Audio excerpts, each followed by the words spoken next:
the Die Hard question. And I've never had the fight with people I didn't, other than when you get online and doing it. So I want to know, is Die Hard, my friend actually texted me 3 nights ago and said, how interesting. National Lampoon's Christmas Vacation is on, and right after it on TNT is Die Hard. So clearly it is a Christmas movie. I have argued this point time and time again. I need fresh perspectives. Fast Eddie, you're up. Die Hard, Christmas movie or not? Die Hard is absolutely a Christmas movie. Yes, I only watch it at Christmas time. We'll only watch it at Christmas time. So you don't watch it when it's on 12 months a year on TNT or TBS or any number of this. You only watch it at Christmas. Nope. Okay. Die Hard is a Christmas movie. All right, that's one negative vote.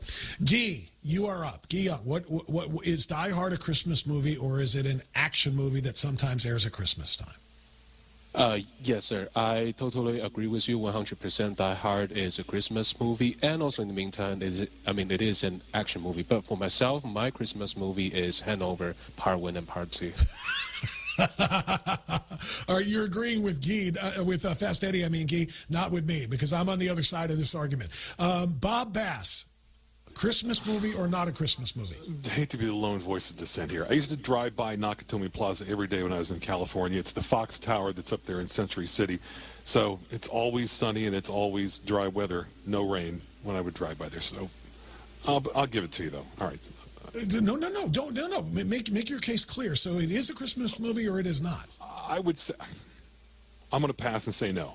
Okay, no, you're with me then. You're You're with me. We're on the same side. Thank God I get another ally here, because I'm with you. It is absolutely not. Paul, you're up. You're either going to make this a 2-2 tie or you're going to go over the top here. Where are you? I think it is a Christmas movie. I think it's a case of, when you do something so frequently, like you kind of will it into existence. That's kind of what I think it is. It's been played over Christmas year after year after year. It's become so heavily associated with it. I think it's a glorified Christmas movie at this point. Okay, I think what has to happen here is we need to define what Christmas movie is, because just because there's a Christmas tree and a ho ho ho on a sweatshirt, it doesn't mean. I look at it as Christmas is family time. Can we all agree on that? Yes, we can. Can you sit around with your young children after watching Polar Express and A Christmas Story and put on a movie where a guy is having his brains blown out and splattered all over the glass wall behind him when Hans shoots Takagi, when Ellis is murdered by gunshot, when they hit it again, and you got a bunch of guys burning to death down below, military guys. Already did it, Bob. While I was putting together one of my kids' piece of furniture in his room and his crib, and he's sitting there in the bouncer, his first Christmas, and we were watching Die Hard. Absolutely. And how old is your kid? Oh, you're talking about your 1-year-old. You said in a bouncer. Four. Yeah. Or 4-year-old. Okay. Well, that's because he doesn't know what he's watching. But seriously, is it family entertainment? And that's what Christmas movies are supposed to be, for families to eat popcorn, sit around the fire, and watch Rudolph or watch Elf or something like that. Watching a guy get his brains blown out. Watching Bruce Willis pick shards of glass out of his bleeding feet. And watching a guy get hung by a chain and slammed into a wall. You're telling me that's what you watch at Christmas time with your kids? I can understand your point, and I understand where you're coming from, but I still disagree. All right. By the way, Ellis deserved it. Ellis deserved it. What about Lethal Weapon then, as long as we're on it? Because that was also taking place at Christmas time. There was a Christmas tree in the closing scene right before the fight on the front lawn. Christmas movie? Nah, it doesn't have the same Die Hard. It doesn't have the same cachet as Die Hard. So you guys are all just taken in, basically. You're taken in by the argument that's been made for the last 30 years about this. If you judge it just on the merits and say, is this something you would watch after watching 60. Elf with your kids? You're going to cling to this. All right, that's the reason I wanted to do it. It was fun. That's all the time. I wish I had more time to play for you The Birth of Jesus as narrated by your favorite president, but we are out of time. Thank you to all of you guys for your support, as always. Thanks to Chris for letting me sit in. Always a pleasure to do that, and thanks to a wonderful listening audience. Be well, be safe, stay free until we talk again next time. Bye-bye.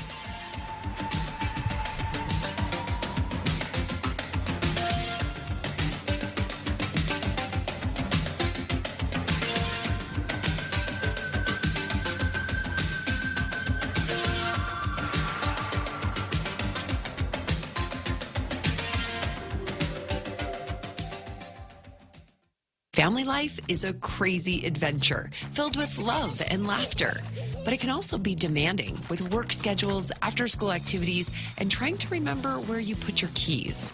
It leaves you wondering, where does the time go? With so much going on, it can be easy to lose sight of your family's well-being. Balance of Nature fruits and veggie supplements offer an easy way to get a wide variety of whole food ingredients for your whole family. Don't let a busy schedule get in the way of your family's well-being. Start your journey with Balance of Nature supplements today. Call 1-800-246-8751 or go to balanceofnature.com and sign up as a new preferred customer to get 35% off your first preferred set with free shipping and our money-back guarantee. That's 1-800-246-8751. Don't wait. Go to balanceofnature.com or call 1-800-246-8751 and get this special offer by using discount code ERIC. Everyone is watching major movements ripple through the markets these days, sparked by new policy shifts out of Washington and activity from the Federal Reserve. Americans have faced uncertainty before, and every time, we've found our footing again. The real secret to long-term financial peace is simple. Keep your eyes on the horizon and understand the fundamentals that drive real stability. That's exactly why Advantage Gold is inviting you to call 800-741-GOLD right now. We'll send you a free Gold IRA rollover kit, along with a complimentary copy of economist Ken Rogoff's insightful book, Our Dollar, Your Problem. Inside, you'll learn how to defend your Country. I'm Michelle Polino. Zach Bryan is hitting the road for his biggest tour yet, titled With Heaven on Tour, a massive U.S. and European run, which kicks off March 7th in St. Louis. The tour spans more than 40 dates across North America and Europe. Bryan is coming off a record-shattering fall, including a sold-out show at Michigan Stadium, the first concert ever held there. We're having it all. Drawing more than 110,000 fans and marking the largest single-ticketed concert in U.S. history. He's also set to release his new album January 9. Also hitting the road, Brett Young, who announced his 2.0 tour, which will kick off January 22nd at Nashville's historic Ryman Auditorium. From there, the 18-date run will hit cities across the U.S., including Durham, North Carolina, Greenville, South Carolina, Boston, and more, with special guest Jenna Davis joining as support. That's Fox Country on Fox News. The Point is KUSG, Hagåtña, Guam, 93.3 FM and 104.3 HD3. Charges filed in the deadly National Guard shooting in D.C. I'm Lisa Brady, Fox News. The Afghan national accused of killing one soldier, critically wounding another last week, just making a first court appearance from his hospital bed. He barely opened his eyes. He did not speak English. There was a translator. He indicated that he was in pain. Fox's David Sponge. Ramanullah Lakhanwal charged with multiple counts of murder, assault, and gun charges. Lakhanwal's attorney tried to get him released from custody today, although he's still in the hospital, because you have to remember he was shot as well. The judge said no way, no bond. He stays right now in the custody of the federal government and authorities. His next court appearance is going to be in January. For now, his attorney entering a not guilty plea on his behalf. Prosecutors describe the shooting as premeditated, but a specific motive remains under investigation. President Trump has called the shooting a terrorist attack, accusing the Biden administration of failing to properly vet thousands of Afghan nationals allowed into the U.S. after the American withdrawal from Afghanistan. The Pentagon chief standing by the decisions of commanders overseeing U.S. strikes targeting drug traffickers in the Caribbean. Secretary Pete Hegseth says he did not personally see survivors after a strike on a suspected drug boat on September 2nd. The thing was on fire. It was exploded and fire or smoke. You can't see anything. You got digital. This is called the fog of war. Hegseth says after the initial strike, he left the room where a video feed was playing before a follow-up strike was ordered. A couple of hours later, I learned that commander had made which he had the complete authority to do, and by the way, Admiral Bradley made the correct decision to ultimately sink the boat and eliminate the threat. Hegseth says the Pentagon has Vice Admiral Frank Bradley's back. Administration officials say the commander acted within his authority and the law. Fox's Jared Halpern at the White House. America is listening to Fox News. Federal and U.S. postal employees and annuitants. It's time for you to choose your health plan for the coming year. Pick the health plan that offers you more choices for you and your family. Choose from an on-island network including GMH, GRMC, STA, IHP, AMC, GRC, the FHP Health Center, as well as off-island providers throughout Asia, the U.S., and Hawaii. For yourself and your family, choose Take Care during federal open season from November 10th to December 8th. Take Care, our island, your health plan. In a world where the 2025 Nissan inventory must be moved, one team rises. The clearance team. The clearance team? What's that? We're the Nissan Guam clearance team, slashing prices on all 2025 vehicles. We even have models starting as low as $150 per paycheck. That's awesome. Let's do it. You're gonna love yourself a Nissan. Don't miss the model year-end clearance happening now at Nissan Guam. On approved credit, some conditions apply. See Nissan Guam for details. Florida's longest-serving death row inmate wants a new trial, getting a hearing today in an Orlando courtroom. The now 80-year-old Tommy Ziegler was sentenced to die, convicted of killing his wife, his in-laws, and a customer at his family's furniture store in 1975. Ziegler's lawyers say DNA could show the dead customer was the one who killed the others. Throughout our case, we believe that Tommy was a victim, not a perpetrator. Prosecutors say the original case remains ironclad and that the judge should refuse Ziegler a new trial. In Miami, Eben Brown, Fox News. In a New York courtroom, day 2 of a hearing, as defense attorneys for accused assassin Luigi Mangione argue that key evidence in the case should be inadmissible because of the way his arrest was handled in Pennsylvania, 5 days after healthcare executive Brian Thompson was gunned down in New York City. A teaching assistant at the University of Oklahoma is on paid leave after a student pushed back on a failing grade over her biblical approach to a gender studies essay assignment. Pre-med student Samantha Fulnecki told Fox News Digital she wrote that gender roles are not stereotypes, that God made men and women differently for a purpose. The assignment was to write a response to a scholarly article about gender norms among middle schoolers. There were instructions about what to consider, including one's own experiences and thoughts. The teaching assistant, Mel Kurth, who goes by she-they pronouns, gave Fulnecki a 0, writing that her work was offensive and, if I'm going to argue against the consensus of every medical field and every medical association in the United States, then I need empirical evidence to back that. But the instructions didn't call for that. The university says Kurth is on paid leave as they investigate. Fox's Jessica Rosenthal. An hour to the close on Wall Street, a rally. Right now, the Dow's up 220 points. The Nasdaq's up 170. The S&P also in the green. I'm Lisa Brady, Fox News. Celebrating the 176-year anniversary of American President Lines, APL is a trusted partner to the U.S. government and its military. Our U.S.-flagged vessels are proud to provide ocean transportation, logistics, and critical mission support worldwide, and most especially to our local partners right here on Guam and Saipan. APL has an extensive network that connects your shipping needs to anywhere in the world. The APL Guam team is dedicated and are here to help you. Call 588-4651 or visit apl.com. APL, global presence with a local home. Boss, I got run over by a forklift. Boss, I crashed a company truck. What do we do? Our warehouse and inventory are gone. Hi, this is Dave Silva from AB Risk Solutions, and it's time for Risk 101. Everything you just heard are examples of risk your businesses can face. Our job is to ask the hard what-if questions and teach you how to reduce your exposures and help you recover if things go sideways. We've got decades of experience in Micronesia working with businesses big and small. Call AB Risk Solutions today at 777-2668 for a free inspection and quote. AB Risk Solutions, formerly known as Aon. The holidays have arrived. More of us are out and about creating even busier roads and longer traffic lines to get our shopping done.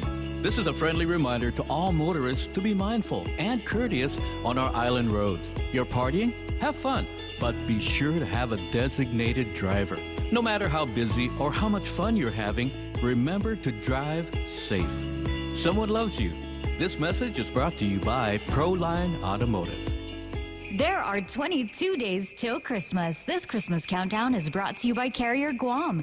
Daily savings on all our high wall units, both Carrier and Toshiba splits. Holiday and Good Morning Guam at 6:07 on Wednesday, the 3rd of December. I'm Donna De Jesus with a look at your local news on The Point. One man is dead and 6 others sustained minor injuries following a 2-vehicle collision on Route 1 in PD by Fisheye Marine Park yesterday afternoon. Guam Fire Department units extricated a man in his early to mid-30s who was found pulseless and breathless. Due to the extent of his injuries, paramedics terminated CPR efforts shortly after 12:30. The 6 other patients were transported to the hospital with minor injuries. The collision forced the closure of northbound and southbound lanes on Route 1, causing significant traffic delays. This is the latest of 4 major collisions reported in 8 days. Meanwhile, Congressman Jim Moylan is urging the Treasury Department to ensure Guam is included in any possible $2,000 federal tariff rebate. Moylan, who co-chairs the Congressional Territories Caucus and Puerto Rico's Resident Commissioner, are pressing for immediate clarity. The rebate, which is being considered by the Trump administration, would be funded by tariff revenue for low and middle-income Americans. Moylan emphasized that Guam families face sharp price increases from national tariffs and must not be overlooked. He stressed that if tariff revenue funds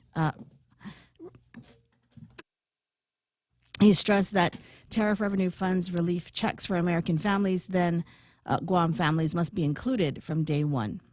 We'll have more news after this. Every company needs money for investments to help grow working capital to take on today's economy. That's why Bank Pacific's commercial loan officers stand ready to help you. We offer several programs tailored to assist companies to get to the next step, or perhaps for a startup, including working with SBA and GITA. Bank Pacific. And we want to be your partner. Equal opportunity lender. Credit conditions apply. Senator Jesse Lujan formally asked Joint Region Marianas to coordinate with Gov Guam on expanding the Navy's family child care program.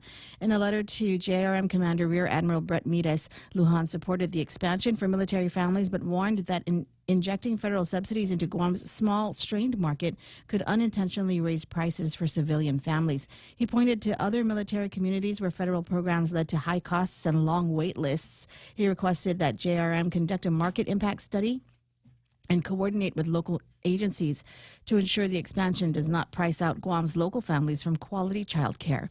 And the Giving Tree Project returns for its 7th consecutive year, organized by Amplify Guam, seeking community donations for youth in Guam's shelters. The project matches community donors with children at Guma San Jose and Sanctuary to fulfill their holiday wish lists. Wish list items include essentials like clothing and hygiene products, as well as toys and games. To participate, interested donors can register online to receive a child's list.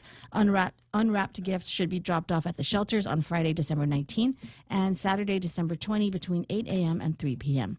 And those were your top stories right here on The Point. Now here's Ray with your weather.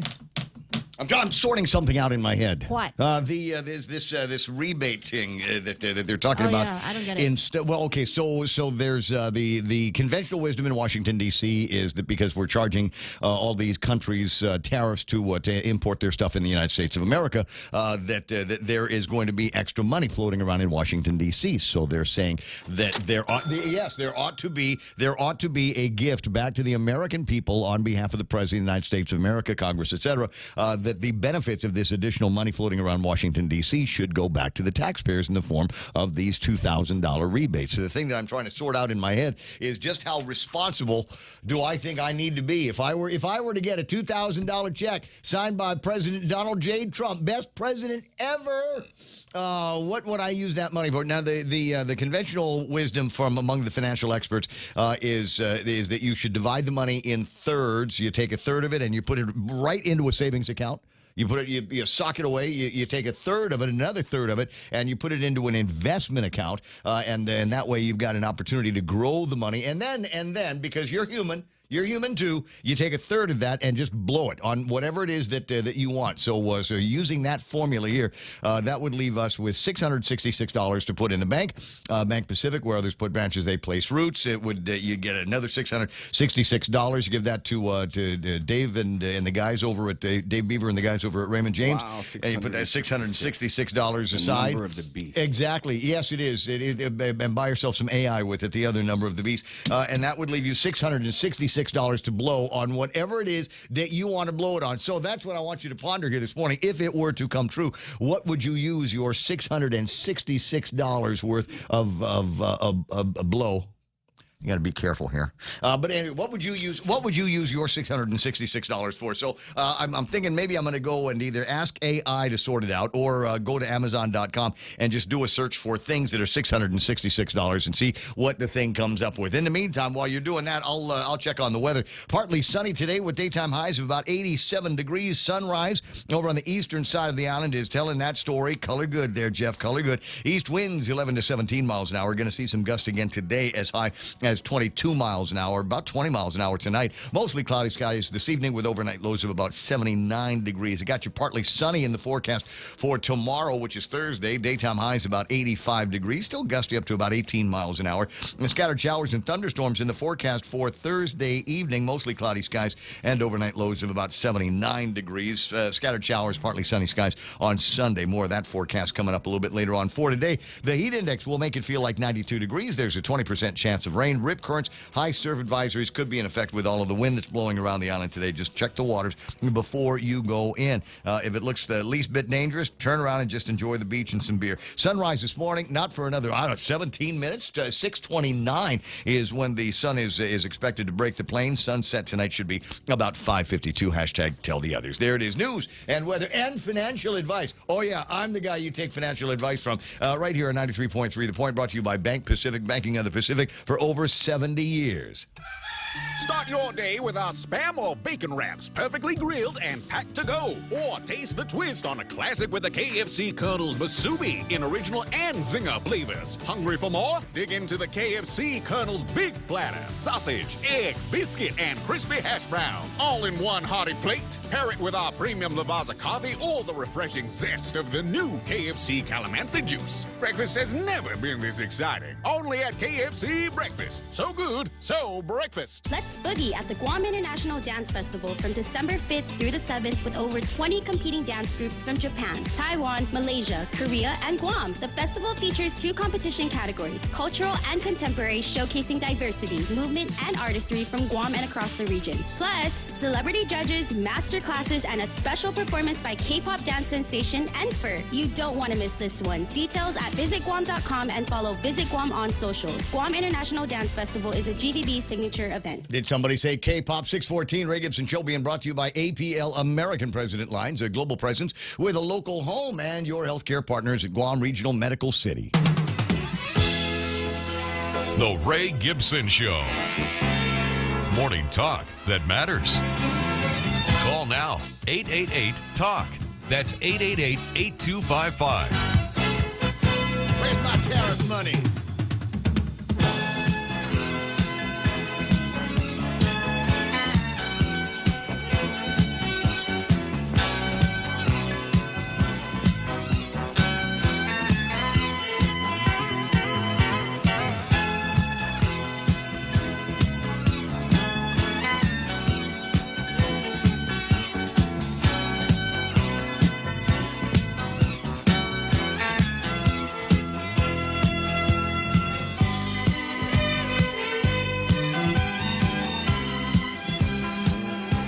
Forward, commence, begin. Are we ready? Welcome to the program. Excuse the mess. It is the Ray Gibson Show on 93.3 The Point. My name is Ray. Thrilled as usual to be here with you. It's Wednesday, trash day in the hood. Put the thing out there. Put it back in the yard later on today, and hope they use my trash wisely and responsibly. You ever wonder if anybody over at the trash place is going through your stuff, Joe? I hope they do, so they can know. Yes. A little bit about my life, a little bit about my lifestyle. You'll be able to read it all from going through the trash if you can make it through some of the others. Wet wipes. You know, sometimes you don't feel like a shower, do you? Sometimes you just feel like a little bit of I don't know, just kind of, just being outdoors, being a man. What do you want to do? I'm going to pow with the wet wipes. That's what's going to be up. Anyway, so apologies already for the random thoughts that are going through my head. It's just that there's a lot in my head these days. Lots of interesting headlines that are floating around, legislative activities, and Cos Endo writing on Facebook this morning, and I don't know if this is for the real or if he's just starting trouble. He says that the Paseo Stadium has been condemned.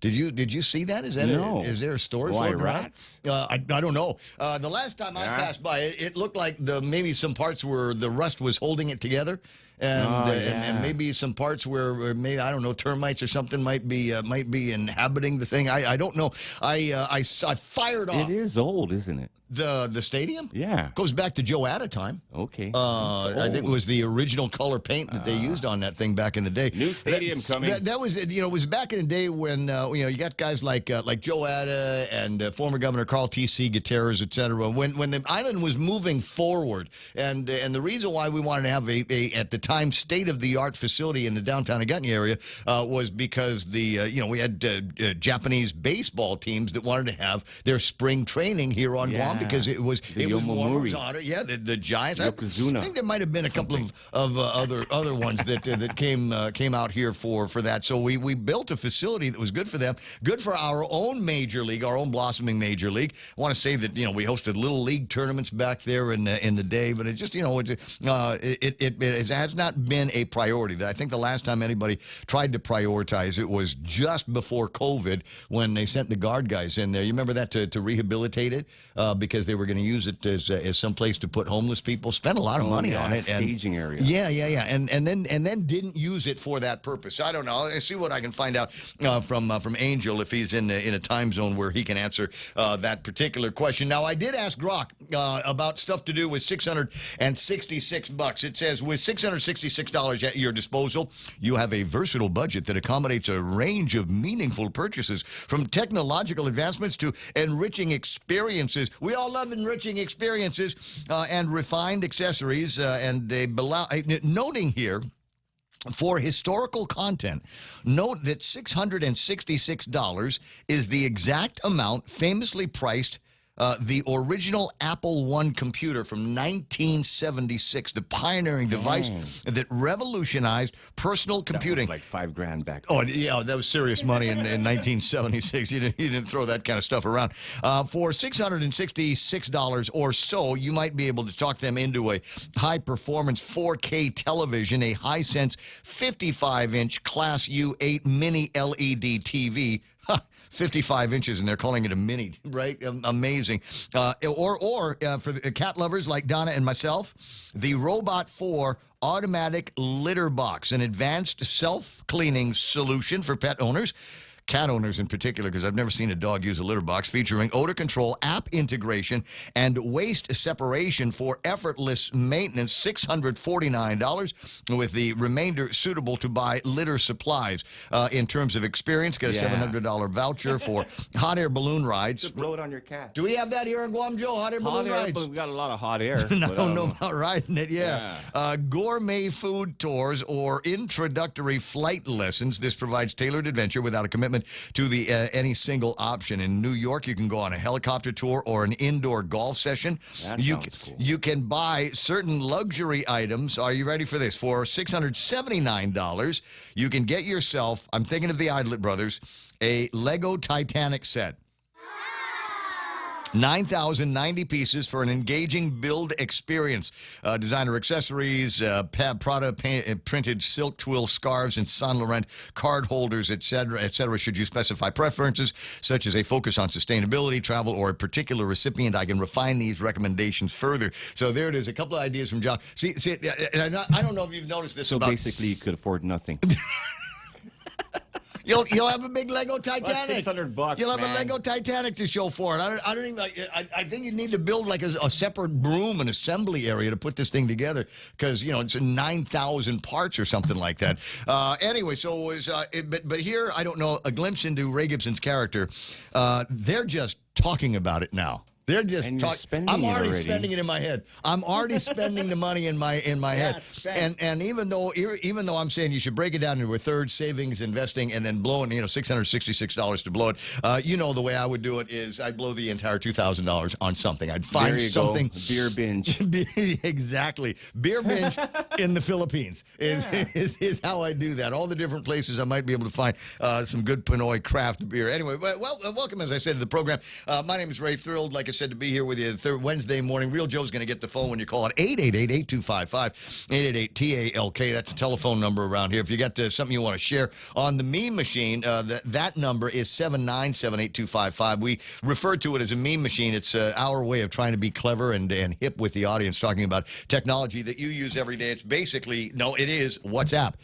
That's the number, 797-8255. So anything that you would share with a friend or a member of the family or somebody that you like to share inside jokes with, we want to be your insider here. 797-8255. Jeff Pleadwell from Pirates Cove's used that to send over some sunrise pictures. Still not quite sunrise in the area, but color good as the grain line is moving through the Mariana Islands. Thank you very much for sending those things in there. Hopefully that makes you hungry to go and what do they got? Wagyu Wednesday or something like that? Yeah, that's what's going down, man. Wahoo. Maybe Wahoo. I don't know. He'll send me a thing a little bit later on in the meme machine, like you should. I've got a couple of things that I've sent to the meme machine as well, and one of them is a new trend in travel accessories. I'll share that with you a little bit later on. Something my brother found while he was traveling around and doing a little bit of shopping in the Philippines. Donna D is going to be taking care of news and headlines and Notary Public and notarizing documents here this morning, in addition to some of the other responsibilities that she has. Program note, I'm not going to be here Friday, Monday, and Tuesday. Hold the applause. Charlie Hermosa is going to be taking care of the program. As I said, I'm going to fly out to Manila and escort Shelley back to Guam now that all of that stuff has been taken care of, and she's got all the clearance papers that she needs to be able to get on an airplane. Donna D is going to be jamming earlier than normal today, so I will take care of the 8:30 headline news. This is always a little bit tricky for me because I'm a smartass. And where's she going? As I read these stories, I want to embellish. I want to add a little bit of the Ray Gibson cachet to many of the stories. Actually, I'll be doing that with some of the other stories through the course of the morning, because there is some interesting stuff besides the hopes that between our delegate and the other territorial delegates, Guam and the other territories are going to be included in this. Given the economic importance of this proposal for households across the territories, we respectfully request clarification that the department's policy proposals would ensure that any authorized rebate is made available to eligible residents of Puerto Rico, Guam, U.S. Virgin Islands, American Samoa, and the Commonwealth of the Northern Marianas, according to Moylan and Hernandez. So thanks for getting in front of this. I'd kind of assumed that, us being Americans, but I suppose we should never assume that just because we are, America in Asia, tip of the spear, all of that stuff, that we're going to get everything that we ask for. But it's important that we start asking. I suppose the question ought to be, what if they say no? What if like Washington, D.C. says, what? Come on, you guys always got your hands out. Didn't we take care of you during COVID times? Did we not send the George Washington Strike Group to Guam to help out with? Because you don't have any tourists coming to Guam anymore. If they do that, we'll let them deep sea mine here. That ABBA store, those ABBA songs, money, money, money, gimme, gimme, gimme. Yeah. Sorry, I learned that from Al Israel, the great Al Israel. Anyway, 6:24 in the morning. Lots and lots in the table of contents. I'm lying, but I'll find multiple ways to find ways to keep you interested and completely drilled into the program here this morning. So trust that that's going to get done. You watching Bitcoin?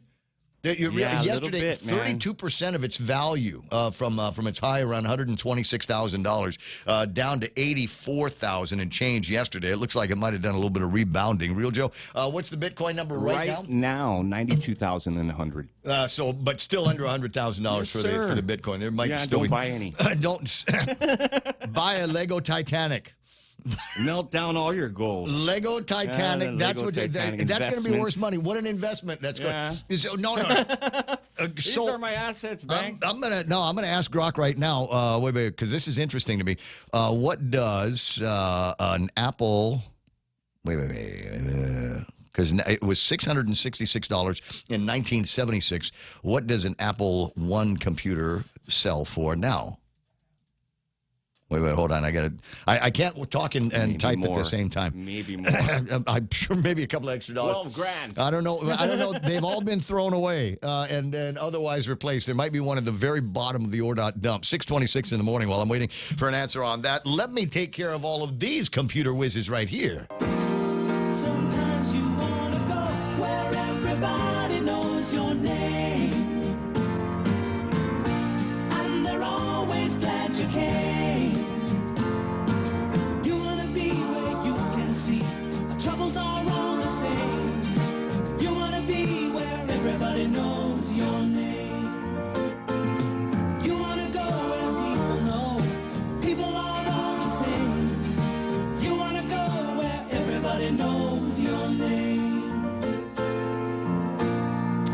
Failed to send request. What did I do? What's good? What have I got to take care of here? I want to find out what an Apple One is selling for right now. Smug Wimp would know. He's one of the guys who would probably know 100% of all of this stuff. All right, Nate Horn at number one today. Congratulations, big one. Yeah. Good to have huge. you on online. I got, wow, this is interesting. Normally it's EOD Kaboom and Auntie Bennett, but I got Nate Horn at number one. Jason, Military Auto Source Guam, at number two. That noise that you hear in the background is Donna D notarizing a document. Seriously, she's by the way, she's a notary, right? And so I'm kind of fascinated because she got like her regular purse, and then she's got the notary stuff, and there's all these little caboodle boxes that she's got in there, and so I'm wondering. So you've done the embossing and you've done the stamping. Last time I had something notarized, they did the embossing and then they took this little gold coloring on their fingertips, and I put some color on that. Do you have like that, Donna? She's gonna poke her thumb, Ray. I don't use the gold Could you do it in sticker blood? because the gold sticker, it doesn't really translate well when you photocopy something. Right. So I just have like a plain black. It's like a little tipping that you put on the thing, so it's good. Okay, gotcha. 6:28 in the morning. I'll return now to the roll call featuring, there's Auntie Bennett Duenas, talking about all the incumbents that she wants you to vote for. Felix Bumba, there's Mike Rios, half a day to you. Stephen Liz checking in, saying legalize casino gambling since we're already collecting money for the limited gaming fund. More from Stephen Liz a little bit later on. Ken Augustin saying happy hump Wednesday. Josh Caddis says hoi hoi hoi Feliz Pascual. Hey, Peterson already online with his good morning greetings. No, he has not attacked. No. That I'm aware of at this time. He is not on the attack against the current Attorney General. There's Henry Manglotnia, Francis Duffy. Let me see, we're all strong because of Eric Chong from California. Jerome McDonald saying good morning, Guam. Ray down at D. Real Joe, have a fabulous Wednesday morning. Did I say that right? Yes, you did, Josh. Joel Kai saying good morning to the Woostig Peeps and Picas Manticas Besties. Okay, got it. Kind of a mouthful here. My bro from over at the, what's this, Linkstone? No, Stonefish. There Ruben. you go. Got Ruben Mortera hanging What's out. up, Ruben? In the machine. Let me see. Gerald Young, half of Melvin Santos saying good morning to all. Anna Marie Pelobello saying half a day and good morning. One of my favorite women in construction. Steve Love online says good morning and happy Wing Wednesday. Saw Steve Love just returning from some international love travels. Good to have you home. Good to escort you around the downtown Hagutnia area last night in the Southern Mountain Gear 5K. It's not a race. It's just a run. It's a fun run. Ismail says, wait, you want the military to pay for civilian child care, but you're also demanding the military conducts and pays for a study on how it affects the civilian community. Would you like for them to come to your home and do the dishes too, says Ismail. Wait, wow. I didn't know that was an option. Can Jesus, I get one of those hot Navy wives to come over and do the dishes? 3. We need 3 hot Navy wives. I know, and fold. Okay, iron. That's all I need. As I need somebody to iron. Duty stations ready. If for those of you that have watched the program over the years, you'll note that there's a finite number of shirts that I wear that have like buttons and the like, because anything that requires ironing is probably in a pile, a growing pile of shirts over at the house. Yeah. So I don't know. I didn't, like I said, Ismail, I didn't realize that was an option for us. There, Smug could probably have a decent weekend in the PI for $660 or so. Not crazy, but decent. Simon Sanchez says Wednesday on the point. What's not to like? Have a safe day, Point Familia. Yeah, you want to keep it safe. Stay out of that Dead Man's Curve area. Donna D with that story here. One man dead, a bunch of other people sent to the hospital. Fortunately, they only suffered other minor injuries in there, but absolutely a crazy place to drive around and a crazy place to walk and jog around. Unfortunately, if you got to go through that place, you got to take extreme caution. Keenan McCausland checking in from stateside as well. Have Ken Augustin, Nick Nichols saying, Ohio Point peeps. Oh, good to have you out in the machine, too. Joe Dizon. There's the Christine Oliver. Wednesdays are her high holy day, so she's uncing into it. There's Brother Ted from Jigo Town, Tony and Annette Unpenko. Ada, Real Joe, I don't think we've seen the last. A vice speaker and Pika's best funeral home director, Tony Ada. There's Maria doing. Who's going to get more votes, him and EJ, or is Annette going to do it? Is Annette? Annette strikes me as the Joanne Calvo of the Ada family. You remember? Because Felix would walk into a room and kind of head straight to where the dinner table was. Joanne would walk around the room and shake literally everybody's, even if they were Democrats, even if they were hated Democrats. She's that good. Yeah. She'd find Calvo and shake their hands as well. So I'm thinking that's going to be a real big upside for Tony in this upcoming race. Maria Duenas Paris says, good morning from Paris Woods. Cerise says $666. It's the sign of the devil. Is it? Is it really? Come on, is everything assigned? Are we to take all of that literally? Okay, so wait, hold on. Break it down another way if you want. Oh, no. I just want to. I want to be complete here. So I'd used $2,000 divided by 3 equals 666. Wait. 0.666. Man, there's no more pennies, Ray. It's not like 666. Wait, how do we do this? That's all there is. I mean, there's 1, 2, 3, 4, 5, 6, 7 sixes after that first decimal point. So is that the number of the beast, or does it need to get rounded up? I don't know.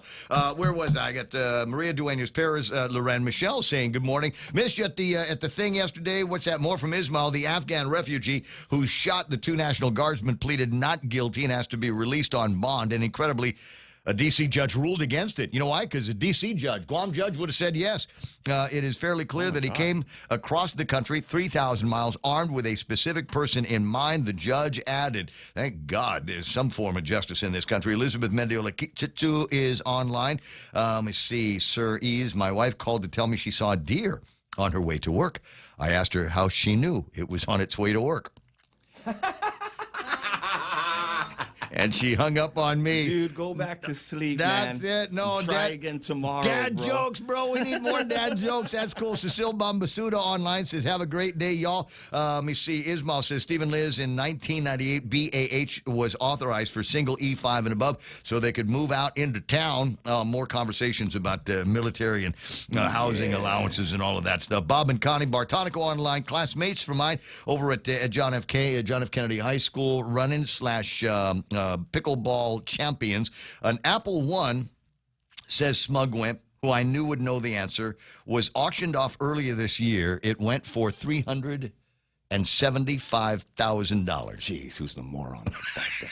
What would that? Was it Bob Kelly? Would that have like a whole 8K worth of RAM in that thing? Let me see. My brother Eddie Cruz Sharkey says prayers for Sister Shelley's complete recovery. Absolutely. That's why I made her stay there longer. It came down to conversations about she's anxious to get home. As you might imagine. But I said, look, if something happens to you and you're here, but the doctor is there in the Philippines, I would rather that you were there as well. I'd hate to have to hustle you to GMH to go and take care of something. Ben Servino online says, happy Wednesday, Guam Ray and Point Familia. Joy in Vanjigokwe, good morning to midweek Wednesday. Thank you, Team Point, for great points in radio. Please have someone bush cut the sidewalks in Governor Carlos Camacho Road eyesore for the limited that frequent that area. No, I hear true. I hear what you're saying. Yeah, there's a bunch of places. Here's what's going to happen. They will go and bush cut it, and they'll close up both the inside lanes that are closest to it in the middle of drive time. That's the way that's going to get done. So it might actually be a better idea, Joe, if you just go out there and do it yourself. Andy Terlahi says, I'm against people making money on institutions that don't work, i.e. driving schools. Don't get me started, Andrew. Don't get me started. Dude, we didn't even go to driving school. We didn't go to driving school. We stole the keys. I had to go to driving school. That's when they just started the thing. That was the beginning of the nanny state. That was the beginning of the nanny state here on Guam. That was when they said no more bars after 2 o'clock in the morning. Can't drink until you're 21. Yeah, you got to wear a seatbelt everywhere you go. And we're going to have the graduated driver's license for the kids. I will remind many of you listening. and went through the same process as I did. First, we'd hang out over at the academy. Father Duenas boys, we'd hang out over at the academy, talk to our favorite girls in the old, what are they called? Jumpers. Rompers. There you go. Whatever the outfits, the old romper, uniform, right? Checkerboard. And after the nuns kicked us off the campus, then we'd go over to the old administration building, and they used to have a window there, and that was the Department of Parks and Recreation, Revenue and Taxation, Motor Vehicle Division. And there was a lady there with big hair, and you asked her for the book. And she would give you the book, and it was had been there's somewhere in the government of Guam at the time there was one actual published book, and then they made a million Xerox copies of it, and then a million Xerox copies of the Xerox copies, and they gave you that was your study material. And she said, "Come back in 2 weeks, and we'll give you the written test." Yeah. And I went back 2 weeks later, and I took the written test and failed. And she said, "Come back in 2 weeks and take the test again." That's because nothing in the book was on the test, Ray. That's, you know what? It's always like that. Ever since I was in first grade, it's always been like that. But anyway, so I figured out what it was that I needed to know in the test, and I took this the second test and passed that one. And that very weekend, it was like Wednesday, that very weekend, I was told to be over at Camp Assen, where there was a guy from Motor Vehicle, and it was Saturday morning, and I met up with the guy. I drove the old Mariana Sales pickup truck because that's what I trained in, and he took me out. We survived Dead Man's Curve back in the day. Go. Good job. He had me drive into downtown Agutnia, parallel park in front of where Mighty Purple is. Nice. It was looking for just parallel park there. First shot? And it's first shot, bro. First shot. And after Amazing. that, he said, "Okay, let's go back. You passed. Let's go back to Assen. He's got like 20 more people he's got to give the test to." And that was it. I went back to the Rev and Tax with the paperwork that said I passed, and they took my picture and they gave me my very first driver's license, old laminated driver's license. Freedom. And that was it. That was it. Now what is it? What is the process now? Where you get a kid that turns like 15 years old, they've got to go and light a fire at the Pigo Cemetery at midnight. And they got to go and make the prayers in the jungle. And then it's like 17 years of driving with a parent, and then suck at driving. Another 5 years that you've got to drive by yourself. I don't know. It's a whole stupid program. Yeah, driving schools? ? Says Eddie Cruz. We learned to drive at the ranch in my day. You know, that was back in the day. Everybody learned to drive like that back in the old days. And as long as your feet could hit the pedal, here's money. Here's $5. Go to the store, get beer and cigarettes because your Uncle Jim's coming over. Taught us how to drive. Those were the days. Law should be repealed, says Stephen Liz. Says the parents of public school students are paying for the driver's education, according to the Guam Code annotated here in the deal. Yeah, that's the way that works. One of these days we'll return to the common sense, and I don't know how we're going to do that because nobody trusts their kids. Nobody thinks their kids are smart or intelligent or savvy enough to be able to go through a process like that. But maybe we were just different back in the 70s. Maybe it was more mature for our age back in those days than the snowflakes that we've been raising ever since. Rudy Rodolfo, the original Burger King, hanging out on the YouTube side, saying half a day. Tommy Napati is in the thing. Says MP Ogo, adult supervision, saying Buenas, Guam, USA, with a Hoyt wish for everybody. What's that? New guy, Guam retirees, says, good morning, Guam. Legalize all gambling and tax them to increase the money in limited gaming fund. Avoid supermajority for better checks and balances. Is it possible that Guam retirees might also be Stephen Liz? Lao 671. I think that's Renee saying half a day. Ray, nice to see more. What's that? More from him. OPA should audit all nonprofit organizations to show how much they make and how their money is being spent. There's Tattoo Sean Gumatauto in the machine saying, good morning from As Lucas Telefofo. Don't read the remarks. More from Stephen Klein, Leslie St. Nicholas, Ken Leon Guerrero, the other Governor Leon Guerrero is with the good news. Says president's attorneys admitted to the SCOTUS that not a single country has paid a penny of tariffs. Tariffs paid by importers who pass a portion to U.S. consumers. Oh, no. Joker 671 says, good morning, Bad Boy 671 in the machine as well. That's Bad Boy 671 Guam Barbecue. Booney Dog Chamorro already in saying, what's up, my fellow retrogrades? Relax GVBs, bringing back the Birdman Rally 2 for you. Okay. Don't tease me. Don't Bring tease it me. on. I love the Birdman Rally. I thought that was fun. And you know what? Let's do another Max Havoc movie while we're at it. That'd be cool. You know, the first one was all right. Max Havoc. You know, the only people that complained about Sydney Sweeney. that Max Havoc were the ones that weren't consulted, because we've got on Guam our own cadre, if you will, of artistes and theater people, and when they found out that Max Havoc was going to be done on Guam and they weren't consulted for their opinion on the matter, any ideas that they might have had on the production thereof, they poo-pooed it almost immediately. It was kind of fun to watch them look down on the Max Havoc guys when they came out to do the show. But that, I don't know, I had a good time there. Booney Dog Chamorro in a thing. He's all over the place.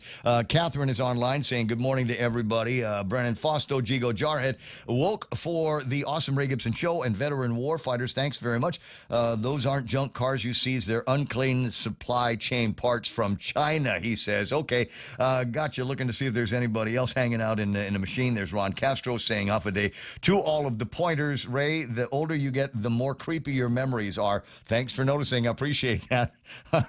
I've been working on it. You ought to see some of the grok images that I'm making these days. Anyway, 6:42, lots and lots to get to on the table of contents. If you don't know what the big stories are, that's why Don is here to fill you in on all of that. Chet Chuggin saying happy Wednesday, and Lou Mendiola, and now Donna D with the first big look at headlines for the morning show. Hava, what's going on? The sexual conduct case against Nicholas Moore has been delayed until after his separate murder trial is resolved. Moore faces charges of criminal sexual conduct with a minor. Yesterday, Superior Court Judge Vern Perez prioritized the murder trial, which is expected to resume early next year. A status hearing for the sexual conduct case is set for mid-February. Meanwhile, Public Health confirmed 2 new cases of whooping cough or pertussis yesterday. This brings Guam's total number of cases this year to 7. The respiratory infection is highly contagious and can be severe, particularly for infants. Public Health urges everyone to ensure they are up to date with their vaccines. And the USS George Washington Carrier Strike Group arrived on Guam Monday for a scheduled port visit. Rear Admiral Eric Anduz, commander of Carrier Strike Group 5, called the visit a symbol of the unwavering commitment to the Indo-Pacific security. The aircraft carrier and its flagship arrived just months after their previous visit in August. And those are your local headlines on The Point. Now back to Ray. All right, 6:43 in the morning. Going to zoom through this, get to your traffic, early morning stuff here in just a second. Be right back. Coming January 24th to the UOG Calvo Fieldhouse. The Cover Girls. Live on Guam. Angel, the original cover girl, and her iconic voice, singing all their hits like Because of You, Promise Me, Inside Out, and Show Me. Joining them on stage, the queen of dance, EDM, and freestyle, Shannon.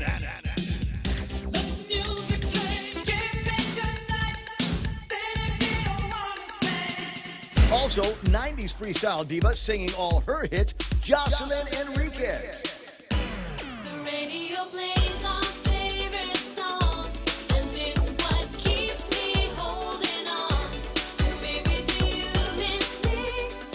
Brought to you by Choice Broadcasting, Trivision Media, and Cherry Media. This is a Jams Media show you don't want to miss.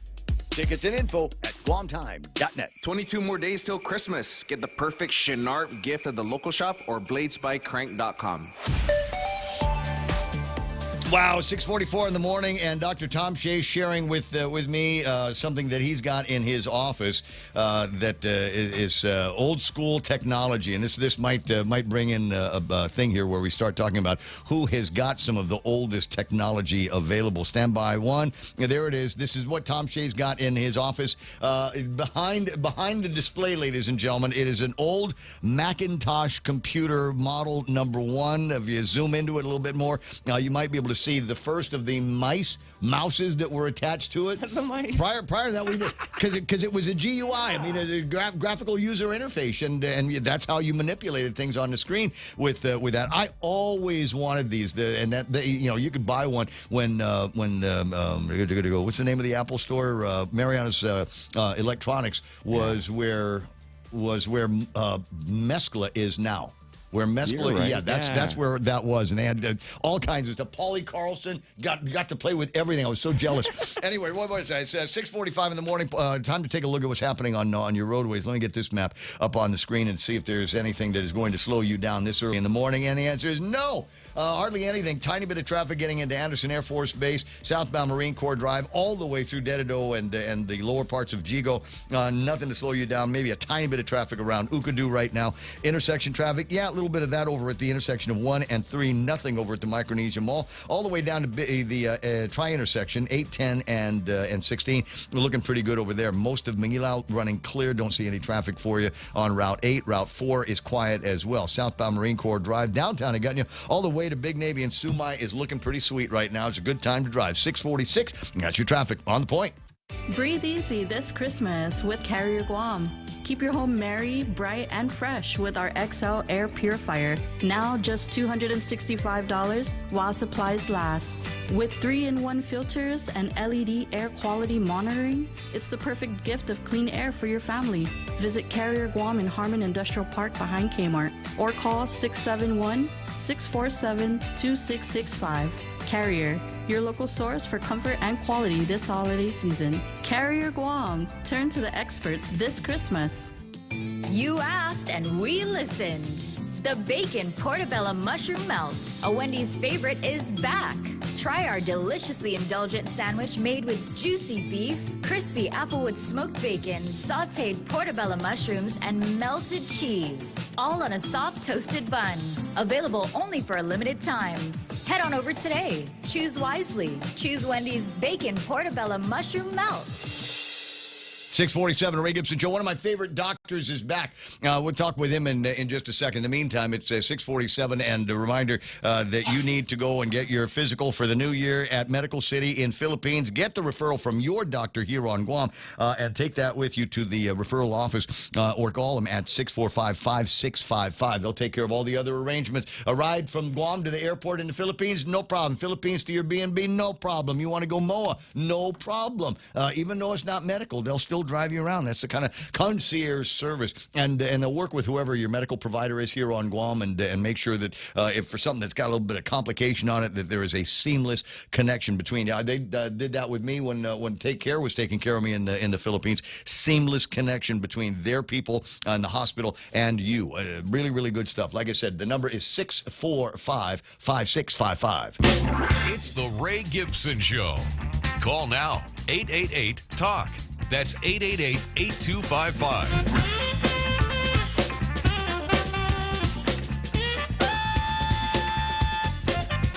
Sharky Online says the Birdman event made me laugh for days. That event alone, if we held it today and aired it on national TV, would bring us more tourists than the $10 million that were given to the airlines to pay for Asian doggons to sit in chairs all the way to go up. Probably, I mean, we could probably get a big sponsor, like Red Bull or something like that, to sponsor the deal out here. But here's the thing, because it was a Carl idea. That's why everybody hated it. Because they it's politics, or whatever. Politics. Yeah, it's like that. 10 away from the top of the hour. Speaking of politics, I hate going backwards, but we haven't been able to get a hold of this guy because he's been doing some, almost want to call it missionary, veterinary work. Dr. Joel Joseph's on the line. How you doing, Doc? I'm doing fine. It's great to hear from you again. Well, thanks for having me on the show. Always a pleasure. So before we get into vindication, et cetera, tell me what you've been up to. Where have you been out doing God's work? Well, we've been out to Pohnpei this time. I've actually been going out to Pohnpei to do veterinary work since 2002. We spent a week out there during Thanksgiving. Up until the time of COVID, we were spending 5 times a year out there. Wow. But we go out there and we've got community support to help treat the animals. The community support is so wonderful out there that what we do is we charge $20 per animal. Mm-hmm. Spay, neuter, vaccines, amputation, tumor removal, whatever you want, $20. And the community there supports it. Pohnpei Fishing Club and others deserve a really good Yahoo on all that support. Tell me a little bit about Pohnpei. I've never been. It's kind of a bucket list of a place that I'd like to get to. I mean, that's where Nan Madol is, isn't it? Man Medall is out there, and they're doing a great job of making that even nicer over time. But they also have like a 7 waterfall hike because I look at that island as it just goes up, up, up, and the water just comes down, down, down. It's great walking through those waterfalls. Tell me about the seafood. The seafood? Yeah. Well, it's so hard to eat all that mangrove crab that I just suffered through it. I just suffered. My 4th one in a week was not enough. No, killer stuff here. All right, and it's grouper season. Yeah, wonderful. Oh no, what's it take? I'm imagining United is going to fly you down there. What kind of airplane ride is it to get in that direction? How easy is it to get to Pohnpei? It's actually fairly easy. There's usually a stop in Chuk. Okay. But if you go on the red eye on Sunday, it's direct to Pohnpei, so it's about a 4-hour flight. Do you get to ride that on the island hopper, say, coming out of Hawaii? Is that one of the stops? No, the island hopper coming out of Guam. Oh, okay, all right. So in the other direction.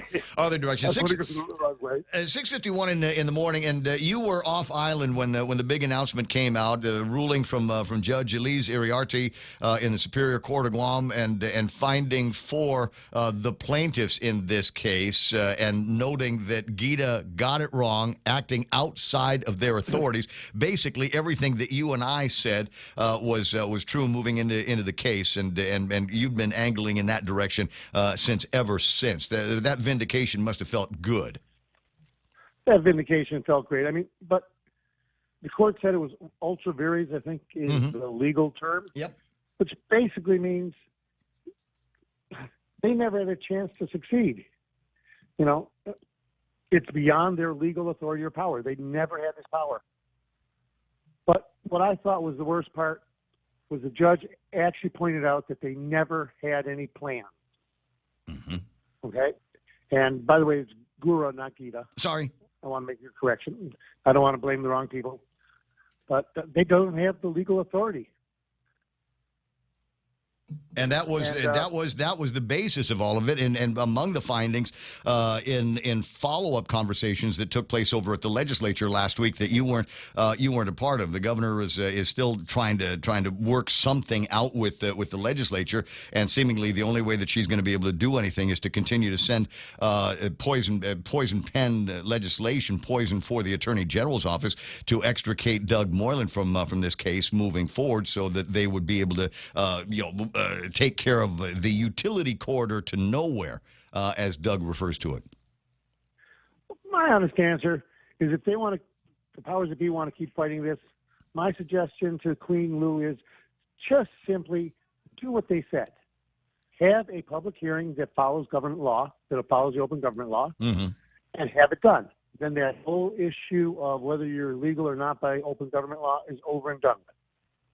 Well, that wasn't even a consideration, though I believe that there were missteps in the open government law, because when Gura went and had the meeting among members of the board, their advertisements just said that they were going to have, a conversation about public benefit, a facility for public benefit, did not outline that it was going to be for this medical complex up in Mangilau, Jigo, Barragata, however they wanted to identify that property. And my thinking was it was going to be on the property that they were trying to get from under you and your Chinese neighbor. Now, as it turns out, the other piece of legislation had the Camacho property listed as the area of interest for this hospital complex.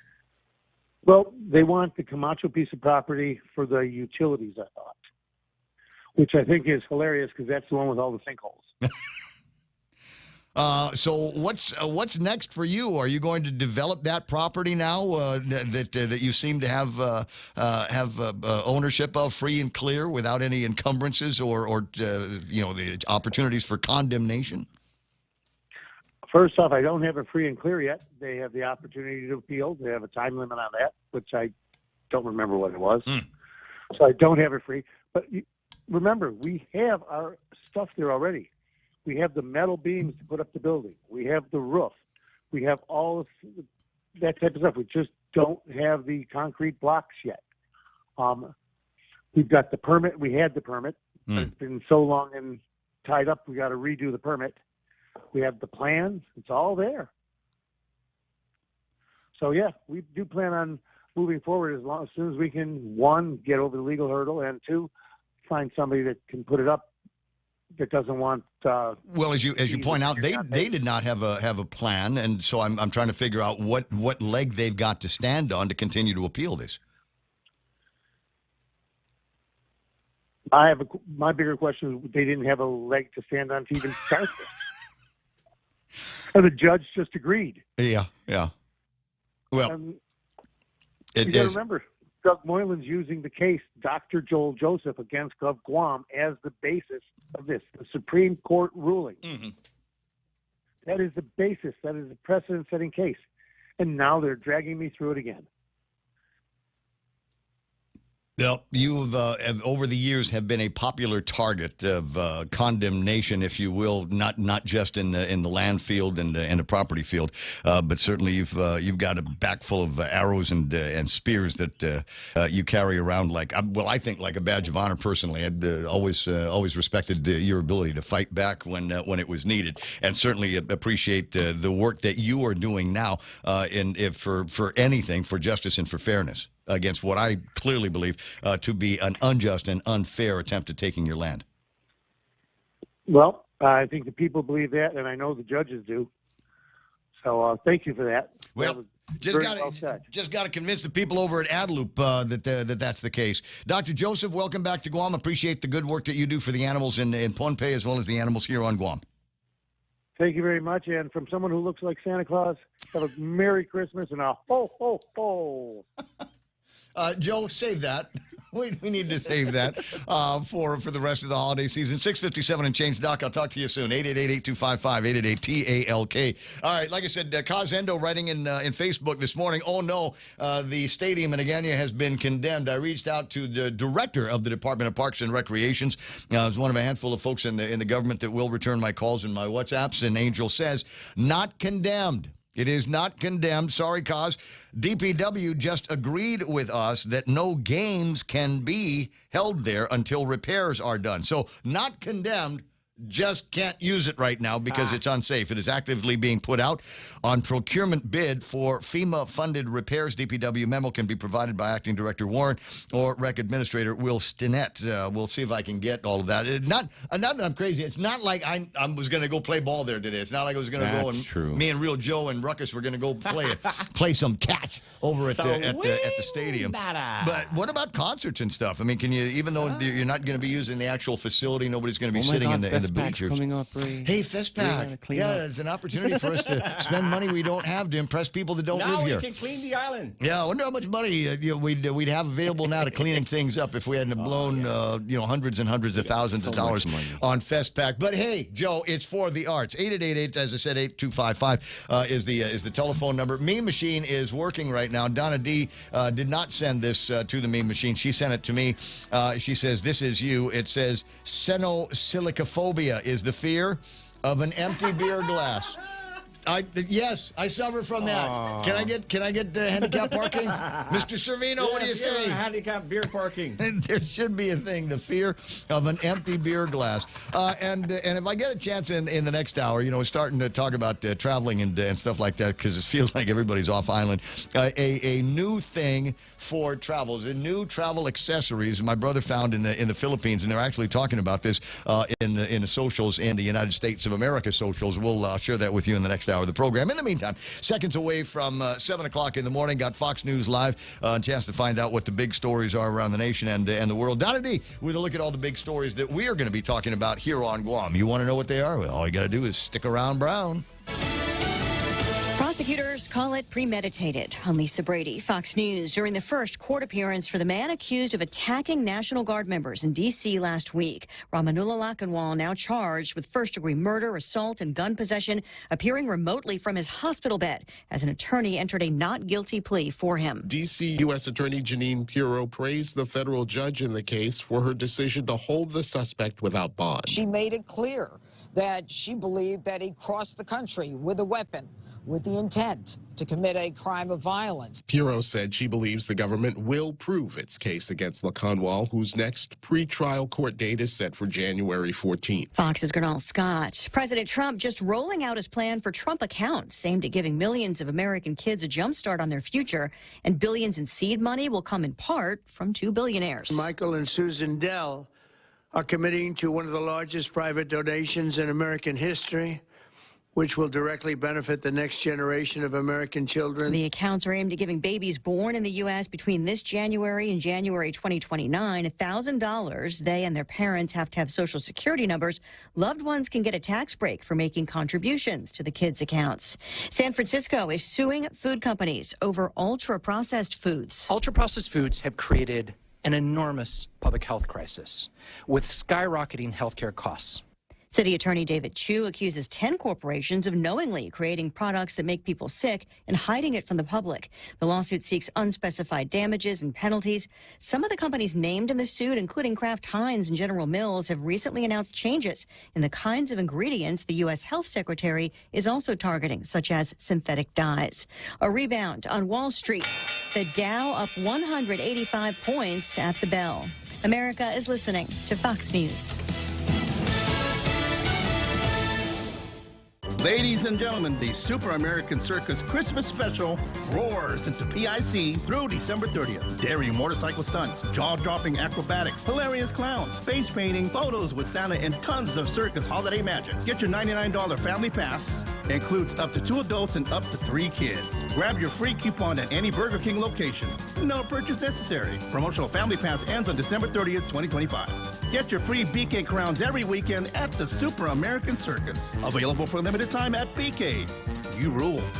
For all your real estate needs, call the professionals at Hoffaday Realty. Jody, Saran, Libby, and Lolita, and they'll take care of you on every step of the real estate process. No worries. Just contact Hoffaday Realty at 588-4232 or 588-HOFFA or email them at hoffadayrealty@gmail.com. They're at 426 Chellen, San Antonio, Suite 204 in Tamuning. Open Monday through Friday, 10 to 4. Hoffaday Realty for all your real estate needs. President Trump's envoy in Moscow. The Russian president accuses Europe of sabotaging efforts at peace in Ukraine. Steve Witkoff is at the Kremlin to present the latest version of a framework for peace in Ukraine. It follows negotiations involving American and Ukrainian delegates. Ukraine President Volodymyr Zelensky says there are still big issues to solve. The most difficult questions, or questions with the challenges, is about territories. It's about frozen assets. But before even sitting down with President Trump's envoy, Russian leader Vladimir Putin accused Europe of sabotaging talks, telling journalists that Europeans do not have a peaceful agenda and are demanding things that Russia can't accept. Jonathan Savage, Fox News. Putin's critics accuse him of not wanting peace. The Trump administration threatening to withhold SNAP food aid from recipients in most Democrat-controlled states starting next week, unless those states provide information about who is receiving assistance. The U.S. Agriculture Secretary says that cooperation is necessary in order to root out fraud. Democratic states have sued to block the requirement. A major pharmacy chain accused of doing refills not ordered by doctors is settling the case. Federal prosecutors say CVS Health will pay more than $37 million to settle allegations it dispensed more insulin pens to patients than what doctors prescribed, and then sought reimbursement from government health care programs. Manhattan U.S. Attorney Jay Clayton says CVS was accused of violating the Federal False Claims Act. CVS also was accused of underreporting how much insulin its pharmacies dispensed and seeking reimbursement for premature refills. The settlement resolves all the charges. Fox's Ginny Cosola. Again, stocks finished higher. The Dow up 185, NASDAQ up 137, the S&P up 16. I'm Lisa Brady, Fox News. It's the most wonderful time of the year, and all of us at Security Title want to wish you a joyous holiday season. We are grateful for your continued trust and support, and we look forward to serving you in the new year. May your homes be filled with warmth, laughter, and love this Christmas. From our family to yours, Merry Christmas and Happy Holidays. Security Title, celebrating over 25 years as your trusted partner in real estate. Coming January 24th to the UOG Calvo Fieldhouse. The Cover Girl, live on Guam. Angel, the original cover girl, and her iconic voice, singing all their hits like Because of You, Promise Me, Inside Out, and Show Me. Joining them on stage, the queen of dance, EDM, and freestyle, Shannon.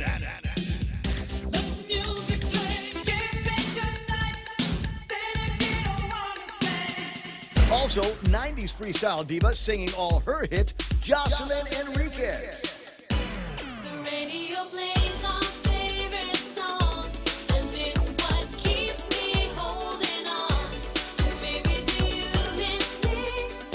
Brought to you by Choice Broadcasting, Trivision Media, and Cherry Media. This is a Jams Media show you don't want to miss. Tickets and info at guamtime.net. Celebrate the season with Subway's limited time festive flavors collection. Sink your teeth into the meat-loaded Terhamkin, festive turkey, or festive chicken. Want to dial up your holiday flavors? Add cranberry sauce or stuffing to any sub for just $1 more. Happy feasting only at Subway. Eat fresh, feel good. News this hour is brought to you by AB Risk Solutions. Half a day at 7:07. I'm Donna DeJesus. Here's a look at your local news on The Point. A woman was arrested in Dedido on Sunday after being found driving a stolen truck. 30-year-old Rekina J-Put Okaruru was charged with theft by receiving. She told police a man drove the truck to her home before dawn and offered to let her borrow it to get water for her ranch. When police suggested waiting for the man, she became irritated and said he likely would not show up. She was ordered held on $1,000 cash bail. If convicted, she faces up to 10 years in prison. Meanwhile, senators engaged in a heated debate yesterday over Vice Speaker Tony Yada's Bill 176, which seeks to allow GovGuam lease tenants to renew their deals without rebidding. The bill allows tenants in good standing to renew leases for up to 15 years at fair market value. Ada argued the bill is needed to protect entrepreneurs from high bidders and reduce administrative burden. But Senator Therese Terlahi strongly opposed the bill, calling it a sweetheart deal that limits competition. Despite objections and strong debate, the bill advanced to the voting file. More news after this. Whoever said no risk, no reward has never been sued.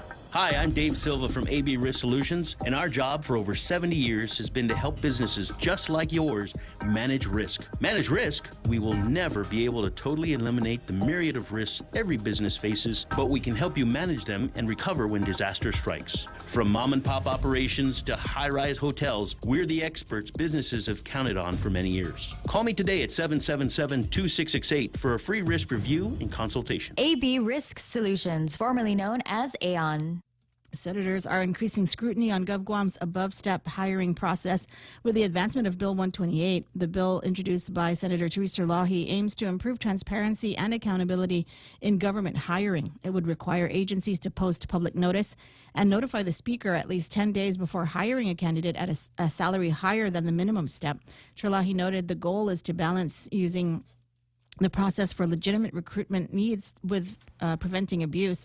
The bill also mandates semi-annual reports to track how often the process is used, ensuring fairness and protecting incumbent employees from salary disparities. And officials at a tourism forum yesterday agreed that reviving Guam's visitor industry requires focusing on local culture and authenticity. Governor Lulion Guerrero noted that visitor surveys show interest in Guam's culture, history, and people. Speaker Frank Blas Jr. added that reliance on old strategies must end, stating tourism is not also just about hotels, flights, or beaches. It is about identity. Meanwhile, Senator Jesse Lujan stressed the need to address basic infrastructure and beautification. Lujan promoted his proposed Enhancing Tourism Aesthetics, or ETA, program, which would offer tax breaks of up to $250,000 to businesses in exchange for island beautification projects. And those were your top stories. Back to Ray with weather. All right, we'll take a look at the weather. In fact, Jesse Anderson Lujan on the line with us before too much longer to talk specifically about that bill. I'm crazy about it because it would would allow for, and something that we've talked about in the past, a lot of businesses having a hard time making ends meet right now, but we recognize that they need a coat of paint and they need some water blasting, they need some landscaping work that needs to get done. How to pay for that? Well, let the taxpayers help out with qualifying certificates. Partly sunny with highs near 87 degrees. Winds out of the east 11 to 17 miles an hour today. Gusting as high as about 22 under isolated showers. We're going to have some of those tonight as well. Mostly cloudy skies and overnight lows of about 79 degrees. We'll see some gusts as high as about 20. Partly sunny on Thursday with daytime highs at 85 degrees. East-southeast winds 10 to 14 miles an hour. Should see some gusts around 18 miles an hour for Thursday day during the night. Scattered showers and thunderstorms could be moving in, and they might stick around Thursday night through Friday. So be aware of that as you're doing your driving and shopping around. Partly sunny on Friday with highs around 86 degrees if it's not scattered showers and thunderstorms. With a heat index, today's going to feel like 92 degrees. We got a 20% chance of rain. See rip currents and high surf warnings could be in effect if with all of the wind that we've got blowing around the islands these days. Sunrise this morning was at 6:29, probably 6:30 tomorrow. Sunset tonight should be about 5:52. Hashtag tell the others. There it is. News and weather together on 93.3 The Point. Be right back. This holiday season, Subway turns up the crave with the limited time festive flavors collection. A lineup of 3 bold sub rings in beloved holiday flavors in handhelds with Subway's extra festive stuffing and cranberry sauce. Take a bite on the wild side with the Terhamkin, oven roasted turkey, ham, tender rotisserie style chicken layered with Monterey cheddar, herb stuffing, onion, sweet cranberry sauce, and mayo. Served on hearty multigrain bread. Or set the Friendsgiving feast abuzz with the festive turkey and the festive chicken. Put a fresh twist on holiday feasting. Only at Subway. Eat fresh, feel good. In a world where the 2025 Nissan inventory must be moved, one team rises. The clearance team. The clearance team? What's that? We're the Nissan Guam clearance team, slashing prices on all 2025 vehicles. We even have models starting as low as $150 per paycheck. That's awesome. Let's do it. You're gonna love yourself a Nissan. Don't miss the model year-end clearance happening now at Nissan Guam. On approved credit, some conditions apply. See Nissan Guam for details. I hear at 712 Ray Gibson Show being brought to you by APL. American President Lines, a global presence with a local home, and the cute team with Kim and Ron at Security Title. Getting you back to the talk faster. It's the Ray Gibson Show.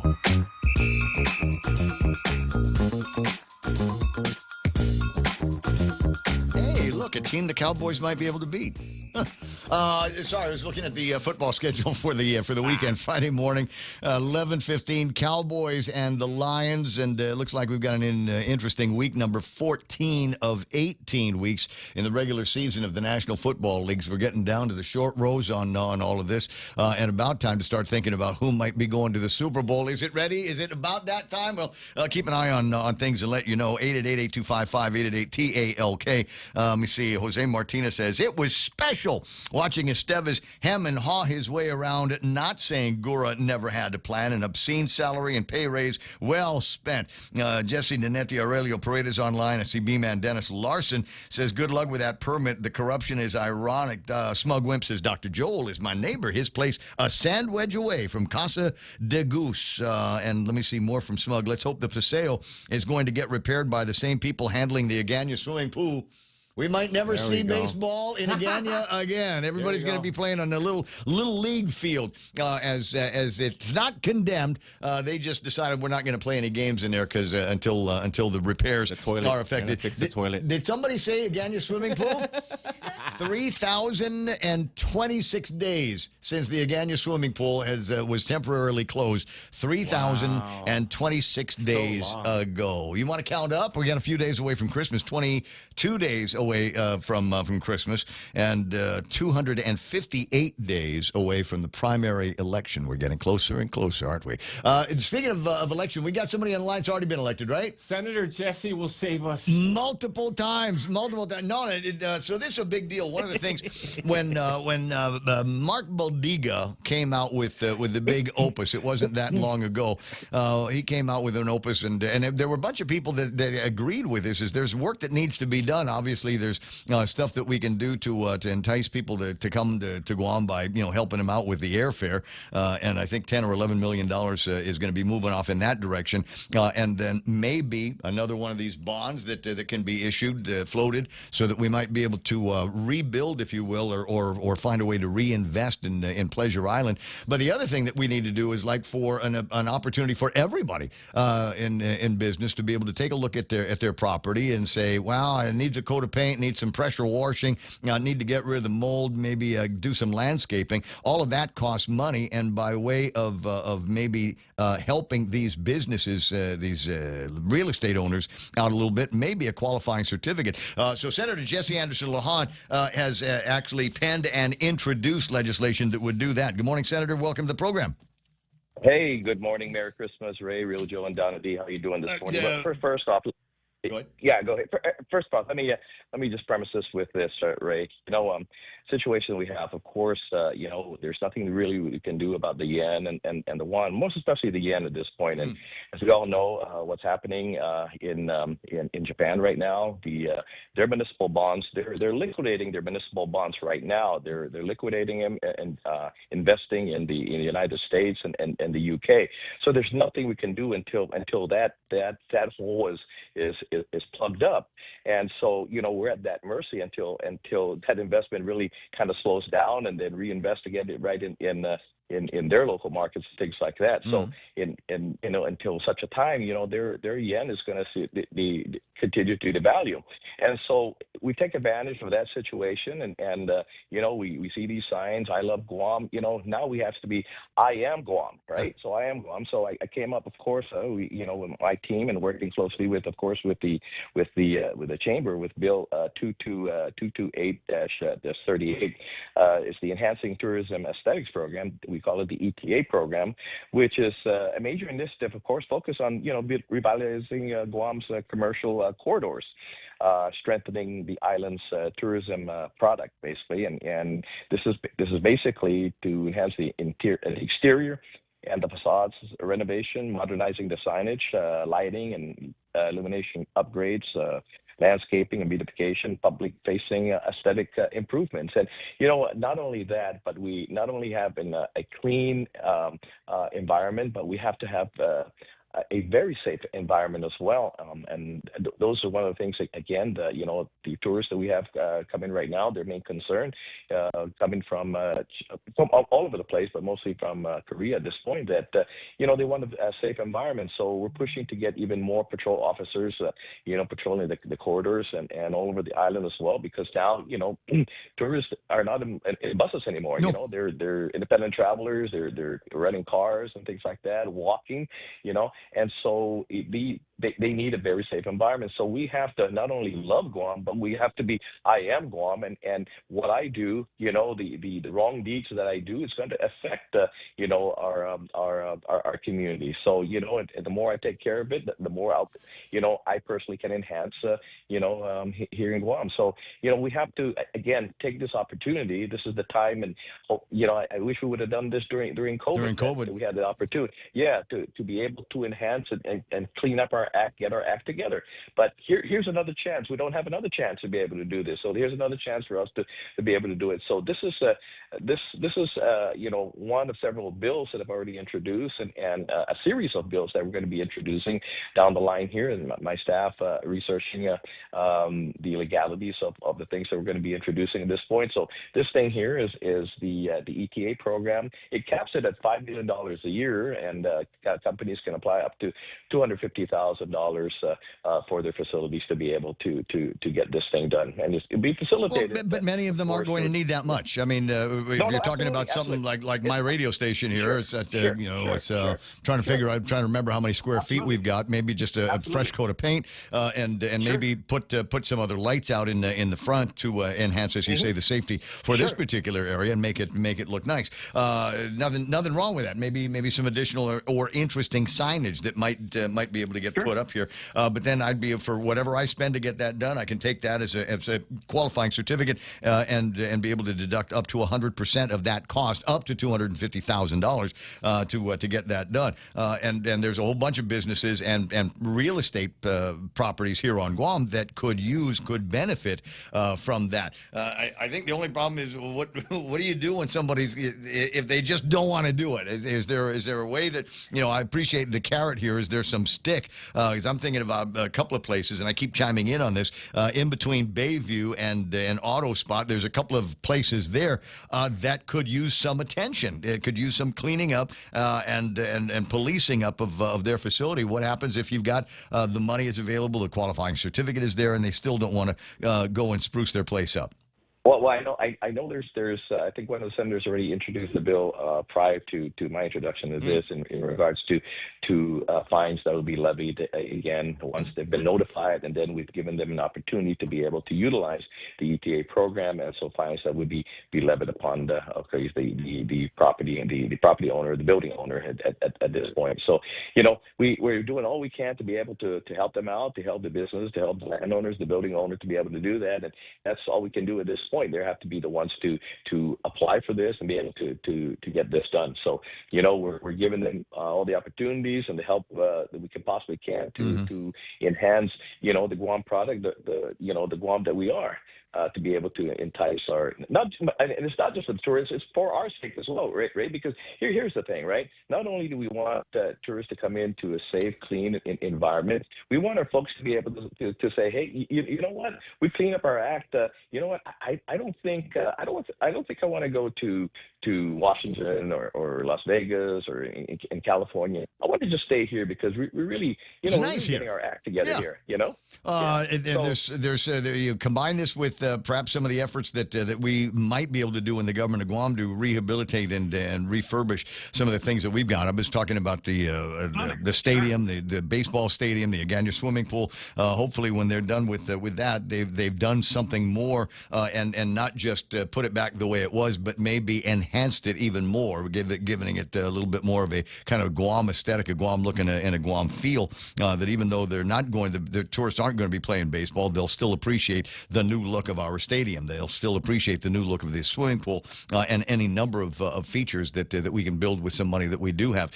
Did you already talk to the people over at Gita, the new folks over at that are running things over at Gita, and get their thoughts on this? Yeah, and that's why we capped it at $5 million, so it doesn't really,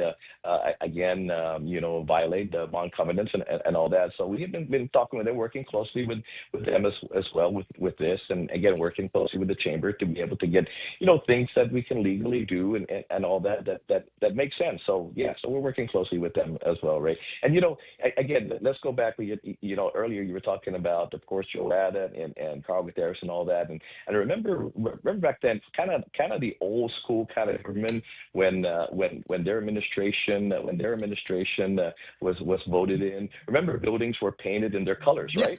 Yes, buildings were painted in their colors. But maybe we should go back to something like that. That whoever goes in, hey, you know what? They know the buildings because although some people were going to say, hey, Lana, that's their campaign colors, but you get a fresh coat of paint, and the government buildings look great because they're freshly painted. Although they may be in their campaign colors, but they're freshly painted. So maybe, go back to the old school. Some things still work. And Joanna blue, Carl Gutierrez yellow, Robert Underwood green. Yeah, no, absolutely. So, those are the things, again, that we used to do. And it's just going back to some of the basics. And this is not brain science, Ray. This is just basically, again, cleaning up our home, cleaning up our act. And, as individuals, again, I love Guam. But, we should start saying, I am Guam. Have me Guam. I am. Yeah, Guam, de Guam. Yeah. There's. Wait. All right. I'm just looking at a couple of comments that are coming in on the Gizmo. 888-8255. You know what? The other thing that's going to help a lot of businesses and landowners out here and renters is maybe a break on the taxes here. So we rolled the BPT back 0.5%. Maybe given the urgency of the situation here, what with the closing of T Galleria, Hard Rock Cafe, etc., maybe we ought to think about hurrying up, if you will, on the release of the other 0.5%. For business privilege tax. Well, that's good. That's going to happen. That's going to happen. In the next go around. I think October 1st, right? The next fiscal year. And that's based on Yeah. But is that set in stone? Can we make that next year instead of next fiscal year? Because I'm sure the businesses could use a hand. I'm wondering how much of a factor it was in the decision with the FS to pull out. Oh, Ray, if it was up to the Republicans, we would roll it all back. But we had to work across the aisle to be able to get veto proof, right? And so we had to compromise the half percentage. And so maybe we can at this time convince two more. Just eight, and send it up to Lou. I mean, she used to be the president of a bank. She's got to recognize the significant impact that the economy is having on businesses here on Guam, and we got businesses like T Galleria mailing their business license back to Rev and Tax. Well, we'll get 8, but the only thing with that is that we know it's going to get vetoed. So we have to have the override power. So we have to get 2 more. Didn't we just come out with an additional $15 million in additional revenues? Clearly, rolling the business privilege tax back by 0.5% did not have the disastrous effect that AdLoop said it would. I agree, and we will definitely have 8. But again, we send something up there, with only 8. Yes, it'll pass with 8, but if it's vetoed, we need 2 more to override it. Can you imagine? Can you imagine the message that a veto in the state of the economy that we've got right now, that a veto would send to the community by AdLoop? It would be a public relations disaster, considering, and then there's also the consideration that one of the members of the gubernatorial team, the lieutenant governor, is going to be running for high office in the next election. So maybe he might be able to convince the governor that maybe this time we ought to just let it pass with 8. Sure. Just saying. Well, you've got my support on that. If I had it my way, I would have rolled it back since the 37th Guam legislature. I hear that. Bill 228, and in committee now, it's been introduced, and it looks like you've got a significant number of and it's bipartisan. There's Tina's name on this. There's Joe S. We got any other Democrats that have signed off on this? So it's got bipartisan support over in the legislature for Bill 228. I wish you good luck on this. Hope we get it done quick. Thank you very much, Ray. Thank you very much, Ray. All right. Appreciate it. Senator Jesse Anderson Law, Merry Christmas to you and the family as well. Merry Christmas. Thank you. Currently 7:27 in the morning. Quick look at what's going on in the markets. Haven't really had a chance to take a look at all of that here this morning. I think we've done some rebounding here. Yeah, there it is. Let me see here. S&P 500 up by 16 points. Let me see. That's good for them. NASDAQ picked up 137. Dow Jones Industrial Average 47,474. They're up by almost 200 points, so it's a good day on the markets. American Eagle stock jumps 15%. Why is American Eagle up by 15%? Do we have another photo shoot with what's her name? Is it what is her name? Sydney. Sydney Sweeney. How could you forget her name? I don't do. Oh my God, Ray. I never remember a woman's name. Good genes. That's all I remember. Anyway, so American Eagle is up by 15%. So we got good news there. The FTSE is up. I'm sorry, FTSE down by about a point. I got the Nikkei up by about a point. Hang Seng Index is up by 61. So a nice day in Hong Kong. Shanghai down by 16. And the DAX picked up 121 points. Looking at the market leaders here, we'll look at the Dow and see who brought them up. Boeing got Caterpillar, Honeywell, Cisco Systems, and Apple Incorporated rounding out the top 5. Round the bottom, Walt Disney, Coca-Cola, Chevron, IBM, and Sherwin-Williams. That's odd. All right, a couple of big components not looking good on the Dow here this morning. But the Dow is up, as I said, over 47. On the commodities, West Texas crude trading at $58.60 for a barrel of that, down from $58.98 this morning and $59.31 from yesterday. So oil moving in the right direction. Gold, wow. I got to take a look and see where did we start with gold for the year? Because right now, $4,240 for an ounce of gold here. If we go back a year, back to the beginning of 2020, where are we? 2025, right? Yeah. I mean, it's a significant increase in the value of gold just in the last 365 days since Trump became the president of the United States. So take another look at that once I get the machine going a little bit faster here. What have I got? The other numbers that we like to look at. Japanese yen, 155.9 against the greenback. A little bit weaker than it was yesterday's. Philippine peso at 58.67. I'm going to take that for a test drive over the weekend. South Korean won, 1,468. About the same as it was yesterday. And Bitcoin yesterday, 84,600 or so. The new number for Bitcoin right now, 91,329. 91,329. Okay, gotcha. There it is. 7:29 in the morning. That's all the financial news that you need. Although as I said, might be doing some traveling. In fact, I know I'm going to be doing some traveling. Going to be headed out of town to go escort big sister Shelly from the Philippines back to Guam. And what's the end? What did the Philippine peso at? 58.67. Folks over at Philippine Airlines do a fantastic job keeping track of my luggage. I'm not one of those overhead bin guys. Even I covet them every once in a while. I covet the savvy of the world travelers and their ability to pack their lives into a bag that fits in the overhead cabin. I've never been able to do that, and I don't necessarily have a problem checking in the baggage. I always put one of those the air tags in them, so I know where in the planet my luggage ends up, or how close it is to me when I'm at Ninoy International Airport trying to pull the thing down. However, you do every once in a while, regardless of what airline you see. Every once in a while, you'll see somebody that has got some luggage that has been through the ringer, and you go, "Oh, that's sad." Maybe some clothes sticking out of the thing. Maybe somebody downstairs had to put it in a bag, and you can see these things with dents on them. You can now buy pre-dented luggage. That's because the dude's throwing it, man. That's exactly like gorillas. You've seen the videos out there on screen right now. Dave found this in the Philippines. It's crash baggage, pre-dented baggage, as it were. It's already got the corners already bent. They'll probably treat that one nicely. Right? Because the ramp, dude? Because it might open on you. Beat up. It's already beat up. It might explode on, when you open it. But that's the latest thing. There are a couple of stories floating around in the deals. Yeah. Would you buy that though? Would you buy it?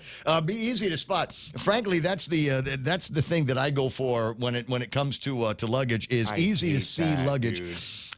We used to when my mom would travel, back in the olden days, always hard-sided luggage. She'd take my Uncle Jim's please vote stickers and put them on both sides of the luggage. That way, when it comes off the carousel, all the luggage looks the same. Fast. You can find the one that has the sticker on it. Mine's a little bit easier to spot from when I'm flying to the Philippines because it's a Philippine Airlines. But the little belt that I put around my suitcase is from United. It's a United First Hawaiian Bank luggage belt. So in the context of all of the Philippine Airlines stuff, absolutely stands out. So that might be the thing for you. I don't know if this is available on Guam yet over at the Kmart's or the Macy's or the Ross. Be on the lookout for crash baggage for the next time you decide that you're going to be doing some traveling. Studio time, 7:32. Donna D with news and headlines next, being brought to you by Hoffaday Realty. Been at it for 4 years, and for about 4 years, they have been Pika's best. It's absolutely cool the way they do that.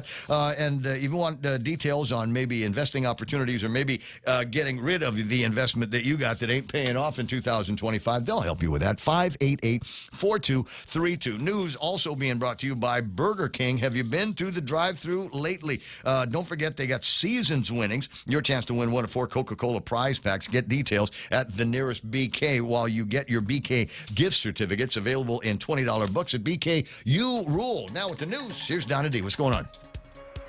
26-year-old Matuisela Mejbon was charged yesterday with home invasion and burglary in connection with a Malesso incident. A woman reported that the suspect broke in on November 26 and threatened her with a kitchen knife. He later turned himself in and told police he was drunk and was looking for a place to sleep. He was ordered held on $2,000 cash bail. Meanwhile, Astro America announced a partnership between UOG and the Colorado School of Mines to support Guam's new 3D printing industry. The satellite campus will offer the first pathway for students to earn a 4-year mechanical engineering degree without leaving Guam. This collaboration aims to train a specialized workforce for defense and civilian manufacturing needs. And the Tossie Express, a 20-minute interactive holiday show, is running at the Agana Shopping Center until the 21st.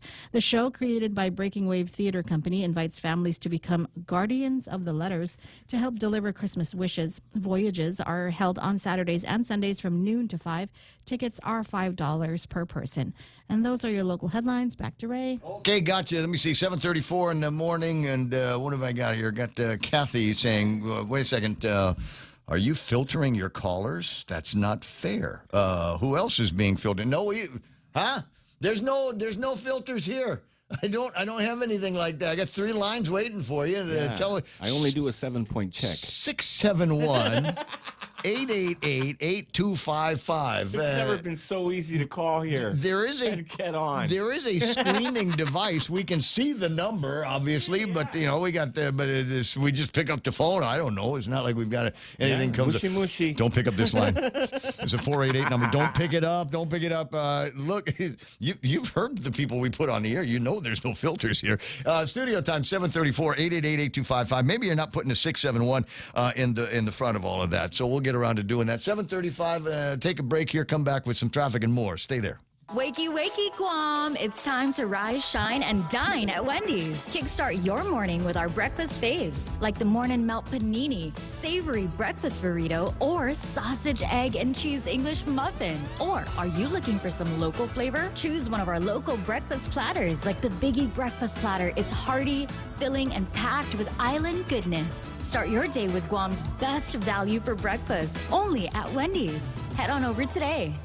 Every year it's the same thing. What do I get them for Christmas? This year, give them something they'll actually use and never forget. At Blades by Crank, we've got high-performance chef knives, hunting knives, pocket knives, sleek chef accessories, and never-released blades. Designed right here in the Marianas and built for precision, performance, and pride, we've got something for everyone. These aren't just tools. They're legacy pieces crafted to last a lifetime. Shop now at bladesbycrank.com or visit the local shop on the first floor of the Agania Shopping Center. Blades by Crank, making the holidays extra Shinarp. Right on, buddy. 7:36 in the morning. You know what you need? You need some other Shinarp here. What you got to get is Shinarp technology. Where do you do that? Beyond the Box, first floor of the Micronesia Mall. Now they had this incredible Black Friday sale. They might still have some sale prices left on incredible high speed, high tolerance MacBook technology. Certainly some new iPads that they've got. In fact, they've got the iPads that have got different kind of skins on the front. You got regular glass.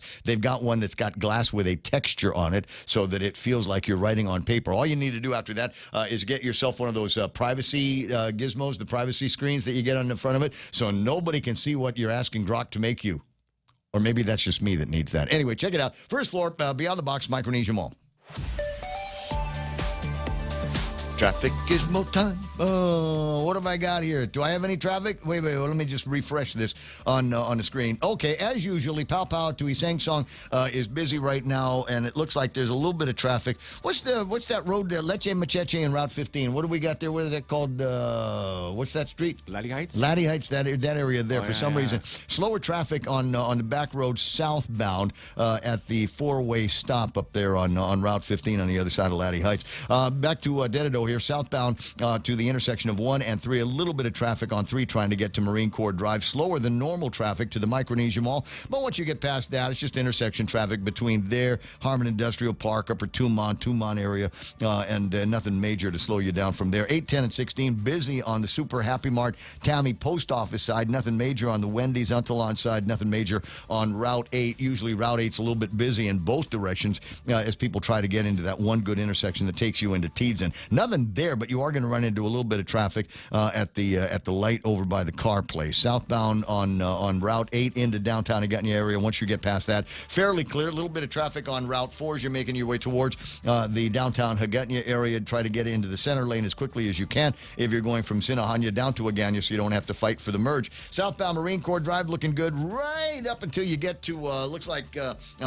where's that Polaris Point on your way to Big Navy and Suma. I'm going to click on that. You can see where it starts to busy up in that direction. So expect some delays around the Polaris Point area. 7:38. Once you get past that into Infusion, into Naval Base Guam, you should be okay. Say hello to all of the sailors on the George Washington, and I think the other carrier that's going to be in town before too much longer. What do we got here? 7:38. Yep, that's the time. This is The Point. It's back. Celebrate 75 years of Payless Supermarkets with a $5 off fuel coupon to redeem at any 76 Circle K location when you shop and save at Payless Supermarkets. That's right, $5 off fuel with every $75 purchase at any Payless location. But hurry, this offer is only good from November 17th to December 31, 2025. So don't miss out. Stock up on groceries and hit the road with fuel savings from Payless Supermarkets and 76 Circle K. Minimum $30 fuel purchase required to redeem coupon. Some conditions apply.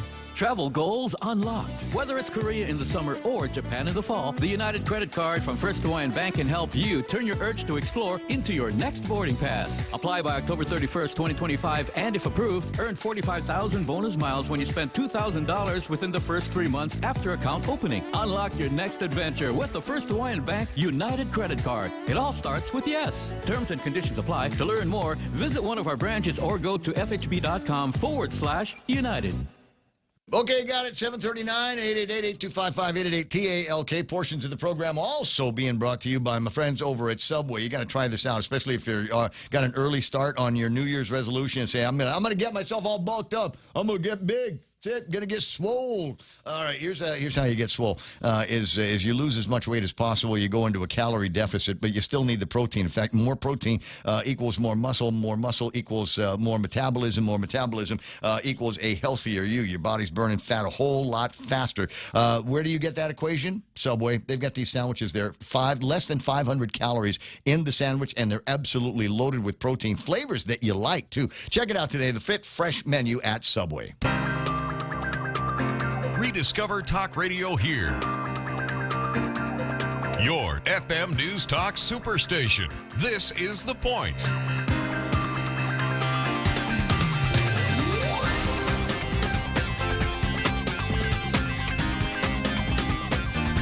Yeah, there's still a conversation on the YouTube side about filtering. There are no filters here. There's Joe and I and Donna are not admins. I turn on the feed and just generally let things go. Look, if there were filters, would a comment like this fly?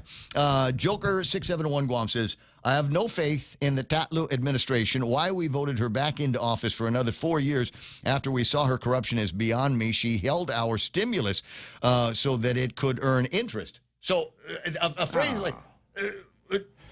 I mean, if there was a filter, it would have been on that, right? And as Booney Dog tomorrow says, I get a busy signal, so I quit trying. Donna Mendiola says, I have Main Street Donuts. Woohoo! I woke up extra early. Oh my God, Mainstream Donuts. God, go ahead, tease us, why don't you? What's to stop her from holding onto this $2,000 stimulus if we get it and holding it again to earn interests? Kathy filtered on points. He's changed her handle. Yeah, Mark knows why, he said. My comments about the rich only care about the poor when it's time to vote was deleted. Deleted again. How can it be deleted if I'm reading it? I don't know. Hard to explain what's going on. Something about it's not showing up on the TV. I'm not in charge of any of that. I've got admins. I've got not admins, but I've got moderators in the thing, and their job basically is to protect me. So if somebody comes out with some scurrilous remark about myself, they'll take care of that. 742. Who's on the phone? Mark Cruz. Hey, Mark. Hey, Alpha Cruz, what are you doing? Hey, no, Hey. I thought she was talking about filtering calls. No. She's talking about comments, right? I don't know. I Well, think so. No, she just said somebody deleted a comment. So, okay, I was confused. No, because sometimes when I call in, it answers and I hear you, but there's nobody there. Like it auto answers and I can hear the program going on. So I have to hang up and call back. That's what I thought she was talking about. I don't. Joe's in charge of all of that, so I don't know. I know. I blame Joe too. Yeah. Well, I'm not laying. Fire that guy. Put him on a street. No, because then I'll have to do it. Cut and pay. Then cut and pay. Or no. Yeah, if he gets a cut and pay, he's actually going to end up owing you money. So I don't know. for the gig. I don't know. Hey, I'll put it this way. I don't touch anything. This is the deal. Give Shelly a big hug from me when you see her. Definitely. We're planning on reunions. She's hanging out with. I'll throw a couple of names out. If you know. She's hanging out with Books and Leia, and they've been going crazy over the last couple of days to figure out where it is that I'm going to be eating when I get to Manila. Apparently, they think I'm too skinny. I've lost too much weight and want to fatten me up again. Oh, well, that's because you're running again. Yes, there is some of that going on. Yeah, at any rate, so definitely there are all kinds of people that are asking for me to give her that big hug. So there's going to be plenty of hugging when it's time for reunion. The thing that's in my head now is getting to the airport, getting to the Philippines, and then doing a grab. Normally, when I go, I'm a patient with the medical city, and they've got a guy that picks me up over the airport. But for the last couple of trips, I've had to sort that out myself, and I'm not. Hey. I'm not Grab Pro yet, and I'm not Grab Cash Pro yet either. I have a driver. You want me to hook you up? Hey. Hey, there's, we're on the air because now everybody that's going to Manila is going to say, Mark, who's your driver? Yeah, give me his number. 63 what? 969 what? All right. We'll take this off air. All right, we'll talk later. Yeah, wait. No, I need you to confirm something. I think it was Charlie Hermosa that said there's a sign up in Jigo now that says, watch out for boonie crossing. Can you confirm? No, well, maybe I haven't. I normally take back road. So if it's on Marine Corps Drive, I have not seen it yet. Okay, so can you tell me what's going on in Back Road right now over at that new four-way intersection? I guess it's not new now, but at the other end of Laddie Heights, looks like I got a little bit of a slowdown there from north to south. Once you get past it, it's clear. I'm already at in Tamuning. I just dropped the wife to work. Right on. So right on. It's always slow. Let's put it that way. I know. I'm trying to figure out whose brilliant idea it was to put a four-way stop through there. Couldn't they have done just an intersection? I mean, we got lights. Light? Yeah, they could put a traffic light up there and accomplish the same thing. That way, when there's no traffic trying to come off of Laddie Heights, then it can just be a straight shot. I mean, just put one of those blinking lights like they've got at Carbolito. Excuse me, people do that all the time, even though there's a stop. They blow right through it. I'm coming from Laddie Heights to turn up, and I stop, and then I start to go, and then I have to slam on the brakes because someone going north or south doesn't believe in stop signs. Hey, just wait until they put the medical complex up there. then you'll get a proper intersection, and who knows, maybe 4 lanes. All right. Five lanes, right. 5 lanes, and faster internet and all that. Yeah, right. Hey, hey, don't forget they got to get Josh elected, so you never know what's going to happen. What good things may come. Okay. Don't I roll when you're driving. All right, man. I'll talk to you later. 888-8255. That's there it is, 7:46 in the morning, and so the phone is working. I don't know about busy signals and all of that, but I appreciate I appreciate your expectations for fastidious and maintenance of comments. There'll be no censoring here, as I like to say, for a lot of reasons, and one of them is ain't nobody got time for that. We got a program to produce and people to talk to. And among the people I want to talk to here this morning include, as the man said, something about a $2,000 rebate coming in from the federal government of the United States of America. The tariffs, they say, are working and saving the government and bringing in money to the United States Treasury. I think that's a little light, though. What's that? It's a little light, Ray. What's that, like $2,000? Come on, man. It should be more. Yeah. It should be more for everything. Should be 4 for single people. Oh. And 6 for, like, if you got kids. Yeah. I don't Come know. on, man. $2,000? There's a whole lot of moving parts on this, and one of the things that I haven't seen is anything that looks like a plan.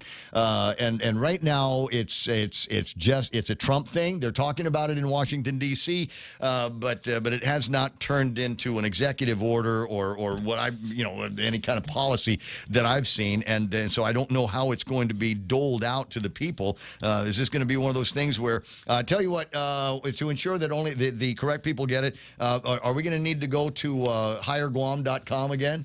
Are we gonna have to go through that process again? Is it going to be done just like the COVID-19 We'll figure out how to fraud stimmies? We'll figure out how to fraud them. There is that. there is that. I mean, there's billions of dollars, they say, went directly into fraud. What I'm trying to figure out is all the different ways that the Somalis have figured out how to defraud the system. Did you hear about this? So they go see a doctor, and the doctor says, "Oh, your kid's got ADHD." or autism or something Yeah. like that, and now we're going to put you into a program. I'm sure the doctor gets a couple of bucks from the program, and then we're going to put you in a program so that you get all kinds of money that come. It's significant grants that come through. Symptomless Tourette's. Yeah. Well, kids on the spectrum. He's on the far end of the spectrum where he's doing really good, can read, write, talk, all of that stuff, but still got autism. So we feel bad for you. Here's several $1,000s, and then they take that money and apparently are sending it out to the terrorist organizations, or that's the way that they're talking about doing it. Now, I received, and I'm not sure exactly, I may have signed up for it, or maybe I just get it because, conservative. I get a thing from the White House about every day, the White House Wire, WH Wire, and you can sign up for it as well. And it's kind of a daily piece that comes out of Washington, D.C., out of the White House, where they talk about things that are important to American citizens and things that they're talking about. Melania Trump unveils the White House Christmas decorations for 2025, and the cool thing about this is it is in direct opposition to and in a classier version. You remember the one that the Bidens did? With the gays and the trannies, lying down the hallway over in the White House. That was great. All the DEI Christmas decorations that they had up there. Anyway, I think this one here is going to be a little more classy and sober. I'm sure you'll be able to find the video on the deal. Home is where the heart is. 51 trees, patriotic motifs for the United States 250th anniversary. A blue room tree honoring Gold Star families and festive tributes throughout the state floor. Let me see. Got another story here about the Easter Bunny who wrangled Joe Biden away from reporters has been pilloried for questioning Trump's age. Trump says he's chosen the next Fed chair. As affordability pressures rise, he's already chosen the next guy in charge of the Federal Reserve. We've been talking about trying to get some easing off the interest rates for a long time, and that's one of the things I think that is holding back a big chunk of the economy. President feels the same way and wants to fire the guy that's in charge of the Federal Reserve, but I think he's going to be out anyway before too much longer. From the White House, yes, there's something wrong with Walz, as in Minnesota Governor Tim Walz, as in the guy that ran for vice president of the United States. The White House has accused Minnesota Governor Tim Walz of presiding over a massive fraud scheme that allegedly stole over $1 billion in taxpayer funds through sham nonprofits tied to pandemic-era assistance, claiming most of those charged are of Somali descent. Is this what you voted for? 7:51, and there is at least one tweet or truth message from the president. I haven't read the whole thing. Says here, looks like Honduras is trying to change the results of their presidential election. If they do, there will be hell to pay. The people of Honduras voted in overwhelming numbers on November 30th. The National Electoral Commission, the official body charged with counting the votes, abruptly stopped counting at midnight on November 30th.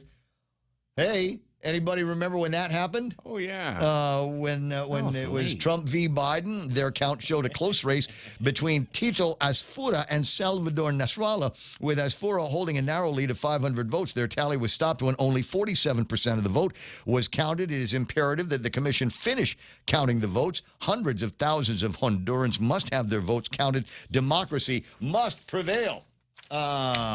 Precedent in the United States. I got to be careful when I say that because there might be. I'm not moderating anything. I'm not filtering anything. But maybe somebody over at Meta, somebody over at Google and YouTube might be. So you got to be careful still when you say things. Let me see. Peter Santos says Josh Cadahay, Feliz Pascua, smug. The only filter Ray has is attached to his coffee machine. and it says, I told you never call me here. There it is. 7:52 in the morning. 888-8255. That machine is working. The YouTube is obviously up, and the Facebook is obviously up as well. Listening, says Kathy, listening for the aggrandizement. And Booney Dog says, you all have a blessed day. That's all right. pontificating. Frenchie. Here we go. Booney Crossing sign in Dedido is on Iseng Song near the quarry. None of the speed limit signs before the downhill at the busy intersection with Batulo and Bamatsu Street. Okay, gotcha. Thanks. I appreciate it. Pictures or it didn't happen. That's the way it works. And then send it to the meme machine. 797-8255 is the gizmo there. One of the other things that has got my attention is the stories that are floating around about graffiti. And thankfully, there is legislation moving that they're talking about that hopefully will add more by way of punishment for folks that are found convicted of violating our current set of graffiti laws. Maybe even jail. Certainly high high cash penalties. Fines for the first offense increased to $2,000. It's only $1,000 right now. Fines for subsequent offenses would rise from $4,000 to $4,000 from the previous $2,500. Okay, now I know Joe's rolling his eyes. The last time they had their hands on somebody that had been, number one, busted, i.e. caught in the act, was a guy, what was his, REEF was his handle. And there might still be some of his scribblings. 42, Ray. Yeah.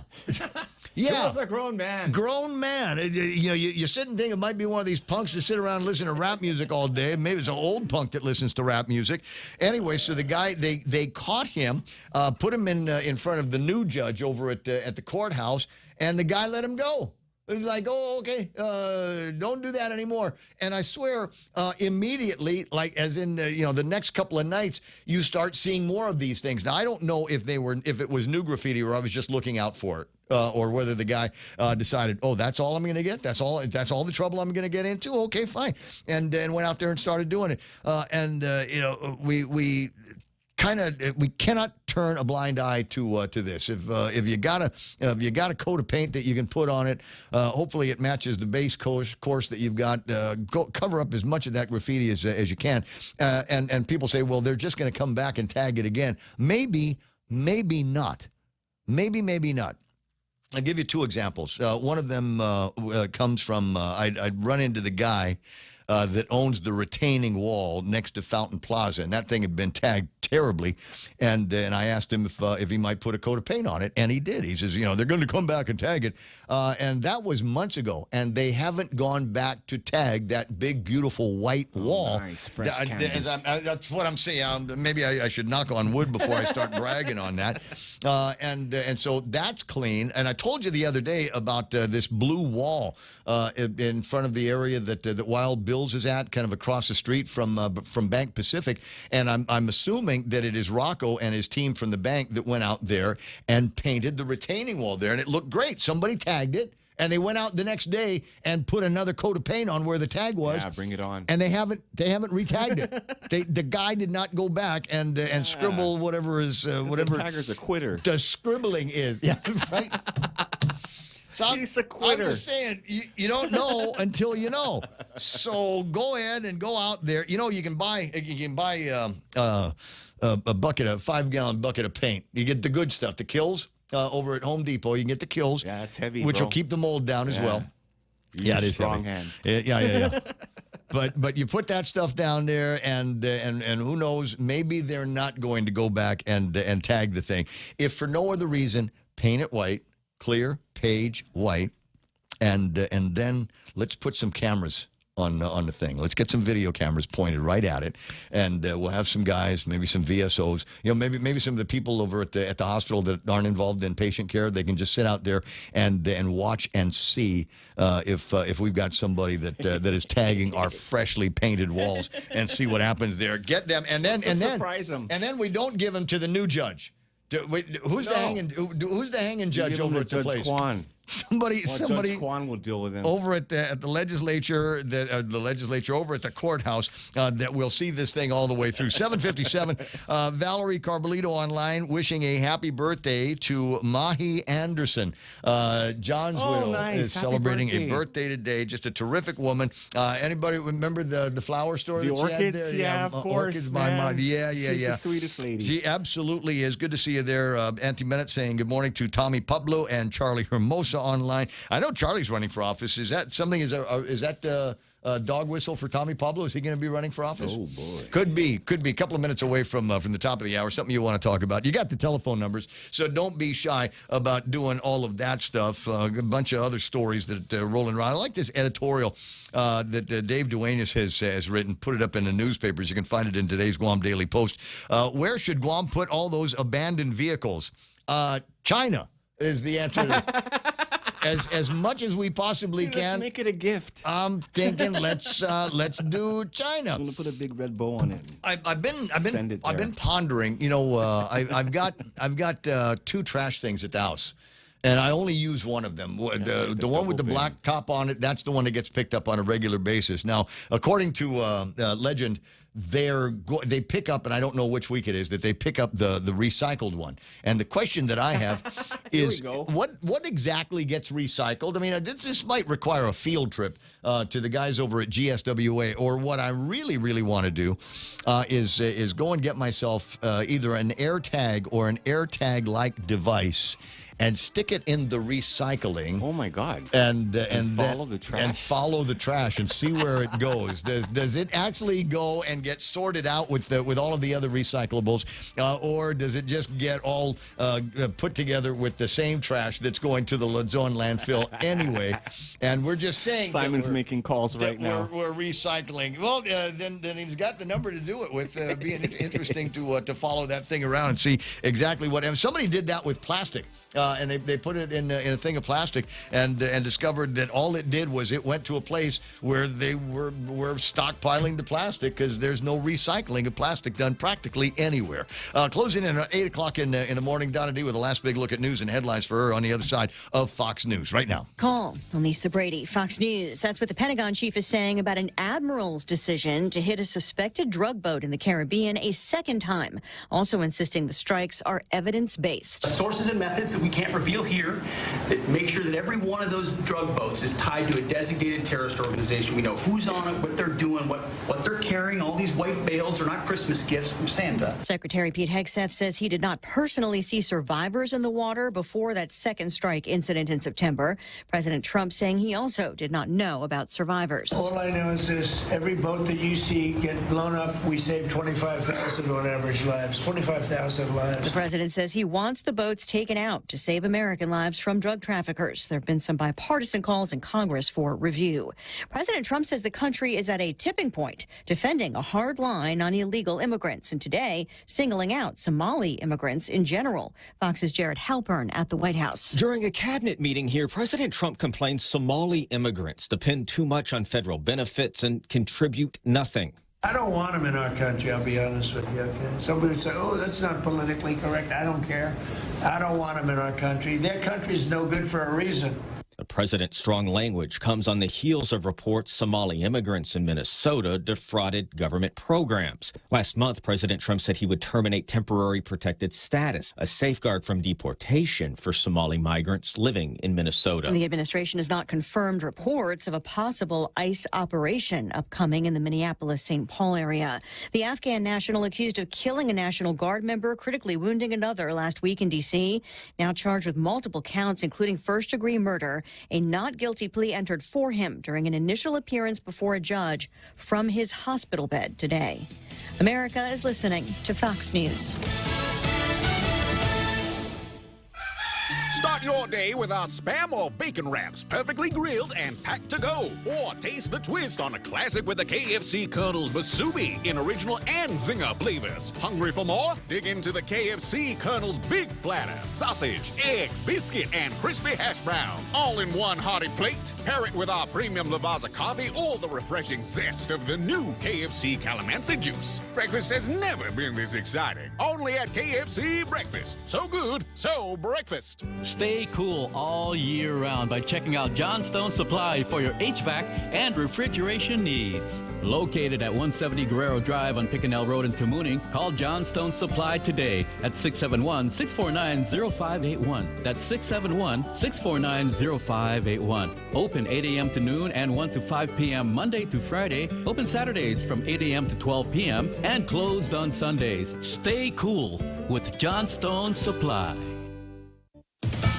President Trump says his administration is bringing down costs as Democrats try to gain more traction on affordability. Affordability is a hoax that was started by Democrats who caused the problem of pricing, and they didn't end it. He points to gas, egg, and beef prices improving as another Democratic candidate tries to capitalize on the issue in Tennessee, where voters are picking a new member of Congress today. After wins by Democrats last month, Republicans are hoping a Tennessee House seat stays solid red in a special election between Trump-backed Matt Van Epps and Democrat State Rep Afton Bain. This is about the direction we want to move our country, and we want to move it in the America First direction. That's what we're going to do. I think voters are feeling that this Washington Republican economic agenda has not delivered. The special election after Republican Rep Mark Green resigned this summer from the 7th District House seat. Republicans confident they can defend as Democrats say that even red districts are now in play ahead of next year's midterms. Fox's Jeff Manasso. Polls close in Tennessee at 7 Central Time. That's 3 hours from now.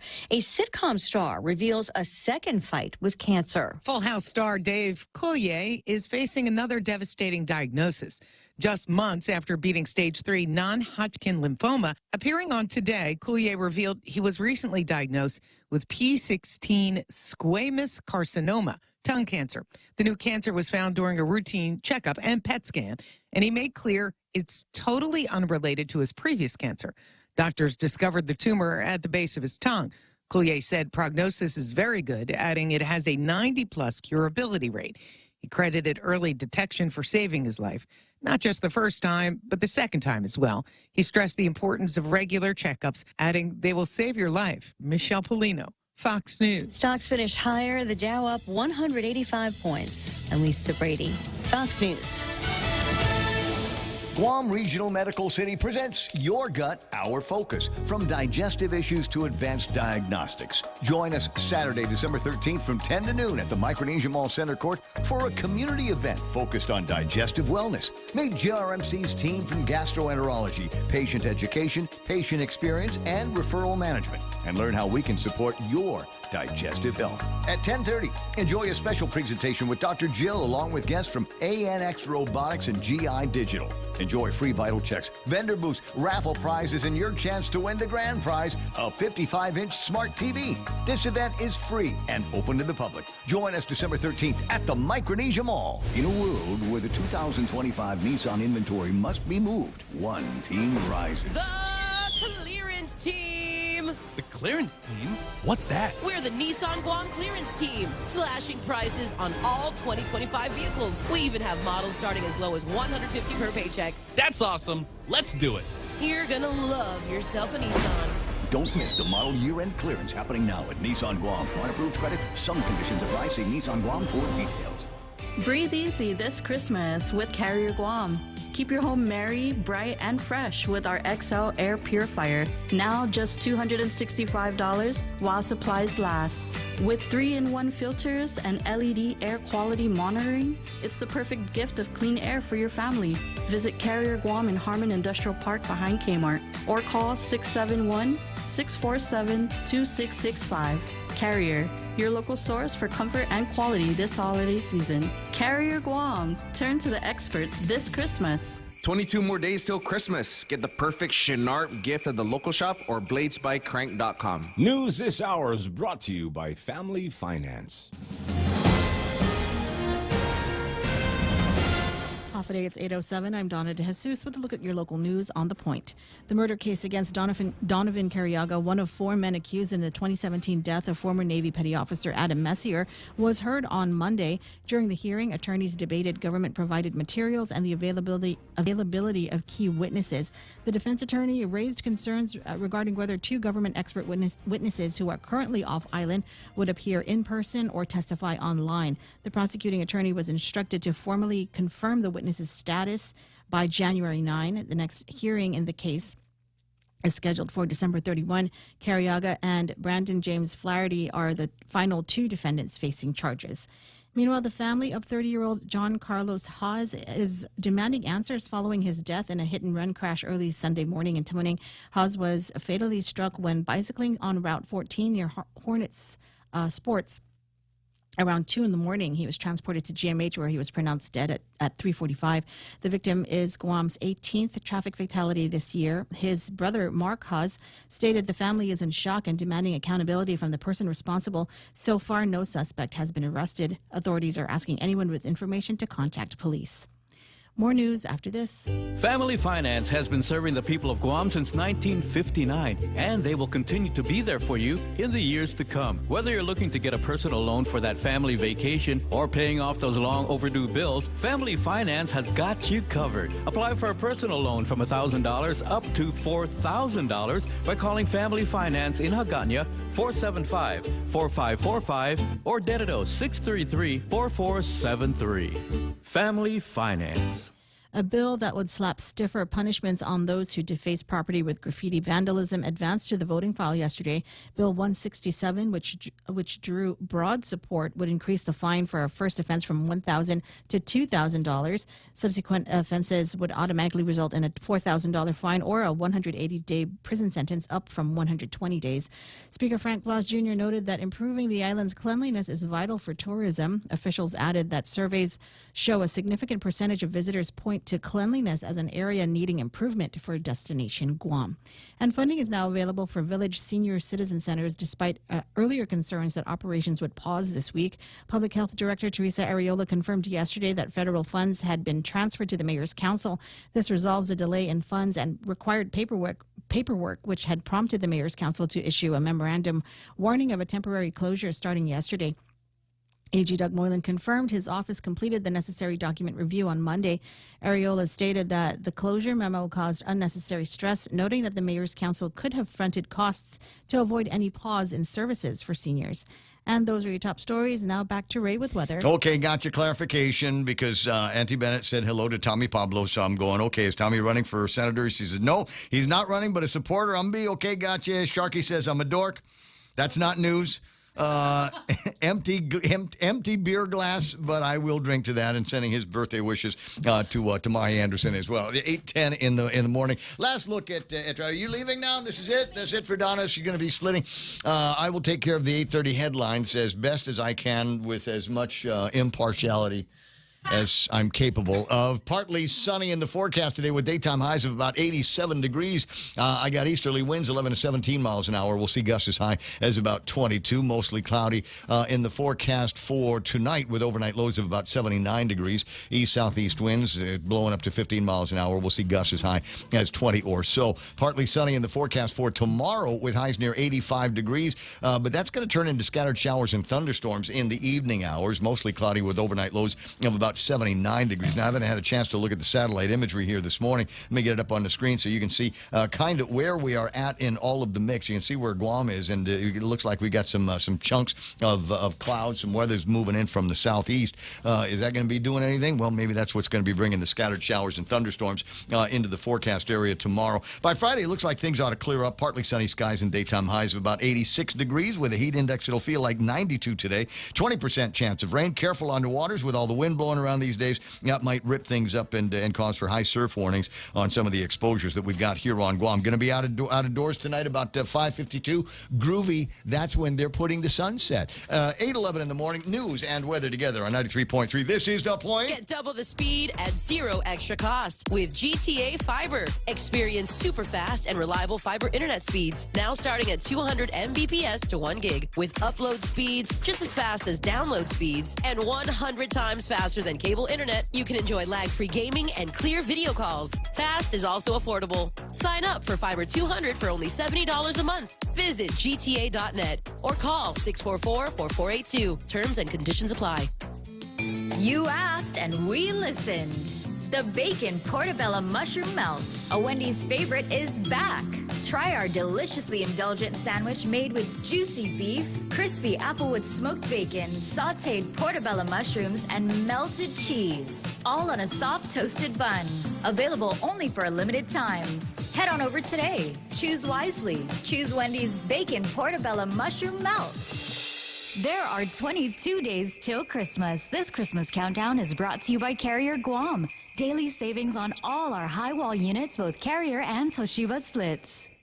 Okay, good. 8:12 in the morning. Ray Gibson Show being brought to you by the guys over at APL American President Lines, a global presence with a local home, and folks over at Take Care Insurance. It's the Ray Gibson Show. Morning talk that matters.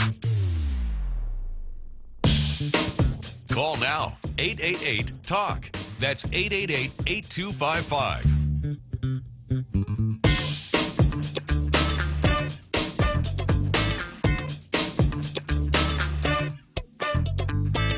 8:13.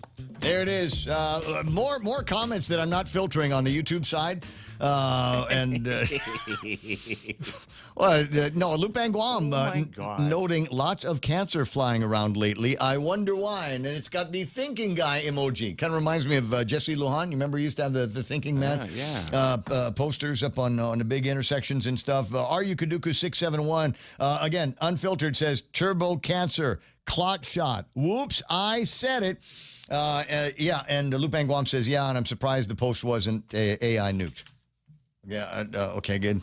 Again, I'm not in charge of that. I've got there's guys with wrenches next to their name, and their job is to make sure that that nobody casts any suspicious things about. You can if you want to. I mean, what the heck? Vote for me. Give it a shot. It's all true. whatever you've heard, there's pretty good chance it actually happened. At any rate, but you're right. You're correct. The share of adults report having been diagnosed with cancer is up. In 2010, it was about 7% of the adult population had been diagnosed with cancer in their lifetime. Fast forward now to 2025, it's almost 10%. It's almost 1 in 10 of us are dealing with or have been diagnosed with cancer. If you stop and think about it, we're hearing a lot more about that these days. One reason for the climb in lifetime cancer rates is that people are living longer after their diagnosis. The share of adults who said they've been diagnosed with cancer again hovered at just above 7% from 2008 through 2009. Through 2014 to 15, it started climbing again. What was it that happened around that time between then and now?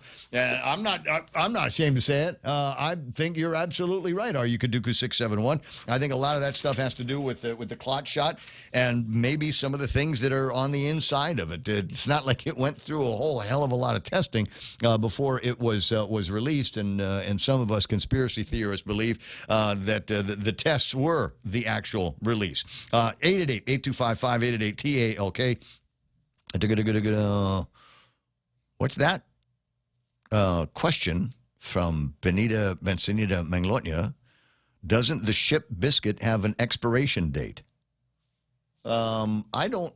It's an interesting question, and I'm not sure where the question is arriving from. Last time I was at Payless, and I go there fairly infrequently. I went and I saw ship biscuit. Biscuito is what we call it around here, and you can buy it in a pack of, I think there's 4 or 5 in a regular pack, 4, and or you can buy the family size. You can buy a tin can. And it's got a bunch of these little packs of biscuits. So, and I bought that. It's one of the things I like to have with a little bit of cheese. One of the things that, if I've got some Vienna sausage around the house. Ooh, Vienna sausage. In case any of my family is listening, I never have Vienna sausage. Just drink the juice. I like the juice. Like beer. Anyway, so when I was younger, I used to chop the Vienna sausage in half and then eat that with the biscuito. And she's asking, does it have an expiration date? I don't see one. When I don't care. Well, so the idea is the harder the bread, the harder the biscuit, the more likely it is to survive. There's a thing called hardtack.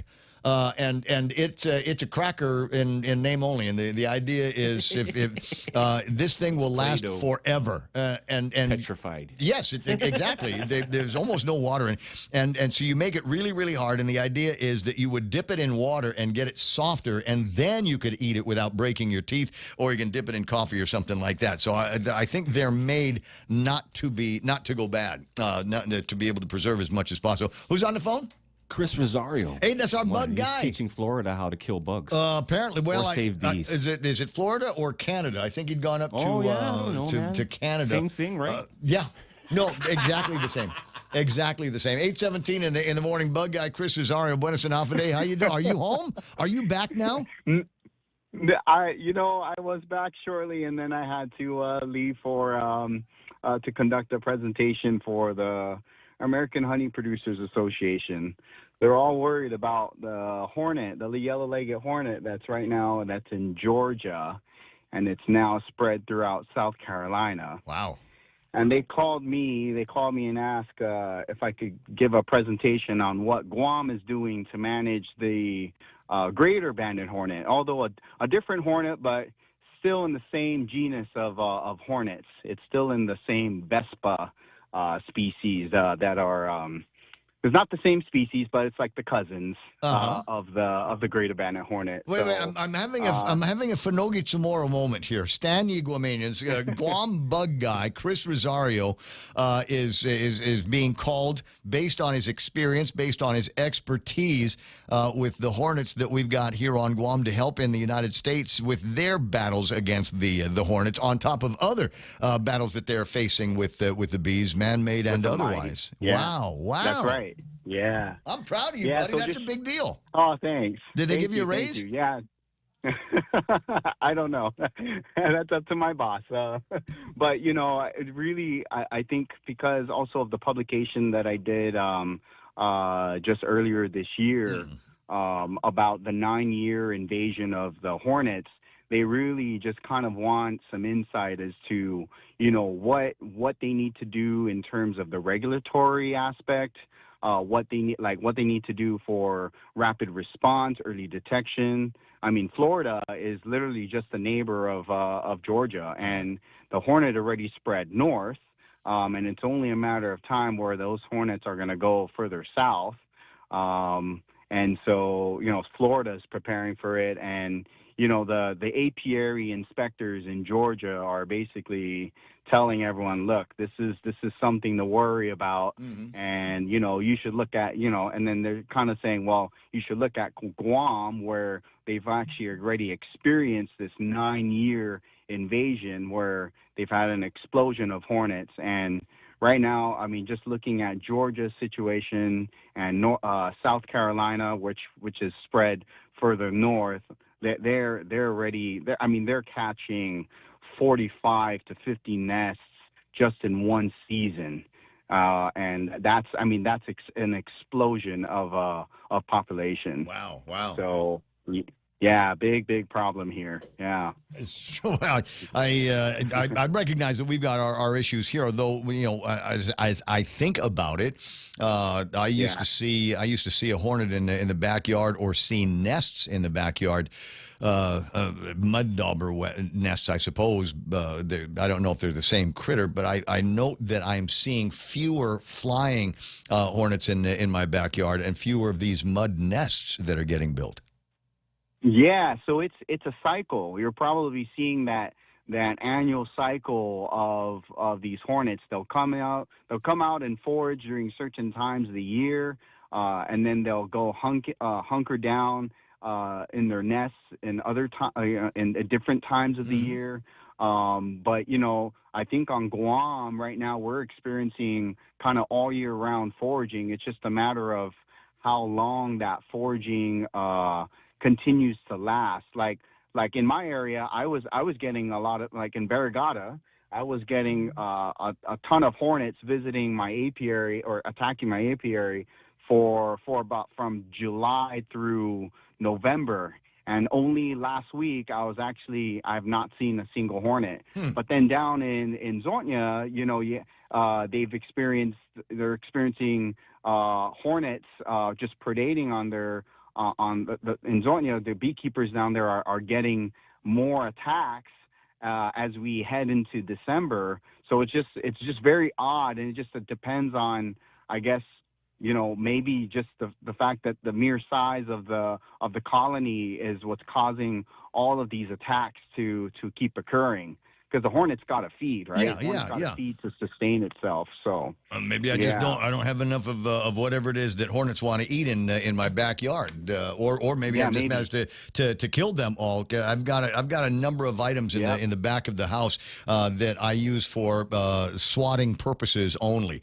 Something like it's got the width of a tennis racket or something like that, so it's really hard to miss them because it's not like they're great flyers. They're great pilots, and once they get into a hover position, then it becomes easier to smack these things around. And once I smack them and they're on the ground, it's a step and a little bit of a satisfying crunch under my Zori that feels so good when I kill those things without having getting stung myself. At any rate, so I'm really proud of you. I mean, I think that's a real accomplishment and a hell of a distinction that they are calling on you to help them out with their problem. But it's not as though we aren't. It's not like we've managed to avoid some of the other issues. One of the things that was discovered recently was equipment that was used in Tinian was not washed down properly when it returned to Guam, and unfortunately, there's a possibility that there are some Tinian varmints that maybe caught a ride out to Guam, and concerns now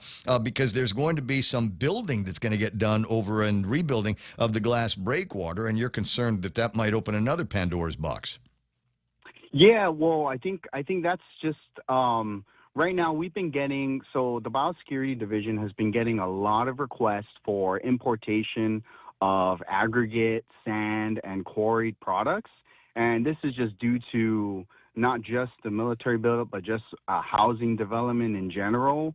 I mean, it's really picked up within the past 2 years. Within the past 5 years of being in biosecurity, just the past 2 years, we've had so many inquiries from importers that are asking what are those requirements. And to me, I've never really experienced what not just the documentation. I mean, everything on paper, and by law it says this one is what's needed, but to actually be able to go out and see the operations of how the vessel is loaded with quarry material, whether it's a vessel hull or whether it's a container.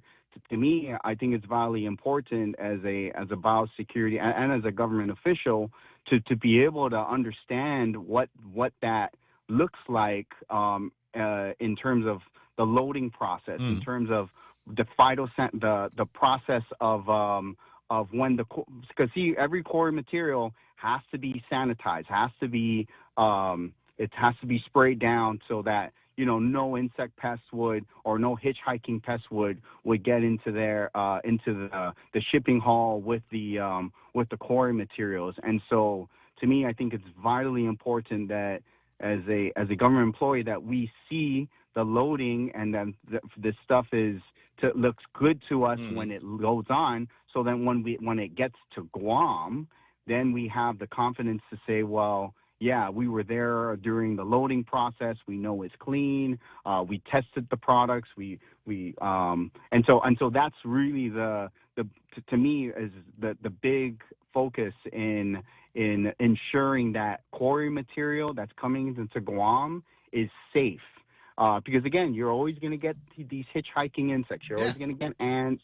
You're always going to get beetles that will fly around, especially if the operations are being done at nighttime and they have the lights on. So you'll get a lot of insects. So it's just there's so many variables involved, and having to go out there to really see the operations helps you define what those variables are, and then that way you can tell the consignee, look, this is not the way to do, or this is. Or here's the mitigation. Yeah, come up with the mitigation. Yes, the mitigation. But one of the things that we found, again, with the Tinian washdowns, was that there were steps in place. There was a plan in place, but they weren't very fastidious to the plan. They weren't very faithful to the plan, is, I think, one of the conclusions that you made. It was that they just did not follow all of the steps that they needed to follow.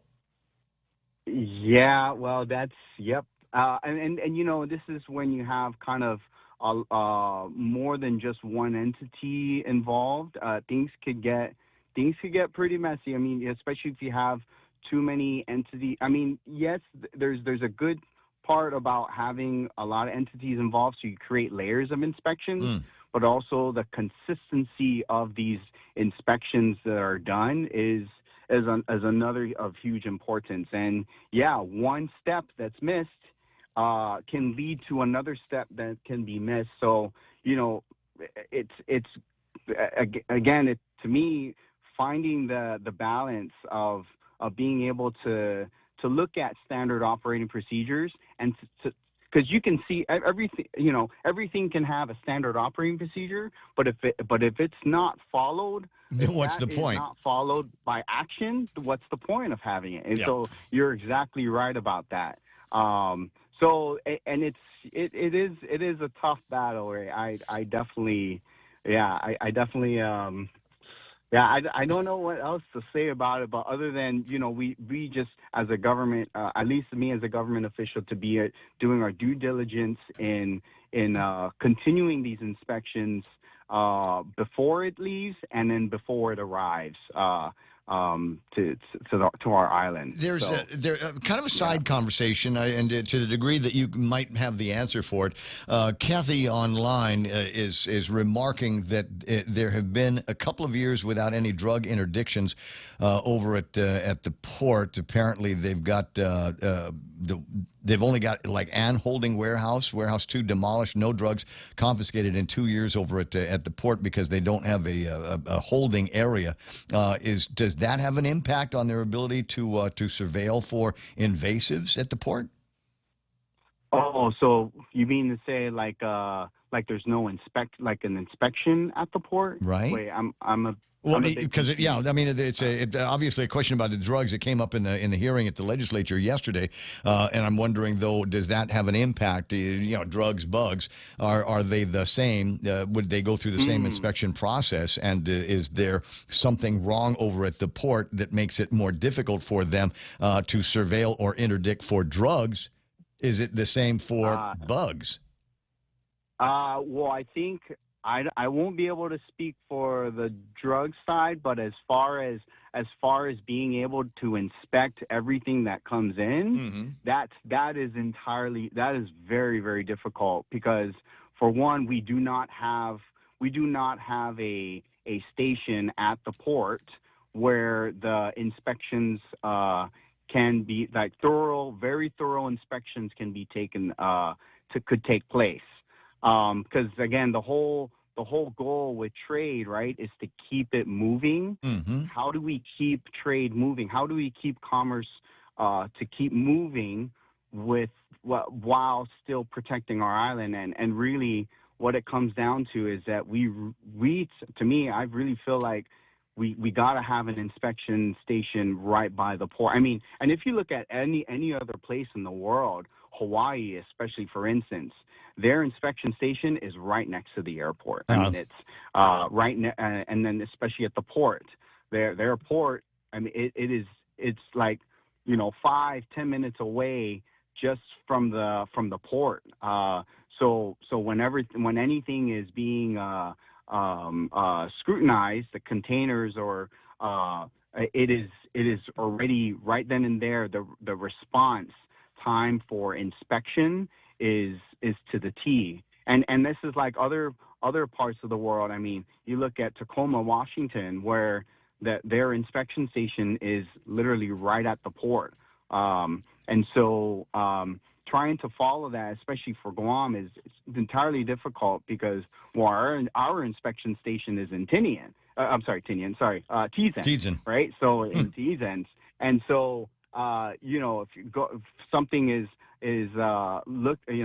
scrutinized at the port, well, you have to the timeliness of getting the inspection done and then getting the sample and then forwarding it to the Tizen station. That can take pretty much all day. And so that I think the flow of process of the time the inspection's done to the time the collection of the specimens, it's definitely there's definitely a lot of time lag there, and so having some presence at the port, it would be nice. Of course, this is kind of really it's really up to our legislation to really get biosecurity presence, more biosecurity presence at the port. Well, we can convince them by having them go and do some hiking and see what it's like living in the realm of fire ants,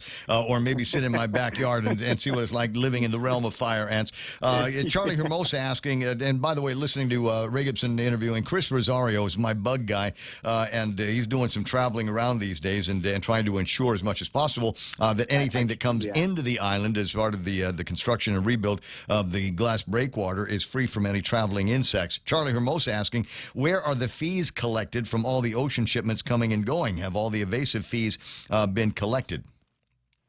To me, I think now they have been more, yes. So where have they been collected? Where have the fees been going? They have been collected by the Department of Agriculture. And I think now it comes down to the Guam Invasive Species Council to help be able to allocate some of those funds for potentially having some presence at the port. So it's really, this is why we have a Guam Invasive Species Council. Yeah. So obviously a little bit. So you could use a hand or a gun. I'm not sure one or the other, both maybe, put you into enforcement mode. Studio time is 8:33. Always a fascinating conversation with you. And speaking of fascination, do we have any? There's drug sniffing dogs. There's bomb sniffing dogs. Do we have brown tree snake sniffing dogs? Do we have fire ant sniffing dogs? So we have the brown tree snake dogs, but that is from USDA Wildlife Services. They do the brown tree snake inspections, most especially for outgoing cargo. Now and then also we have the coconut rhinoceros beetle dogs that sits with the Department of Agriculture Biosecurity Division, most especially under the Research Corporation of University of Guam program that is ran by by Dr. Glenn Dula and Jesse Mariano. So that project along with Garrett Certeza, who is also a previous customs dog handler who has really adopted this program very well for the coconut rhinoceros beetle. And I think we had just another interception just recently of coconut rhinoceros beetle being found.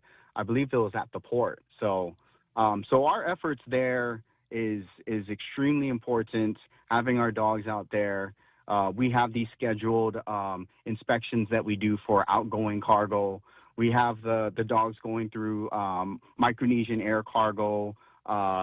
So on a daily, and on a weekly basis. So we know it works. It's important, and I think again in terms of the we just got to get them on we got to get them on the incoming side though, and closer to the point of entry into the community. 8:35 in the morning. Yep. Well, you stay at it, Chris, and the next time somebody says, "Hey, there's a famous guy on Guam. He's famous for his work with bees and hornets. Let's get him on the phone. Let me know about that so we can polish your shoes a little bit. All right." Oh man, thanks, Ray. I'm just doing the best I can to keep our island. Well, apparently the best you can is notable even in the United States where they're facing similar problems. So, like I said, I'm kind of proud. Yeah. It's 8:36. I'll talk to you pretty soon. Merry Christmas, my buddy. I'll see you. Hey, Merry Christmas. Happy holidays to you, Ray. 888-8255. No problem.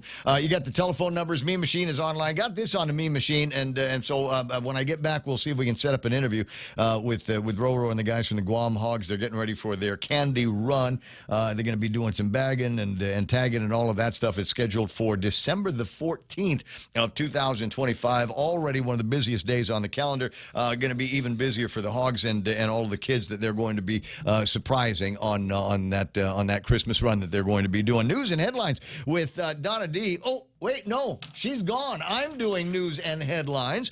And then after that, Real Joe and I are going to take a look at celebrity birthdays and special events for the 3rd of December. That's all on the way as the Ray Gibson Show continues. It's back. Celebrate 75 years of Payless Supermarkets with a $5 off fuel coupon to redeem at any 76 Circle K location when you shop and save at Payless Supermarkets. That's right, $5 off fuel with every $75 purchase at any Payless location. But hurry, this offer is only good from November 17th to December 31, 2025. So don't miss out. Stock up on groceries and hit the road with fuel savings from Payless Supermarkets and 76 Circle K. Minimum $30 fuel purchase required to redeem coupon. Some conditions apply. Boss, I got run over by a forklift. Boss, I crashed a company truck. What do we do? Our warehouse and inventory are gone. Hi, this is Dave Silva from AB Risk Solutions, and it's time for Risk 101. Everything you just heard are examples of risk your businesses can face. Our job is to ask the hard what-if questions and teach you how to reduce your exposures and help you recover if things go sideways. We've got decades of experience in Micronesia working with businesses big and small. Call AB Risk Solutions today at 777-2668 for a free inspection and quote. AB Risk Solutions, formerly known as Aon. Hey. You know, they just got done with the kickball tournament that the Cause and Conquer did last weekend. And I got word that there's going to be another one. The Guam Football Association Training Center in Harmon will play host to the Fade Away from Violence kickball tournament taking place this weekend and next weekend from 8 until 3, both days, the 6th and the 13th. Now, it's got a police department badge on it. So I think there's cops here. Oh, man. I think it's a cop thing. They don't want to challenge the cops. Take it out on the kickball. Slow and bouncy. Bro, you know what? Can we... Because you know what, I'm a little bit disappointed because I don't think the Conquer had the options for a whole lot of grudge matches. You know, I was kind of hoping to see the soda companies against the soda companies, beer companies against the beer companies, gas stations versus gas stations, telecoms versus telecom, maybe even radio stations versus radio stations. But I think this one here ought to have at least one grudge match in it. This kickball tournament, inmates versus the guards at the Department of Corrections. That would be great. I'd pay for that. Right? I would. Yeah, I would pay double. I'd get a sitter. Whatever it is that you want to charge, I'll pay it because that's something. That's something that I'd like to see. What was that movie with that they Adam made? Sandler. Adam Sandler in that movie. Football game, right? Yeah. Yeah, I forget the name of it, man, but it was a remake of one from the 1970s with Burt Reynolds in it. Yeah, where you could get back the guards. Yeah, so you could get a couple of digs. All right, it's 8:39 in the morning, and it's time for the 8:30 headlines. Here's the stories that Donna left for me. A woman charged with multiple felonies after attempting to bring meth into the Department of Corrections. 40-year-old Dolores Lynn Mano was arrested after a syringe containing meth was found hidden in items for a detainee. What items? Pair of shoes. The charges escalated when a canine alerted to her car, where officers then found a purse containing 2 pipes with drug residue and 3 resealable bags. She was released on a $10,000 personal recognizance bond. Port Authority of Guam launched the $6.9 million F1 Pier restoration project yesterday. The pier is Guam's only operational fuel terminal and is being repaired with a $4.8 million federal grant. The upgrades will stabilize the pier, ensuring uninterrupted fuel supply for 5 to 10 years for both civilian as well as military operations. And GHRA and JGTA are co-hosting a Keep Guam Clean beach cleanup Saturday, December 13th. The event is at Mataping Beach Park in Tumon. Starting at 7 a.m., volunteers will receive supplies and can earn community service hours. Registration required by Tuesday, December the 9th. But pro tip, just go. I did, and people say, well, you're not a member of the JGTA or GAHRA. And I said, so what? I live here. I'll grab a plastic bag from you. I've already got a pair of gloves. And there's enough people that will be in the Mataping Beach area. So what I like to do is go out. You will fill your bag faster if you go out of Mataping Beach and just head north. Up on San Vitores, head north on San Vitores, and both sides of the street, look in the boondocks, look under the shrubbery and things like that. You will find a whole bunch of stuff. Fill up your bag and then go and enjoy the view over it. And plus, it's cool hanging out. You're hanging out with hotel chicks. and JGTA chicks. Yeah. So there's nothing wrong with that. But be advised, there's a lot of high schoolers there too. So don't creep out. Don't be like Ray. Yeah, don't be cringe. 8:42 in the morning. All right, that's all the news. That's all the news that we've got for you here this morning. We'll have a newscast from KUAM in the next hour of the program. And who's coming in a little bit later on is I have a Clayton Duval. The young one, not the old one, right? The son. What's the name of the company? Is it Skate? No, it's not a skate. It's Skate Association. It's not a skate association. I think he's coming in to plug the new family business. Oh, really? Black Widow Cleaning. We did a home show at the mall last month before, and one of the highlights was him showing videos and stuff, and I interviewed him briefly, and I might if the actual conversation in the studio gets boring, I might play a little bit of the interview, because one of the questions that I wanted, because these guys do deep cleaning. Is my understanding. So they do super deep cleaning. They'll go to your house, and if you live like me, then chances are your bathroom looks like the bathroom over at the Anderson Air Force Base in the bachelor quarters. Anyway, so exactly. The kind of thing you look at and say, where do I stand so I don't get athlete's foot or any number of other boy diseases that I'm sure Ray has, and so they've got cool things. But the question that I wanted answers to was have you ever had to go and do a deep cleaning in a house where somebody died and wasn't found for a while? Wow. He gave me an answer at that interview, and I'll ask that question yet again when he's back in the studio in just a little bit. 8:43 in the morning. Real Joe, Donna, are you ready for celebrity birthdays? I'm ready, Donna, Joe. We're all ready. All right. From Jefferson Starship, Mickey Thomas is 76 years old. I love it. Not bad at all. And interesting sometimes to hear sometimes you wonder, is that Mickey singing or is it Grace Slick in the Jeffrey? Because sometimes they get into those high notes and they're pretty similar. Daryl Hannah, the actor, actress, is 65. Splash. Yep. She did a couple other. Kill Bill. No, that's not the one from Kill. Well, maybe she was in Kill Bill. One of the other villains. She was a one-eyed villain. Okay. And Blade Runner. She played one of the android chicks. Really? In Blade Runner. Yeah. Okay. The one in the end, she shaved her head and spray painted her face. Ooh, yeah, I like that it one already. Kind of hot. Anyway, so yeah, she's 65 years old. Julianne Moore, one of my favorite redheads, is 65 years old. Silence of the Lambs. Yeah. She was in the second one. She's pretty. Yes. I've said so. I've said so, but whenever I've said so publicly or in front of chicks, they kind of look at me like, ew. And what? Yeah, they don't like that. I don't know why. Is it the ginger thing? Is that, do you think maybe that might be some of it? Could be. Ginger haters. Blonde brunettes, but everybody against gingers.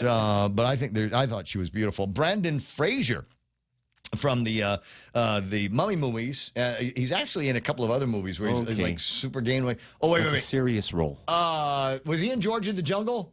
He was. George he was, I love that. There's a couple of groovy songs in that. I got to find the soundtrack. Anyway, Brandon Fraser is 57 years old. Here's another guy that's younger than I am that is way more accomplished than me. Montel Jordan, the singer, is 57 years old. Looking to see if there's anybody else, any other names I recognize here. Lisa Lapira from The Equalizer, but don't ask me which one, is 44 years old. That's amazing. I just burped a chili that I ate the other day. God, too bad I'm not in there. Enjoy it. I think it's bypassing something else, though. All right, and for special events, 8:46 in the morning, special event number 1, it is Apple Pie Day. Yes, indeed.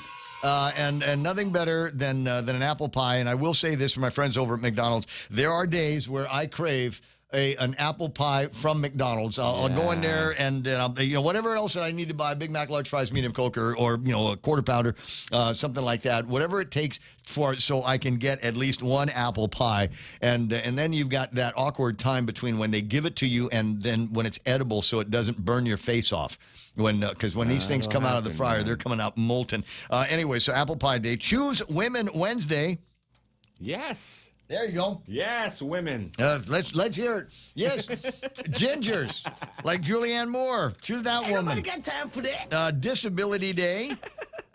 Green bean casserole day. And everybody should have, even if you're from Guamanian, you should have a green bean. You should be able to make at least one casserole. We always pretend that we like it when someone brings it. Yeah. This This is so good. So if you're not down with green beans, and a bachelor buddy of mine, I was bunking with him a few years ago, on a trip to Okinawa. And there was no place else for me to stay except for with this guy. And he's one of these old farts that had been knocking around Okinawa for a long time. I'm pretty sure he was a spy for the CIA or something. But anyways, he was actually pretty cool. And we wanted to eat, but neither one of us felt like going anywhere. And so he says, "Hold on a second," and he opens up a can of asparagus, a couple of cans of asparagus. Oh, wow. And a couple of cans of cream of chicken soup. The one that's condensed, you got to add water to it. But in this case, he didn't add any water. He just kind of threw the asparagus down in the thing and covered it over with the cream of chicken soup and stuck that in the oven for about 10 minutes because everything is literally cooked already. All you got to do is heat it up, and you have that over some rice. I thought it was actually pretty good. They could have used some croutons and some breadcrumbs, but otherwise it was good. So figure out a casserole that you can make on the fly. Nothing impresses chicks more than that.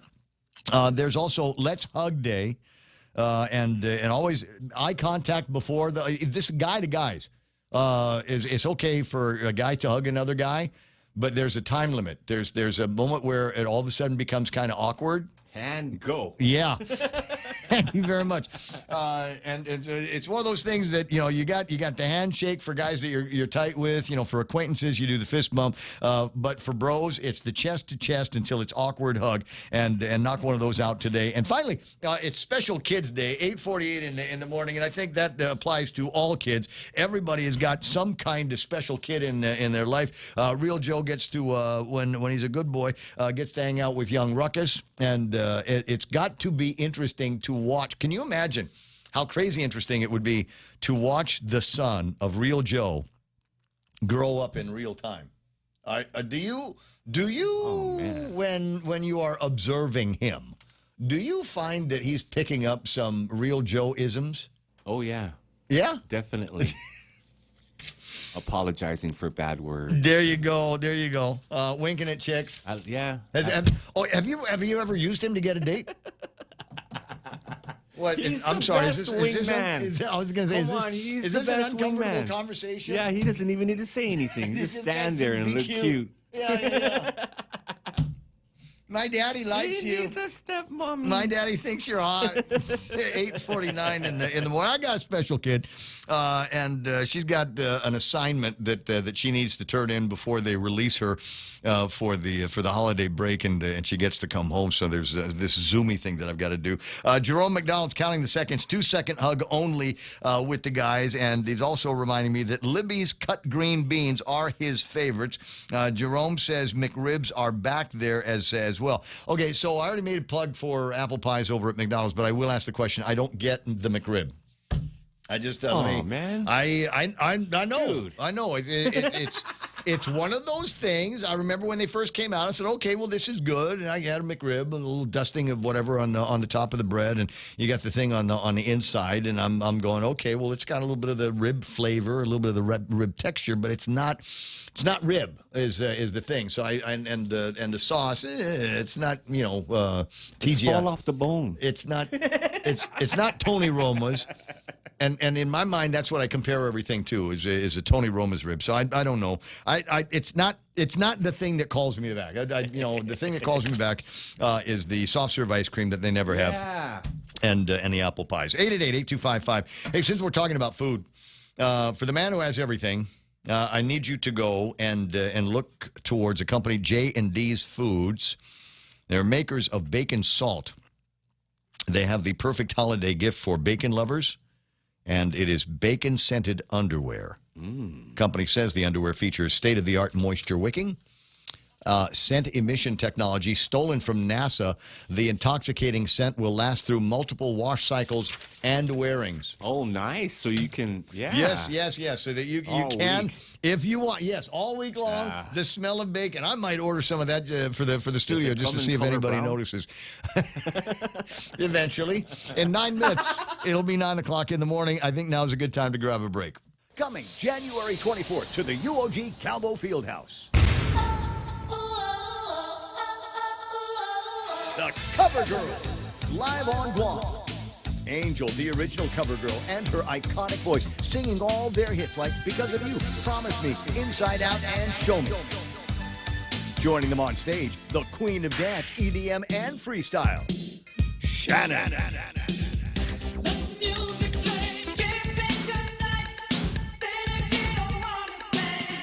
Also, 90s freestyle diva singing all her hits, Jocelyn Enriquez.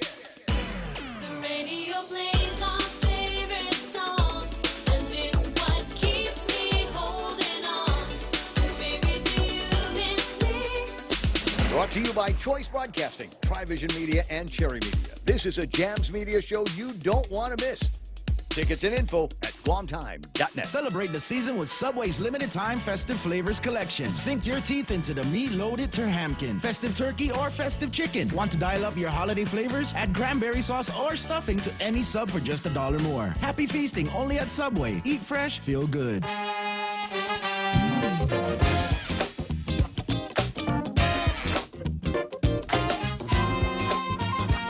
A little bit of a conversation between Charlie Hermosa and Jerome McDonald. Jerome saying, glad you like the coffee there, Charlie. Looking forward to listening to you again this coming weekend. Have a good one. Yeah, Charlie in studio for me on Friday, Monday, and Tuesday. I'm going to be going and checking out the exchange rate. This will be different. This trip is going to be a little bit different for me. Number one, I'm going to be using pre-damaged luggage that my brother found in the Philippines.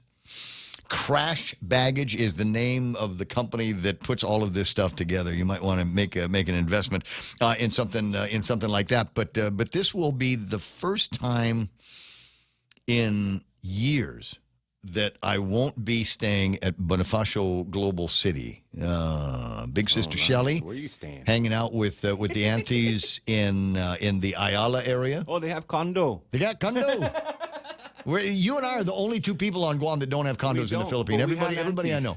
We do have aunties. Yeah, they have we do condos. have aunties. But, 64-year-old bachelor, I don't know if I'm going to be hanging out with the aunties and Shelley very much. And I think they're both full houses. I think they've got some kids, some folks from Guam that are going to be visiting them around the same time as well. But so I've got a B&B. In actual Manila this time, not down in Bonifacio, nice. Not in the Taguig area. I will roots. actually be in the Ayala area of Manila, steps away, as they say, from Greenbelt and the Ayala Park. I think is where I'm going to be doing my exercising. Glorietta's not that far away from where I'm going to be. So it's going to be kind of interesting because I've it's been so long since I've been. I may have forgotten how to Manila. I know how to BGC, but I don't know how to Manila. So I think this is going to be a fun trip. Hopefully, some of the places that I used to lurk at back in the day are still going to be around. But I don't think they've got a Cafe Havana anymore. I think the last intel that I got was that was gone, and that whole arm of where all of the cool restaurants are, Sticky Fingers or Greasy Fingers or whatever, I think all of that is gone. I'll reconnoiter the place and come back and give you a complete report on what that's like. In the meantime, Real Joe does me a solid every morning, and while he's out gallivanting, goes and finds me a copy of the Guam Daily Post, and there's some interesting articles in the front page. Delegate seeks Guam's inclusion in the $2,000 tariff rebate proposal. Only proposal at this time. Don't spend the money. Mentally, I've already spent it. I'll tell you that right now. Mentally, I already believe that Donald Trump is going to favor us here on Guam with these $2,000 tariff rebates, the same way that they're talking about doing for citizens, of CONUS and states of the United States. So I'm in my head, that money is already in the bank and almost ready to get spent. Now, what are you going to spend yours on? That's completely up to you. But don't mentally spend it until you actually got the cash in hand. What have I got here? A couple of other stories. Scrutiny of the above step hiring is being urged here. They say it's a way to, for recruitment and retention, to be able to bring people in at a higher starting rate than normal. Why don't we just make that change complete, and just say, okay, that's the new opening rate, and then see if there's other ways to enhance that later on. Page 4 story: George Washington strike group arrives for another visit to Guam. What did they say? Somebody said, we're always happy to come home.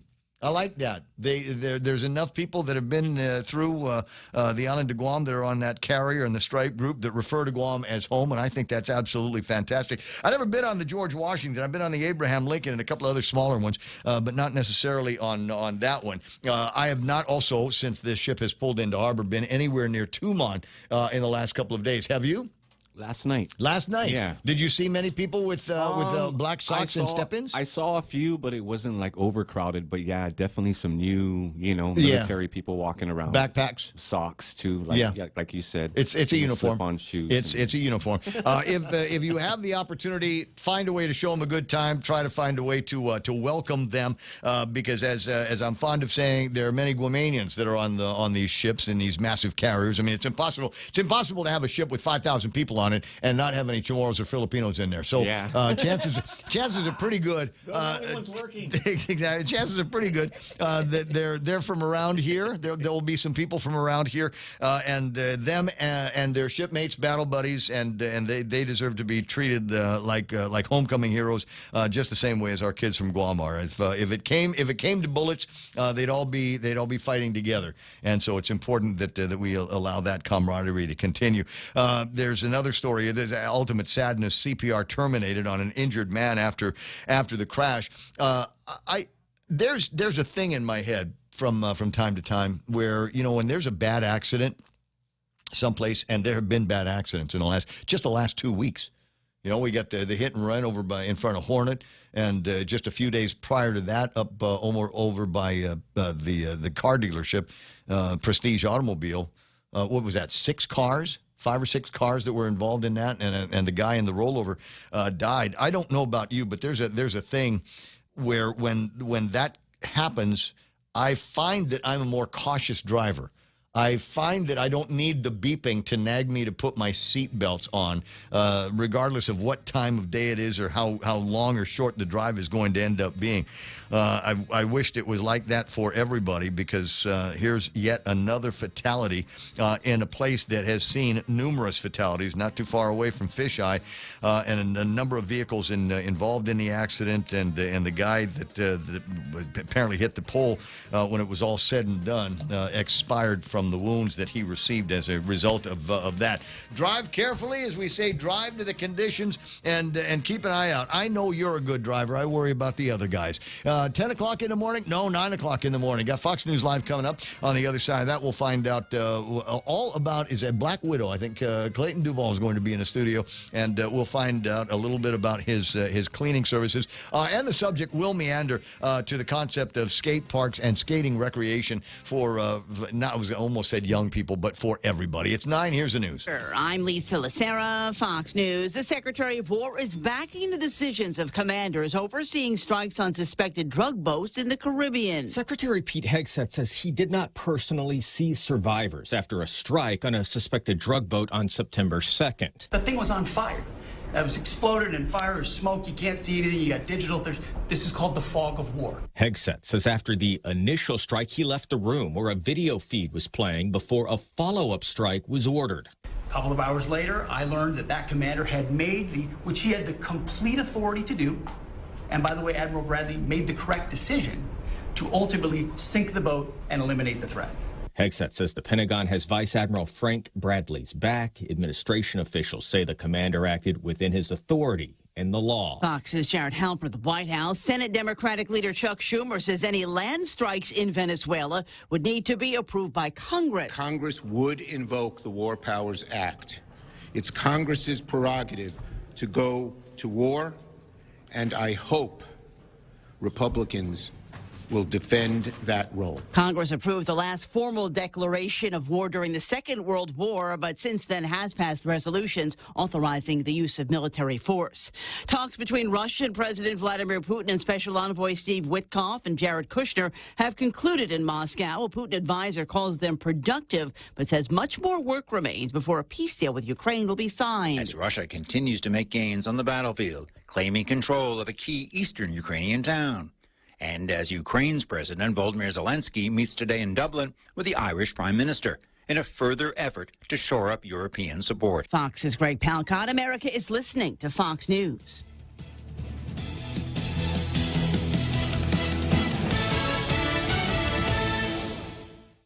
This holiday season, Subway turns up the crave with the limited-time festive flavors collection. A lineup of 3 bold sub rings in beloved holiday flavors in handhelds with Subway's extra festive stuffing and cranberry sauce. Take a bite on the wild side with the Terhamkin, oven-roasted turkey, ham, tender rotisserie-style chicken layered with Monterey cheddar, herb stuffing, onion, sweet cranberry sauce, and mayo. Served on hearty multigrain bread. Or set the Friendsgiving feast abuzz with the festive turkey and the festive chicken. Put a fresh twist on holiday feasting. Only at Subway. Eat fresh, feel good. Bud Light wants you to watch the Super Bowl live. All you have to do is purchase 12 packs of the Bud family and look for the QR coupon inside. He dives into the end zone. Scratch and scan the QR code for your chance to become a finalist to watch Super Bowl 60 at Levi Stadium in California. Plus, every code scanned will earn you points to redeem for Bud Light NFL gear. You want to see what a real football looks like? Don't miss your shot at the ultimate football experience in February at Super Bowl 60 with Bud Light. Bud Light reminds you that responsibility matters.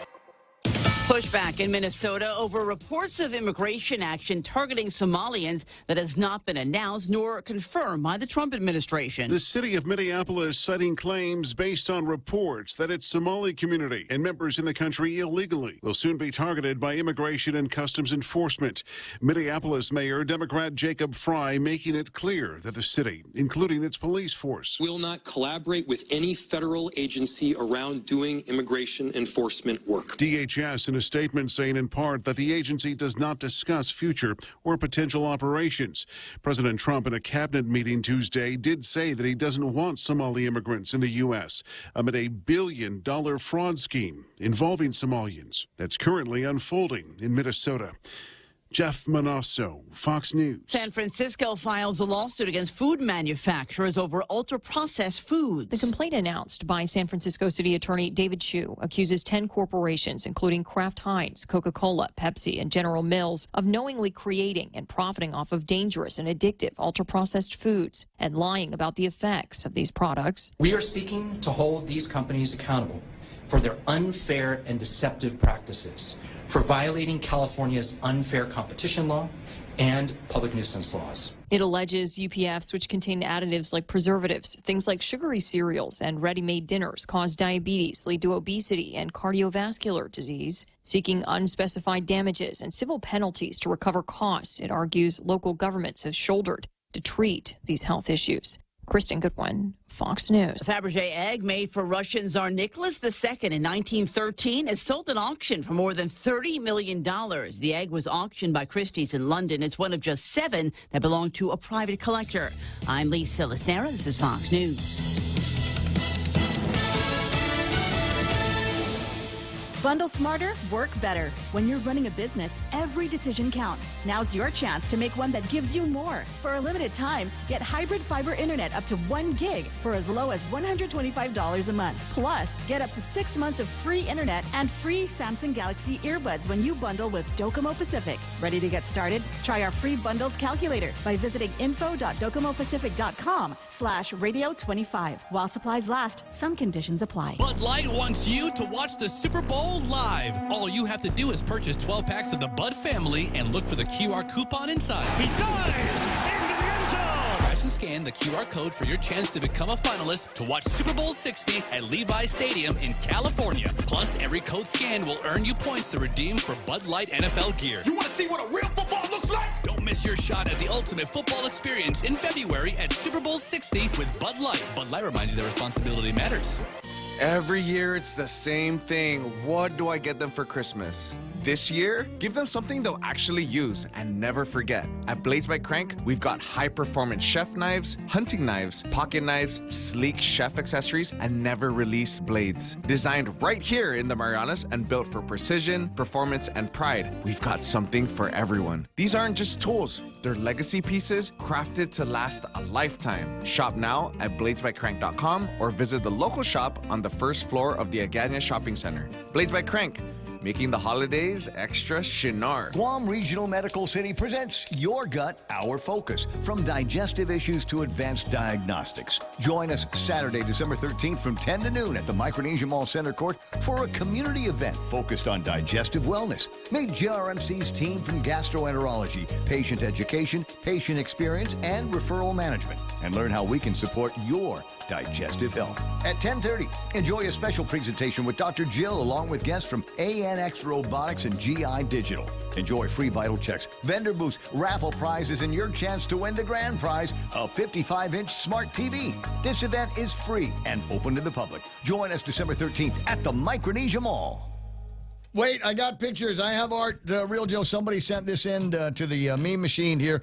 And, yeah, there is a sign up in the day-to-do area. There's a speed limit 35, and right underneath that is a yellow yield sign where they ask you to yield for boonie dogs. It's a boonie dog crossing sign that we've got there, man. I don't know who put that. We need more of those. We need boonie dog crossing signs, and we need the kind of sign that says there's pig crossing as well. We probably need more pig crossing signs. They should put the boonie dogs stuck, Ray. The what? The boonie dogs stuck together. Oh, stop that! It's 7 after 9 o'clock in the morning. No, that's springtime. We'll use that one around springtime. Anyway, 8 after 9 o'clock in the morning. Portions of the Ray Gibson Show being brought to you by the guys over at APL American President Lines. A global presence with a local home, also being brought to you by my friends over at Wendy's. Now, I got a couple of pieces of copy I can read. One of them is about the tendies, but I think we helped them sell out of tendies. So the next big deal is the incredible Portobello Mushroom Melt. It's back, and as usual, for a limited time only. Don't wait. They sold out of the tendies. They're probably going to sell out on this one as well. An indulgent sandwich. We've got the juicy beef, crispy applewood smoked bacon, because it's Wendy's, and we put bacon in everything, even the Frosties, sautéed portobello mushrooms, and melted cheese. And there's something about the savory on the mushrooms that goes with the incredible cheese that they use. It is a one-of-a-kind flavor. They even have it matched to the toasted bun that you're going to get this on. Available for a limited time. Head over today to Wendy's. Choose wisely. Choose Wendy's Bacon Portobello Mushroom Melt. It's the Ray Gibson Show. Dog crossing. Call now. 888-TALK. That's 888-8255. 9 after 9, and I think they sell the sign over at Gaines, says Tattoo Sean. Okay, yeah, that's worth making a donation for if you can get your hands on a sign that says Boonie Dog Crossing and put that in front of the house. Anyway, at any rate, so you want to talk about gunning and running, gun decking on the program. Originally told that Clayton Duvall was going to be here in the studio. Thought we were going to be talking about his cleaning service and maybe a little bit of conversation about skating. All right, and so as it turns out, there's no Clayton Duvall in the studio at all, and we're not going to be talking about the cleaning service. So I'm not going to be able to ask questions about whether or not they've ever cleaned somebody's bedroom after a body was discovered after being dead for a long time. So we're not going to be able to get answers to and there's Tommy Finn going, whoa, wait a second, I don't know that I'm prepared to answer that question. Yes. So as it turns out, we're going to spend a lot more time talking about actual skating. And so I've got a couple of skating pros here in the studio. I got Tommy's in here. What'd you say your name was? I'm Giacomo. I'm definitely not a pro. Yeah, Giacomo, but you got a name like you could be. Yes, there should be like your own T-shirt line or something like that. I have hope, is what you're saying. Sounds good. There's always room for hope. Okay, so it's the Ray Gibson Show, as I'm fond of saying. So generally, all of the questions and stories come from me and my experience. When I was 13 years old, there used to be GPO was a store called Gibson's, and they had a promotion. It was going to be late in May, 21st or 22nd of 1976, and what had happened was it was going to be a skateboard competition. like OG skateboards, wooden decks, Chicago trucks, and these Red Ryder wheels that they used to have. And the only place where you could get this stuff was like at head shops. You could only the places that sold like clip joints and rolling papers and water beds. That was the only. In there? Yeah, Wow, that was the only place where you could buy like cool skateboard stuff. Was at the head shops back in the olden days, all run by former hippies and things like that. But anyway, so it's 1976.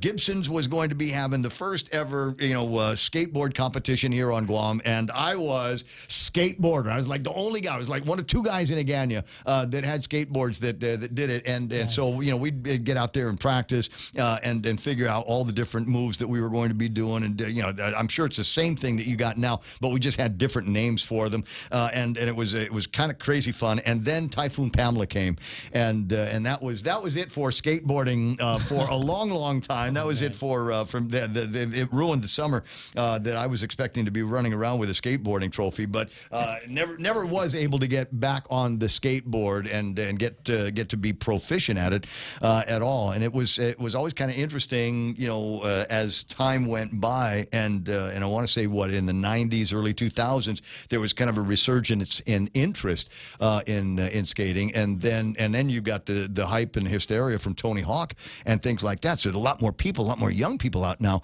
that got into the skateboarding thing, and I'm happy to see that the sport is returning to Guam. Well, after 50 years, after Super Typhoon Pamela, there's a whole lot more interest and a whole lot more young people like you that are into it. So obviously, I've been a big supporter and always wanted to see, and was a big supporter prior to COVID. You talk about your disasters prior to COVID. There was a massive conversation about building something like a skate park in the downtown Agana area. And there were petitions signed. You remember that, Giacomo. There was a lot of conversation about that back in the olden days. So we fast forward to where we are now, and we've got a skate park up in Dedadu that has finally been refurbished. Well, no, the Dedadu skate park's been there since 2008. We did some painting there recently, so it looks really nice and fresh and new. So it's definitely worth checking out, even just for that. That's Giacomo talking right now, and so there's going to be a competition coming up, right? Tell me more. Tell me about that. Yes, competition is on Saturday. It's the first national event that you guys are having, which is going to be awesome. Come out, check it out. You sound like you should be in a British boy band. You think so? That's how my voice sounds? Is it soothing? Yes, very, Nice, that's good. I want you to make commercials for us now. You get a job here? Yes, you get a job here at the radio Australian station. one. Nice. Yeah. Job for the radio. Well, I wasn't going to take a stab at the origin. I'm no good at that. Is it Kiwi? Is it Australian? It's mixed. Is it a mix? South African. Sounded a little bit of that in there. African. How'd you get to Guam? I got here from the Guam Skate Network. These guys reached out to me. They've been, I guess, fans of my skateboarding over the years, and they're like, "We're having our national event." Oh crap! See, this is me being in trouble again. This is me expressing my complete dullness and ignorance. It's so Are good. you famous? In the skateboarding world, yes. Okay, but it's a big world to be famous in. Yeah, So let me back up on. So what's Tony Hawk like in real life? He's really nice, actually. Really nice. Been to his house. Really? I filmed some stuff. I skated his skate park at his house. That was cool. And I was just surprised how down to earth he was. Yeah, super nice guy. And motivating. I mean, he's like, 55, 54? Still just flying up the ramp. Still doing it, and what an inspiration for a lot of young people. When he was big, when he was famous. I mean, it's not too many guys. Like, there's a video game for him, right? Yes, the video game really put everything on the map. That's how I first got started. My grandmother knows what Tony Hawk is because of the video game. She'd watch me play that game over and over again. So Does it translate well to real life skating? Going from the video to the... It does. It motivates you. Is that possible? I could do that. I used to do that all the time. I'd do tricks in the game and then go and try them in real life. Yeah. So how many times have you been to the emergency room? Twice, yeah, but I haven't been in a long time, thank God. What were the injuries? What were the nature of the injuries? When I was 15, I was just young and I guess more daring, right? And didn't used to warm up and stretch and things like that before I'd go, and I ended up breaking my ankle. Pretty bad. That sucked. Yeah. You need both ankles for most of the riding and the tricks that you got to do. I was out for a year and I was losing my mind. No! All I want to do is skateboard. So I'm a runner, and when I get an injury, I've got to not run, and that will make you bonkers after a while. But but there's other things that you can do. There's swimming and walking, and you can go out and do other things. But when you busted an ankle and your gig is skateboarding, there's 15. There was nothing else I wanted to do. I was just sitting there, just scratching my head, like, what am I? Like, what am I? What reading a magazines. scooter. Exactly. I was like, I can't do anything else. Not even a razor. Yeah, so haven't had an injury since then, really, a major one, thank God, because I guess now it's more dialed in, like it's in the Olympics now, skateboarding. So I guess we looked at more of we're athletes, I'd say. I'm training now, I'm taking care of my body way more, so there's just more of a better process before I skate and do something. Well, you're talking crazy. about flexibility as well, and as you said, stretching and things like back in the olden days, nobody cared about any of that stuff, but now you realize how important it is to get that kind of flexibility, and it's a head to toe benefit when you can do something like that. There's so many different places in the skateboarding world that you can kind of jump into a conversation. Is it mostly tricks? Are you mostly doing the thing where you're up high over here and then you go down in a little valley and go back up and do a thing with the board? It's tricks. But with the Olympics thing, it's also a flow run. So it's about stringing together 7 to 10 tricks in a row on a really high level within a minute, 45 seconds or a minute, and trying to get a score. So that's part of your flow run, and then it goes into a best trick section where you get 3 tries to do one of your best tricks, basically. And that goes with your run score, and that's how you get scored in the Olympics. So there's the different... we never did this in the 70s when I was a skateboarder, for a lot of intents and purposes. Some of one of the reasons why you did skateboarding was because you could get to places faster. It's almost it's like transportation. Yes, so, if you could find a decent piece of road or sidewalk, that's how you got from one place to another a little bit faster. But, the things that you guys are doing where you're jumping on rails, first of all, getting the board off of the ground and being able to land it on the edge of a piece of concrete or on a piece of steel pipe, all of that stuff. That was a trick that none of us have ever heard of back in the olden days. We'd start up on something high and then jump down, but never actually jumping up. What's the trick to doing that thing where you've got your 2 feet on the skateboard and you flip it so it either goes up or it flips over and you land on the top of it? Is there a name for that? It's an ollie, and then next step after that is a kick flip where you flip the board and it goes up and you catch it and put it back down. But it's magic, man. It's magic. It's the only way you can describe it. Breaking How does it work? Physics makes no sense. But Nobody knows. It's just a technique. You learn this technique, and I've done it for over 20 years. And I've done it so many times that I've perfected this technique, so I'm able to just get the board and my body off the ground pretty high. And I can get onto rails, and I can get downstairs, and I can do all that stuff, What's the mental connection between you and your equipment? It's a deep question. There's so much. Yeah. There's so much. You kind of got to feel... Basically, especially in contests, if I feel somewhat scattered and my mind's racing and running, can't skate that good. I got to feel kind of clear and almost zenned out. I'm one with the board. I'm one with the moment, and then I execute and I perform really well. So I work on that too. Do you have a favorite board? Do you have a favorite set of trucks and wheels? Is there one that you ride all the time, or? No, but for the last 8 years, I'd say I've had the exact same wheels, exact same board, exact same trucks, exact same weight. Like if the weight changes, then everything changes. You notice, so I'm really particular about having the exact same stuff. I'm thinking in terms of musicians. Carlos Santana, the favorite guitar.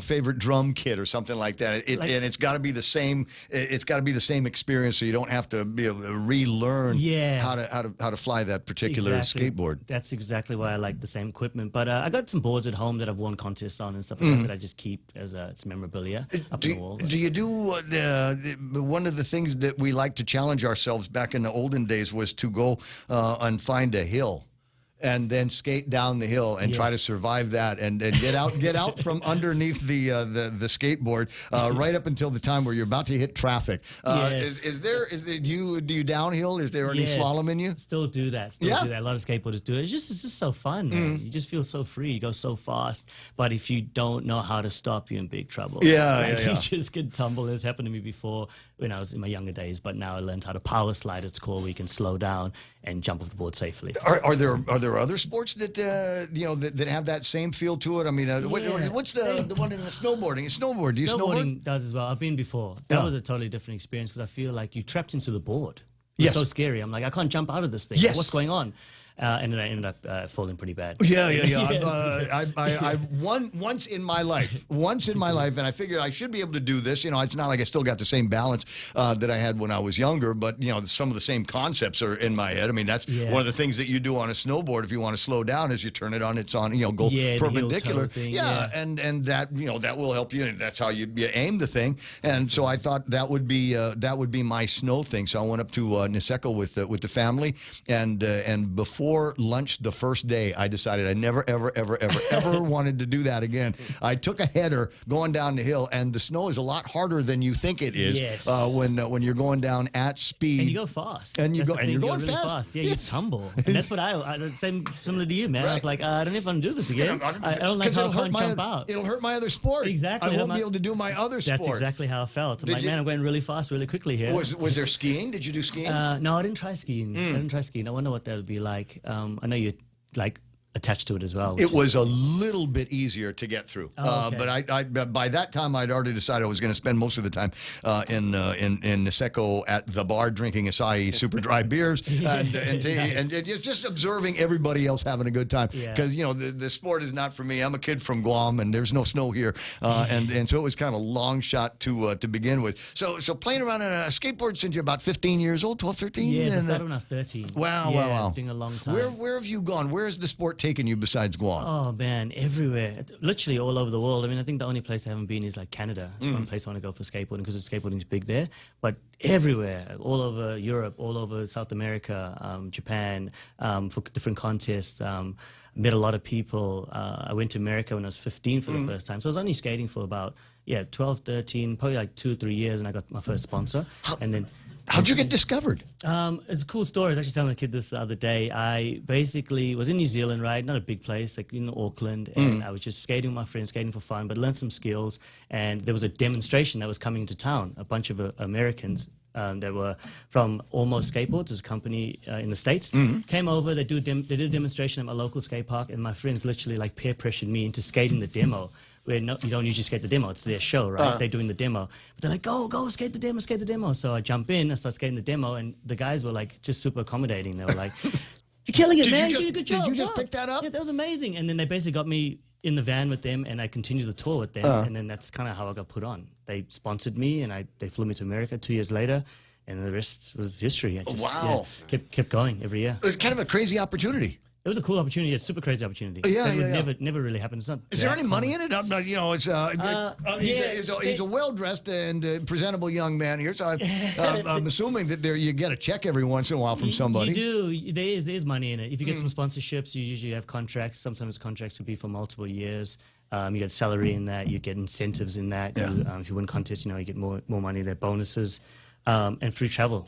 So you can travel to all the contests and make money. So there's a way for sure. It's not easy, but it's kind of like the top guys make a lot of money. You can mention your sponsors if you want to. It's okay with me. Yeah, Plan B Skateboards taking care of me for a long time. Thank you guys. DC Shoes.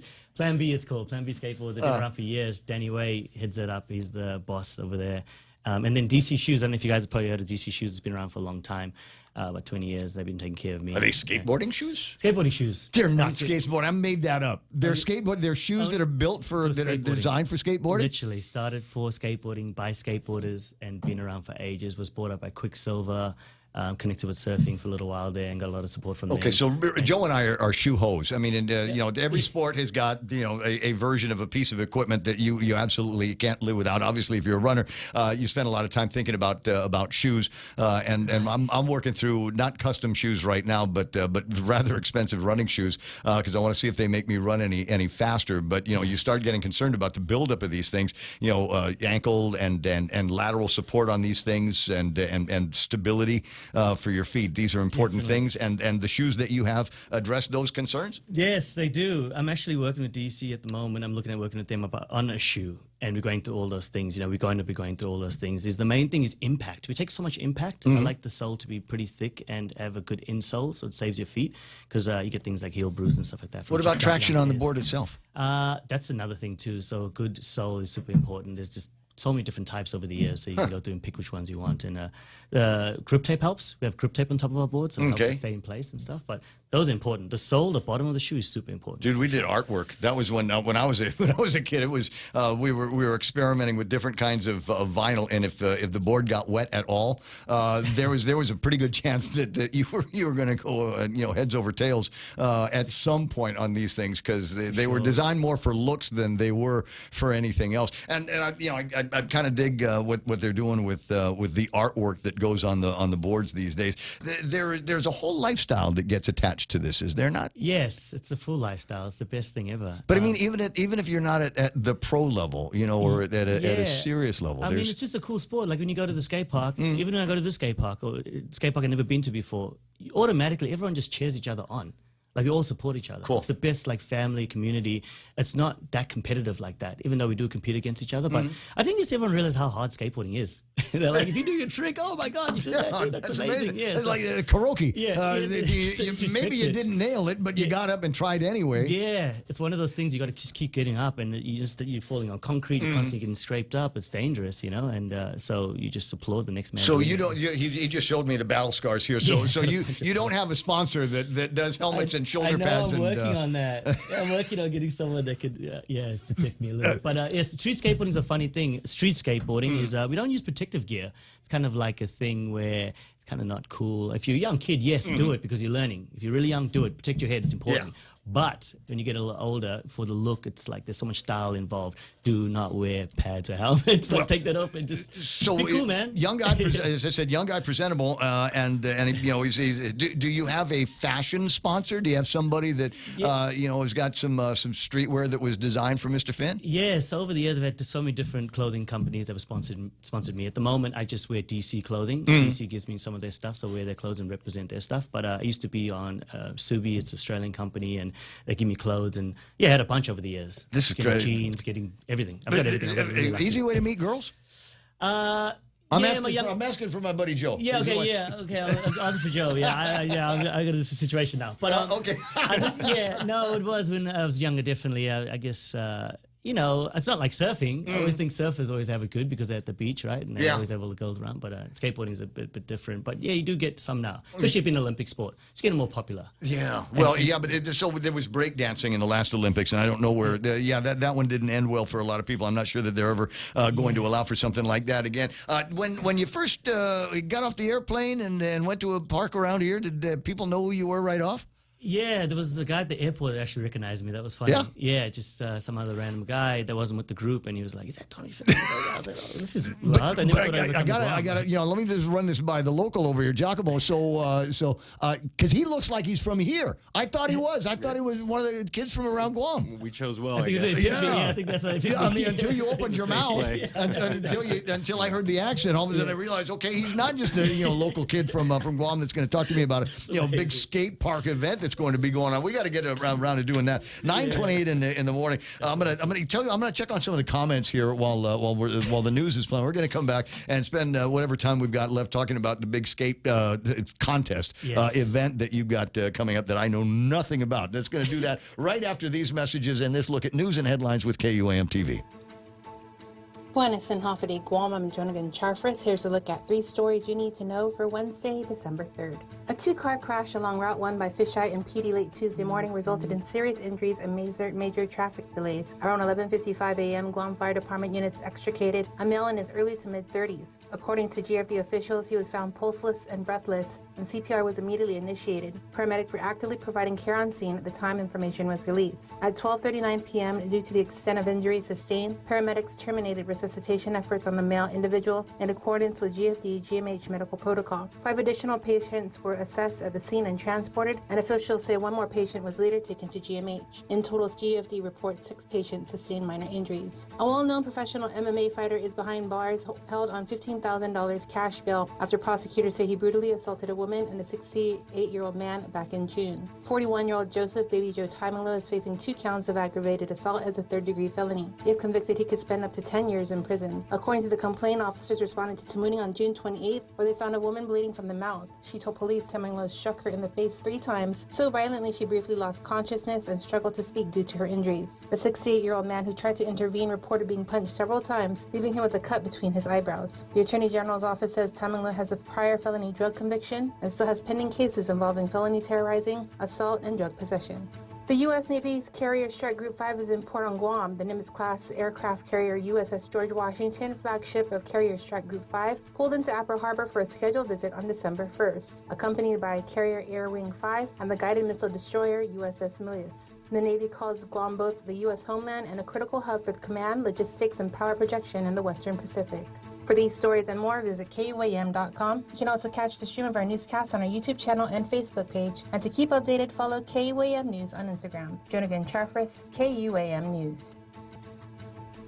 For all your real estate needs, call the professionals at Hoffaday Realty. Jody, Saran, Libby, and Lolita, and they'll take care of you on every step of the real estate process. No worries. Just contact Hoffaday Realty at 588-4232 or 588-HOFFA or email them at hoffadayrealty@gmail.com. They're at 426 Tell in San Antonio, Suite 204 in Tamuning. Open Monday through Friday, 10 to 4. Hoffaday Realty for all your real estate needs. Every company needs money for investments to help grow or working capital to take on today's economy. That's why Bank Pacific's commercial loan officers stand ready to help you. We offer several programs tailored to assist companies to get to the next step or perhaps for a startup, including working with SBA and GITA. Bank Pacific. And we want to be your partner. Equal opportunity lender. Credit conditions apply. No, I was in trouble all the time, even though I was skateboarding. My focus was changed. Mr. Tommy is the name. Yes, Tommy Finn is the name. And tell you what, I'm really glad to have met you. If for no other reason, thoughts about reminiscing and my practice routine for the big Gibson skateboard contest before the typhoon involved a lot of practice sessions, and this is something that makes a difference. Kaz Endo mentioned this in his little editorial on Facebook yesterday, but he's right. Back in the olden days, you could skateboard around almost all of downtown Agana. Skinner Plaza area around the legislature, Plaza de España, you could skateboard just about anywhere on the sidewalks because they were all brand new and they were all unbroken.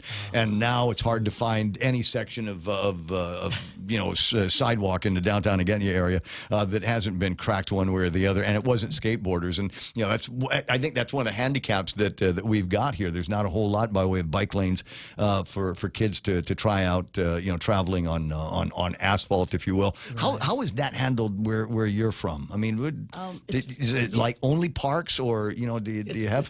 It's pretty good. Yeah, we have quite a few parks. The council and the government's getting on top of it for sure, and it's everything's maintained. I feel like New Zealand was a little bit rougher just because of the weather. New Zealand has way worse weather, a lot of rain or all the stuff, so it damages things. But Australia is not as bad, especially in Brisbane, where I'm from. Okay, it's pretty humid, but it doesn't. We do get some crazy weather, but it's definitely maintained really well. So we do have some smooth sidewalks and can get around pretty smoothly. Well, it's because your government taxes the hell out of everybody and everything. I didn't want to go there, but yes, taxis are out of control, so it better be good. We got nice sidewalks and we got great skate parks and all kinds of stuff that are maintained. I was telling the story during the news break about how the skate park up in Dedido had gotten into rather ruddy condition for a long time. Nobody was maintaining it. They built it. There was a big ribbon cutting and then that was it for maintenance. And pretty soon it's covered with graffiti. But that's what's going to happen. I think that's a little bit of part of the lifestyle. Is just keep it to there, and I'm happy. But they didn't keep the lights going. The fences were let go, and it was a nice place for druggies and homeless people. But I'm glad to see there's a group, Giacomo, that's maintaining that now. Correct? That's correct. Guam Skate Network. We're certainly doing our best to look out for those sort of things. Coming up with ideas, suggestions. We're talking regularly with the government. Private businesses to see how they can help and support us. And some of the things, would be as simple as just clearing out and trimming out the trees, something like that as an example. even just having CCTV could be a good deterrent. Wow. Yeah. We are watching. We're seeing. The last time I had a chance to talk about, and I think I told you guys the story, was when we were all over at Bank Pacific when they had that big chamber get together. That was a great time, and it was interesting to me. Walk in and there's all the movers and shakers and headline makers in the world of high commerce and business and all of that stuff. And then there's my skate punk buddies. But they were all dressed up. They were all in the uniform shirts and all clean and everything, and making points with all the guys that I think you needed to make points with. Did you come away with any receive's from that night? Did you make a lot of business cards? It's an ongoing process. They have to see what we're doing. Well, and I promise we'll get around to talking about your event in a second. But what more do you want? Just anything and everything is just what you think you might be able to contribute? Well, if there's one thing we can put out there right away is facilities. Mm-hmm. That's one thing we talk about regularly with Tommy is the ones that, for example, the Japanese, they're really getting far ahead of everybody else in terms of skateboarding. And a big part of it is because, well, interestingly, it's because they can't skate outside. They're not allowed to. So it's real strict in Japan in terms of like just being able to skate publicly, right? Mm-hmm. Even in just parks, that a police officer might show up or something like that and kick you out of a park. But because of that, for just they've been skating. Gifted. Multiple indoor facilities, right? Okay, so exactly. So example, let's say that you're able to do this, and guys are listening and saying, "This is something I want to get behind. I got a piece of property, or I got a couple of bucks, and we might be able to do this." It's concrete construction, obviously, and somebody's going to need to design the park, and so the same way that we've got pro golfers that design golf courses, and the same thing here. We already have the business set up. We're already registered. We already built skate parks. We already design them. We can build them from scratch too. Have a whole construction team. So I set all that up a few years ago with the best in the world too. Actually, the best. So if we wanted to have something that was like Los Angeles quality, if we wanted to have something that was Australia quality, Japan quality, we could just come up with a design. Yes, you come up with a design. Come up with a concept design first is a process, and you work with the community on that. You have a community consultation. So you get input from the community around Guam, right? What do they think? You come up with the concept design. Then it goes into a detailed design. You get all the specs right, all that stuff, and then the next step is the build. And make sure the build's on point.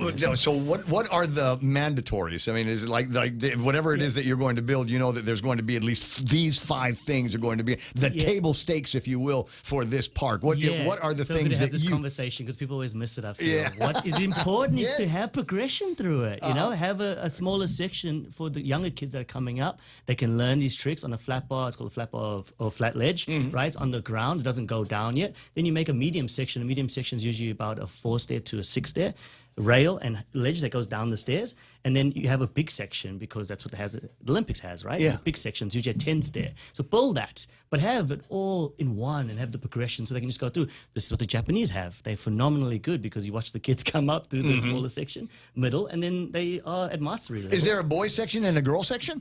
No, the girls are catching up. I'm seeing crazy. some of that. They're so good. It's wild. It never existed 10 years ago, 5 years ago when I was coming up. They were never that good. And all shapes and sizes, too, are some of the things that I'm seeing. I mean, because, you think in terms of we need the word in Chamorro is tortlang, tall, lanky guys that are in the sport. But we're beginning to see this spread amongst all kinds of people, genders, body shapes, etc. It's all inclusive, if you will. Yes, it really is now. Yeah. But one of the things I was kind of hoping that you'd mention when we were talking about the design here is, for a lot of people, they got their trick and learning how to trick ride in abandoned swimming pools. Yes, back in the day. Yeah. That was super cool, when they get trained out. Yeah, so there's 2 disciplines. Yeah. There's street skateboarding, right, which is the rails, the stairs. This is what I do. I'm professional in. And then there's transition skateboarding, and that is the empty bowls, transition up and down the walls. And it started from pools.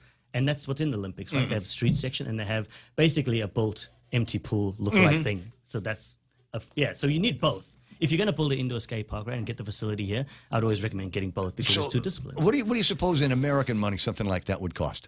Oh, it just depends. It varies so much. But you could get something pretty good for 1.5. $1 million. $1 million. Okay, Yeah, for both. You know, Australian and Kiwi money is not all that far apart from American money. So it's it's a hell of a ballpark, and maybe a little bit meatier than what we might be able to scrounge up around here. But you know, as you say, you just start small and you work your way up until you get to a point where we've got something that would rival other skate facilities in other parts of the country. 100%. Ray, you mentioned earlier offline we were talking about Typhoon Pamela, and that kind of ruined everything. You know, one of the difficulties and one of the challenges we have is the continuous rain that we experience, right?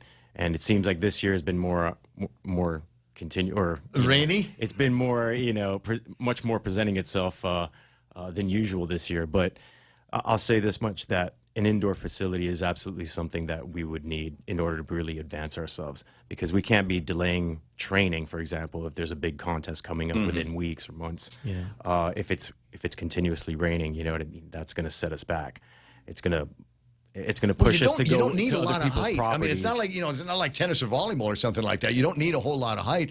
So technically, right. you could do a build like a mini warehouse. Yeah. Or even a section of a warehouse could be a possibility. You know what I mean? Yeah. If there is somebody out there that has a warehouse that's just sitting, not doing anything, there's a good chance that we would be keenly interested in And you can do it in utilizing that stages, space. build it up slowly. What about modular? Yes, modular is a thing. So that's what World Skate, which is the Olympic skateboarding competition. Governing That's what body. they do. They do it in so a little bit of concrete and wood, and that things Okay. are movable. So it's super easy to move around. I think you make it a fiberglass, carbon fiber, or something like that. You know, so you've got something that is portable that would lock into another part of the system, and you build it like Legos. Definitely, that's exactly what we do. Yeah, you can do it as well. So it's easier because things are constantly changing, and you want to be able to move that out easily without breaking down stuff, right? And making Again, a fascinating conversation that we're having about skateboarding, skate parks, and things like that. Everybody's got somebody in their lives, one way or the other, that has gotten on a skateboard and maybe got to be pretty good at it.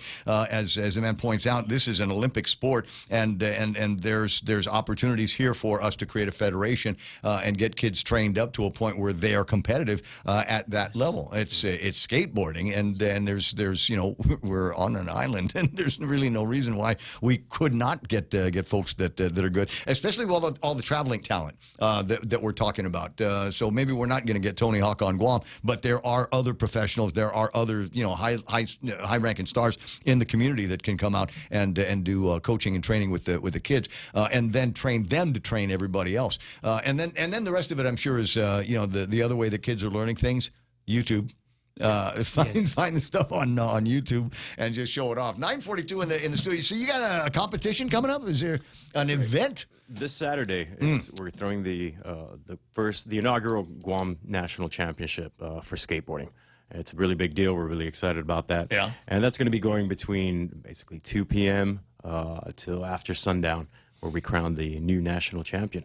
Yes, and this that's is, awesome. and while this sounds like it's going to be a lot of fun, this is actually something that's even required through the Guam National Olympic Committee, because we are a federation for everything skating in Guam. And, this is what we do, and this is why we're doing Skates and blades and scootery right. things, scooters, razors. rollerblades, all that stuff. Unfortunately, the community is not really that big in terms of those activities. We need So one focus big on star. skateboarding, We need certainly. one big star, one big event to bring everybody out, and like anything else around here, I think people will sort out where they want to be in that universe. We talk about the equipment, and you can get like a bike. You can get the most expensive thing made by the most expensive manufacturer out there, or you can just go and get, as we did back in the old days, a board and some trucks and customize it yourself and make your own, short ones, long ones. That's how skateboarding started. That's how it all got started. Is somebody took a pair of literally a board and a roller skates, and took the front of the roller skate and unkeyed it from the back of the roller skate and screwed it to the board. It wasn't comfortable, wasn't pretty, it didn't sound good, but it worked. It did the thing, and we just got to a level of sophistication where we could add speed, stability, a degree of safety to it, and that was done 40, 50 years ago. So, I mean, imagine how much better things are these days. So it's this weekend. That's correct. This Saturday, Dededo Skate Park by Santa Barbara Church. How much to get in? It's free to the public. Oh, it's and if you're interested in skating, sign up. Go to GuamSkateNetwork.org. check us out on Give the it a try, Instagram, compete, man. Guam Skate Yeah. Network.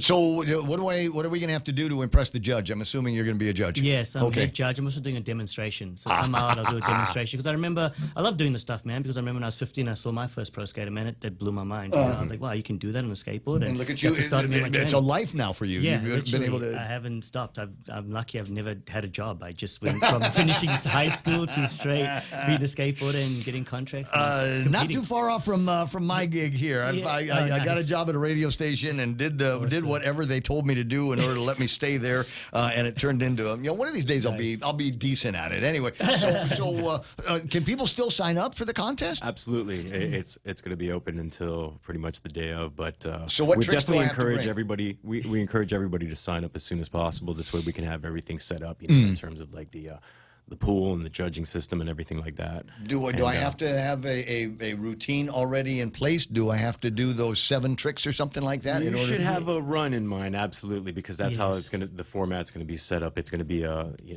best line, and which basically, as Tommy was mentioning, a 45-second to a minute run. And you put in your best tricks, and hopefully you land them all. And that'll give you obviously the best points possible. Yeah. The cleaner, the better executed, the most difficult ones will obviously get the highest points. Okay, what about and then there's going to appearance? be a best trick section as well. A best trick. Okay, what about trick. appearance? Are we going to be judging based on the quality of the What you look the like. baggy skate Yeah, pants? exactly. That's the probably hat just gonna be backwards thing. Is it going to be a thing? Yeah. There might be a It might requirement. be. We're still in the talks for that. Okay, wait. It's Okay, still open for- so other dumb question, other old guy dumb question. Will there be? Can I come in with like a mixtape? Can I come in with my background music? Please do. Really? Please do. That is cool. It's going to be up to you extra the points. DJ whether or not he's going to play. What? In No, this case, yeah. you're the DJ. Come on, you got at least an entrance song, some kind or I another. love that skaters extra mile. abso- Yeah, have a The good entrance skater song, is it's good. absolutely going to have an option to skate to whichever. That's so song cool. or So you're playlist gonna have a they wanna- DJ. We're gonna have music there. We're not gonna have live bands because obviously the focus is gonna be On the competition, championship. sure. It's gonna be about the skate. But there needs to be There's gonna be some music with there. skate punk music playing. That is gonna happen. Needs That is to gonna needs to happen. be Goes something hand like in hand. that. It's only right. Rock Yeah. and hip hop is typically up there in the skate community for sure. No country, huh? But it's evolving. Be the outlier. Be the outlier. Be the That's what somebody. skateboarding has been. We're always the outlier. Yeah. Starting off, and now it's become more mainstream. Skateboarding really did start from a rebellious point. That's for sure. But I don't know. It's hard to think like a young person when you're not that young anymore. But I mean, there's a certain mainstream to it, but you don't want to get too mainstream because then people are going to rebel against what that new mainstream is and find something else that they're going to want to do. So it's I'd like I said, try to find a way to be an outlier and groove with everybody. Is this the first so far? Are there plans down the road for more? Absolutely. I mean, this is just going to be the first of. I mean, we're going to have this annually now. It's just what it is. Only annually? Well, there's more than likely going to be a fun sort of June 21st Go Skateboarding Day. Right. Okay. Nice. Festival. What about getting into the schools? Because I tell you what, if you want to keep the kids away from drugs and alcohol and tobacco, this has got to be the way to do that. You want to be pro level, can't smoke. Sorry. Yes, Olympic sport now. Yes, yeah. take care of yourself. You'll need to have your good wind Good on lungs, you. yeah. And you're not going to be. Guys used to be able to do that when they were smoking weed, but that was in the 70s, and it was like super weak weed. But so I don't know about now if that would more intense. Yes, Sure. Yeah. but I suppose the point is, when I was 13 years old, I did whatever I could to be allowed to continue to ride around the streets of Guam on my skateboard, and folks paid for the entry to be in the competition, and so you don't have time for screwing around and doing drugs and booze when you're literally training for a competition. Right. If the passion is that real, you're doing everything possible to do as much of it. So are you in the schools? Have you figured out how to way to get in? So actually, the Department of Youth Affairs has a summer program and then a winter program. I'm actually going to be. I've been doing the summer program. I've been showing up to. There's a class every week for an hour, and the kids just go around skateboarding. Ask me any questions they have. I really just let them do what they want in terms of skating.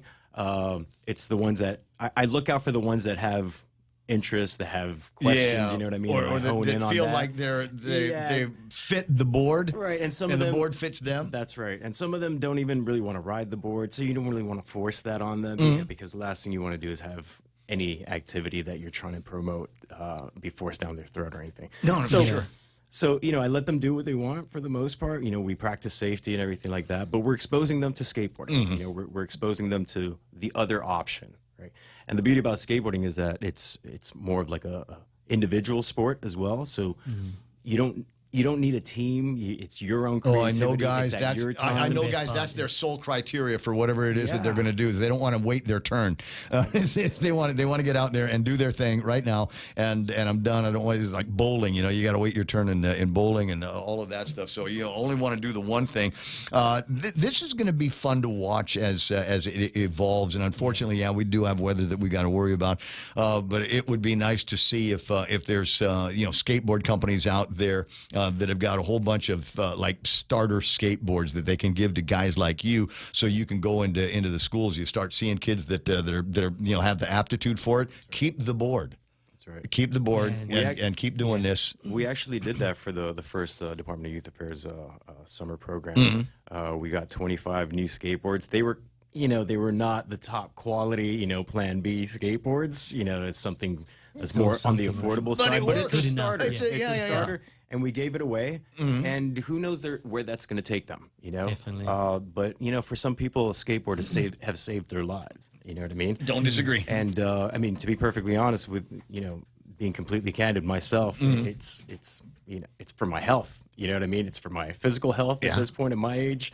It's for my mental health. It's just all kinds of positive. Yes, stay away from. I'm going to warn you away from running because it's just too expensive. There's nothing cheap about this sport.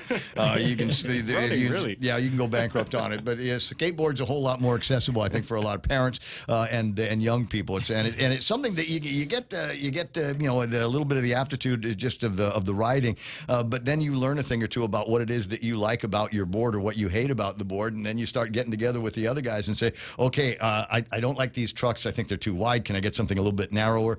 You start thinking about what kind of wheels that you want for the front, what kind of wheels you want for the back, and then you start thinking about the deck. Which deck do I want? They don't make the one where it's just a flat deck anymore, right? No. I mean, they probably do. They make everything still, but they're not that popular anymore. Yeah, because we had it was always flat decks for me. I had a cousin whose mom had way more money, and she got him one that had the bend on the back of it, had the flap on the back of it, and we all thought that was pretty cool because it made it easier to do wheelies. And then somebody comes up with one where we've got a bend on the front and on the back, and you just go, wow, what can we do with that? And the answer is everything that this guy is doing, you cannot do unless you've got that spring in there. That's great. Super fun stuff. 9:52 in the morning. Thanks for coming by the radio side. I really appreciate meeting you. Thanks for having me. No, It's a pleasure. it's too much fun. Giacomo, you come back anytime. And you tell Clayton how much fun he missed. For sure, right? And we'll keep you updated with the next things that we're doing. Yeah, and so about Black Widow cleaning. What about the cleaning? No, but you got to ask him. Top quality cleaning. You got to ask him when you see him. Hey, Ray said to ask you about whether you've had to clean someplace where they found a body that's been decomposing for 2 weeks. You got to find out what the answer to that question is. Studio time, 9:53 in the morning. I'm going to take a quick break, grab some selfies with the boys, and then me and Real Joe are going to kill the next 5 minutes or so. Stay there. Bud Light wants you to watch the Super Bowl live. All you have to do is purchase 12 packs of the Bud family and look for the QR coupon inside. He dives into the end zone. Scratch and scan the QR code for your chance to become a finalist to watch Super Bowl 60 at Levi's Stadium in California. Plus, every code scanned will earn you points to redeem for Bud Light NFL gear. You want to see what a real football looks like? Don't miss your shot at the ultimate football experience in February at Super Bowl 60 with Bud Light. Bud Light reminds you that responsibility matters. It's the most wonderful time of the year, and all of us at Security Title want to wish you a joyous holiday season. We are grateful for your continued trust and support, and we look forward to serving you in the new year. May your homes be filled with warmth, laughter, and love this Christmas. From our family to yours, Merry Christmas and Happy Holidays. Security Title, celebrating over 25 years as your trusted partner in real estate. Are you planning a trip to the Philippines? Why not come back feeling healthier and more rejuvenated? At the Medical City, we offer world-class healthcare services, including comprehensive executive checkups and top-tier aesthetic treatments for as low as $530. Imagine lounging on white sandy beaches, shopping at top-tier shopping centers, and indulging in premium healthcare all in one vacation. Book your getaway now and experience the best of both worlds. The Medical City, your trusted partner in health. Travel goals unlocked. Whether it's Korea in the summer or Japan in the fall, the United Credit Card from First Hawaiian Bank can help you turn your urge to explore into your next boarding pass. Apply by October 31st, 2025, and if approved, earn 45,000 bonus miles when you spend $2,000 within the first 3 months after account opening. Unlock your next adventure with the First Hawaiian Bank United Credit Card. It all starts with yes. Terms and conditions apply. To learn more, visit one of our branches or go to fhb.com/United. We were early talking about the McRib. Somebody on the Facebook side said McRibs are back over at Mickey D's, and I said, well, it's like the Tocino Spam that they have. It's not quite Tocino, and it's still not quite Spam either. It's a whole other thing. And my buddy Matt from Southern Mountain Gear says McRib is made from, quote, restructured meat product, kind of like the dairy product that is American cheese, created by the Army in their secret labs. So much fun.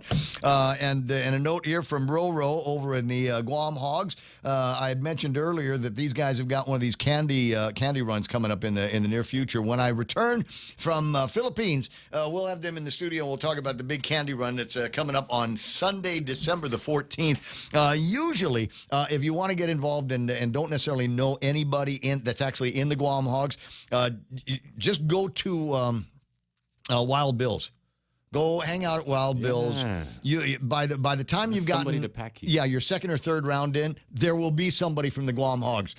Pretty Filipino lady behind the counter. Just ask her to make introductions for you, and they'll hook you up and bring you in if you want to help them out. Otherwise, we'll get you details. I think there might be one or two on the screen. No, not really. But Roro is easy to find, and I know where these guys all keep track of themselves. 956. Who's on the phone? He said his name is Ray.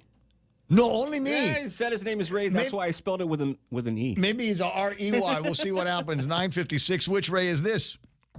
Mr. Ray, my name is Ray. I got a very important question for you. I know you're about to get off the air. Okay. They're not allowing VA card holders to go into Camp Lost. Is there any way you can find that out for tomorrow? They're not allowing who? Us VA compensated guys? Yeah. They're not allowing us to go into the Nick Tam's base. Wow. Did they give you a reason why, or they just turn you around? Yeah, the reason why is the Navy said that they relinquished control to the Marines for the base. So the Marines are saying that for now, they're not going to allow the VA card holders to go in. What's there that you need? No, like us guys that live close by, we go there to gas. We go there. Okay, yeah. So they're exchangey deals, right? Let me see what I can find. The colonel that we knew, Covea, is gone already, and I haven't had a chance to meet up with or interview the new guy just yet. This would be a good excuse to see if we can round that out. If not me tomorrow, Charlie Hermosa is a Marine, and maybe he can dig him. He might have better connections than I do. Yeah, no, and that's why I said I know you're getting off the air, so I would really appreciate it if you can find out for us. I'll do my best.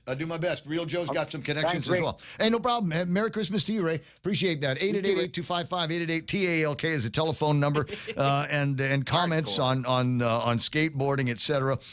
Jose Martinez talking about the best skateboard movie from the 80s, Thrashin', crazy downhill scenes, gleaning the cube with Christian Slater from back in those days as well. Smug says, I used to ride a Gordon and Smith board with Tracker, Mid-Tracks, and Park Rider. 5 wheels. My sponsor, Savannah, Georgia-based Peddler Bicycle Shop, paid for my stuff way back when. Banana boards, no wide deck boards back in the day. Sure, I remember all of that stuff. And Smug coming in says, when I was skating back in the late 70s, the only skate shoe was Vans. They weren't actually skate shoes. They were just the shoes that the skaters wore. And the checkerboard the checkerboard Vans for sure.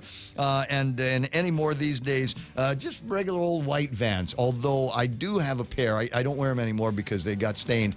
But I did have a pair of leather white Vans from once upon a time. They were good for going to church. What are you laughing at? You never went to church. Okay.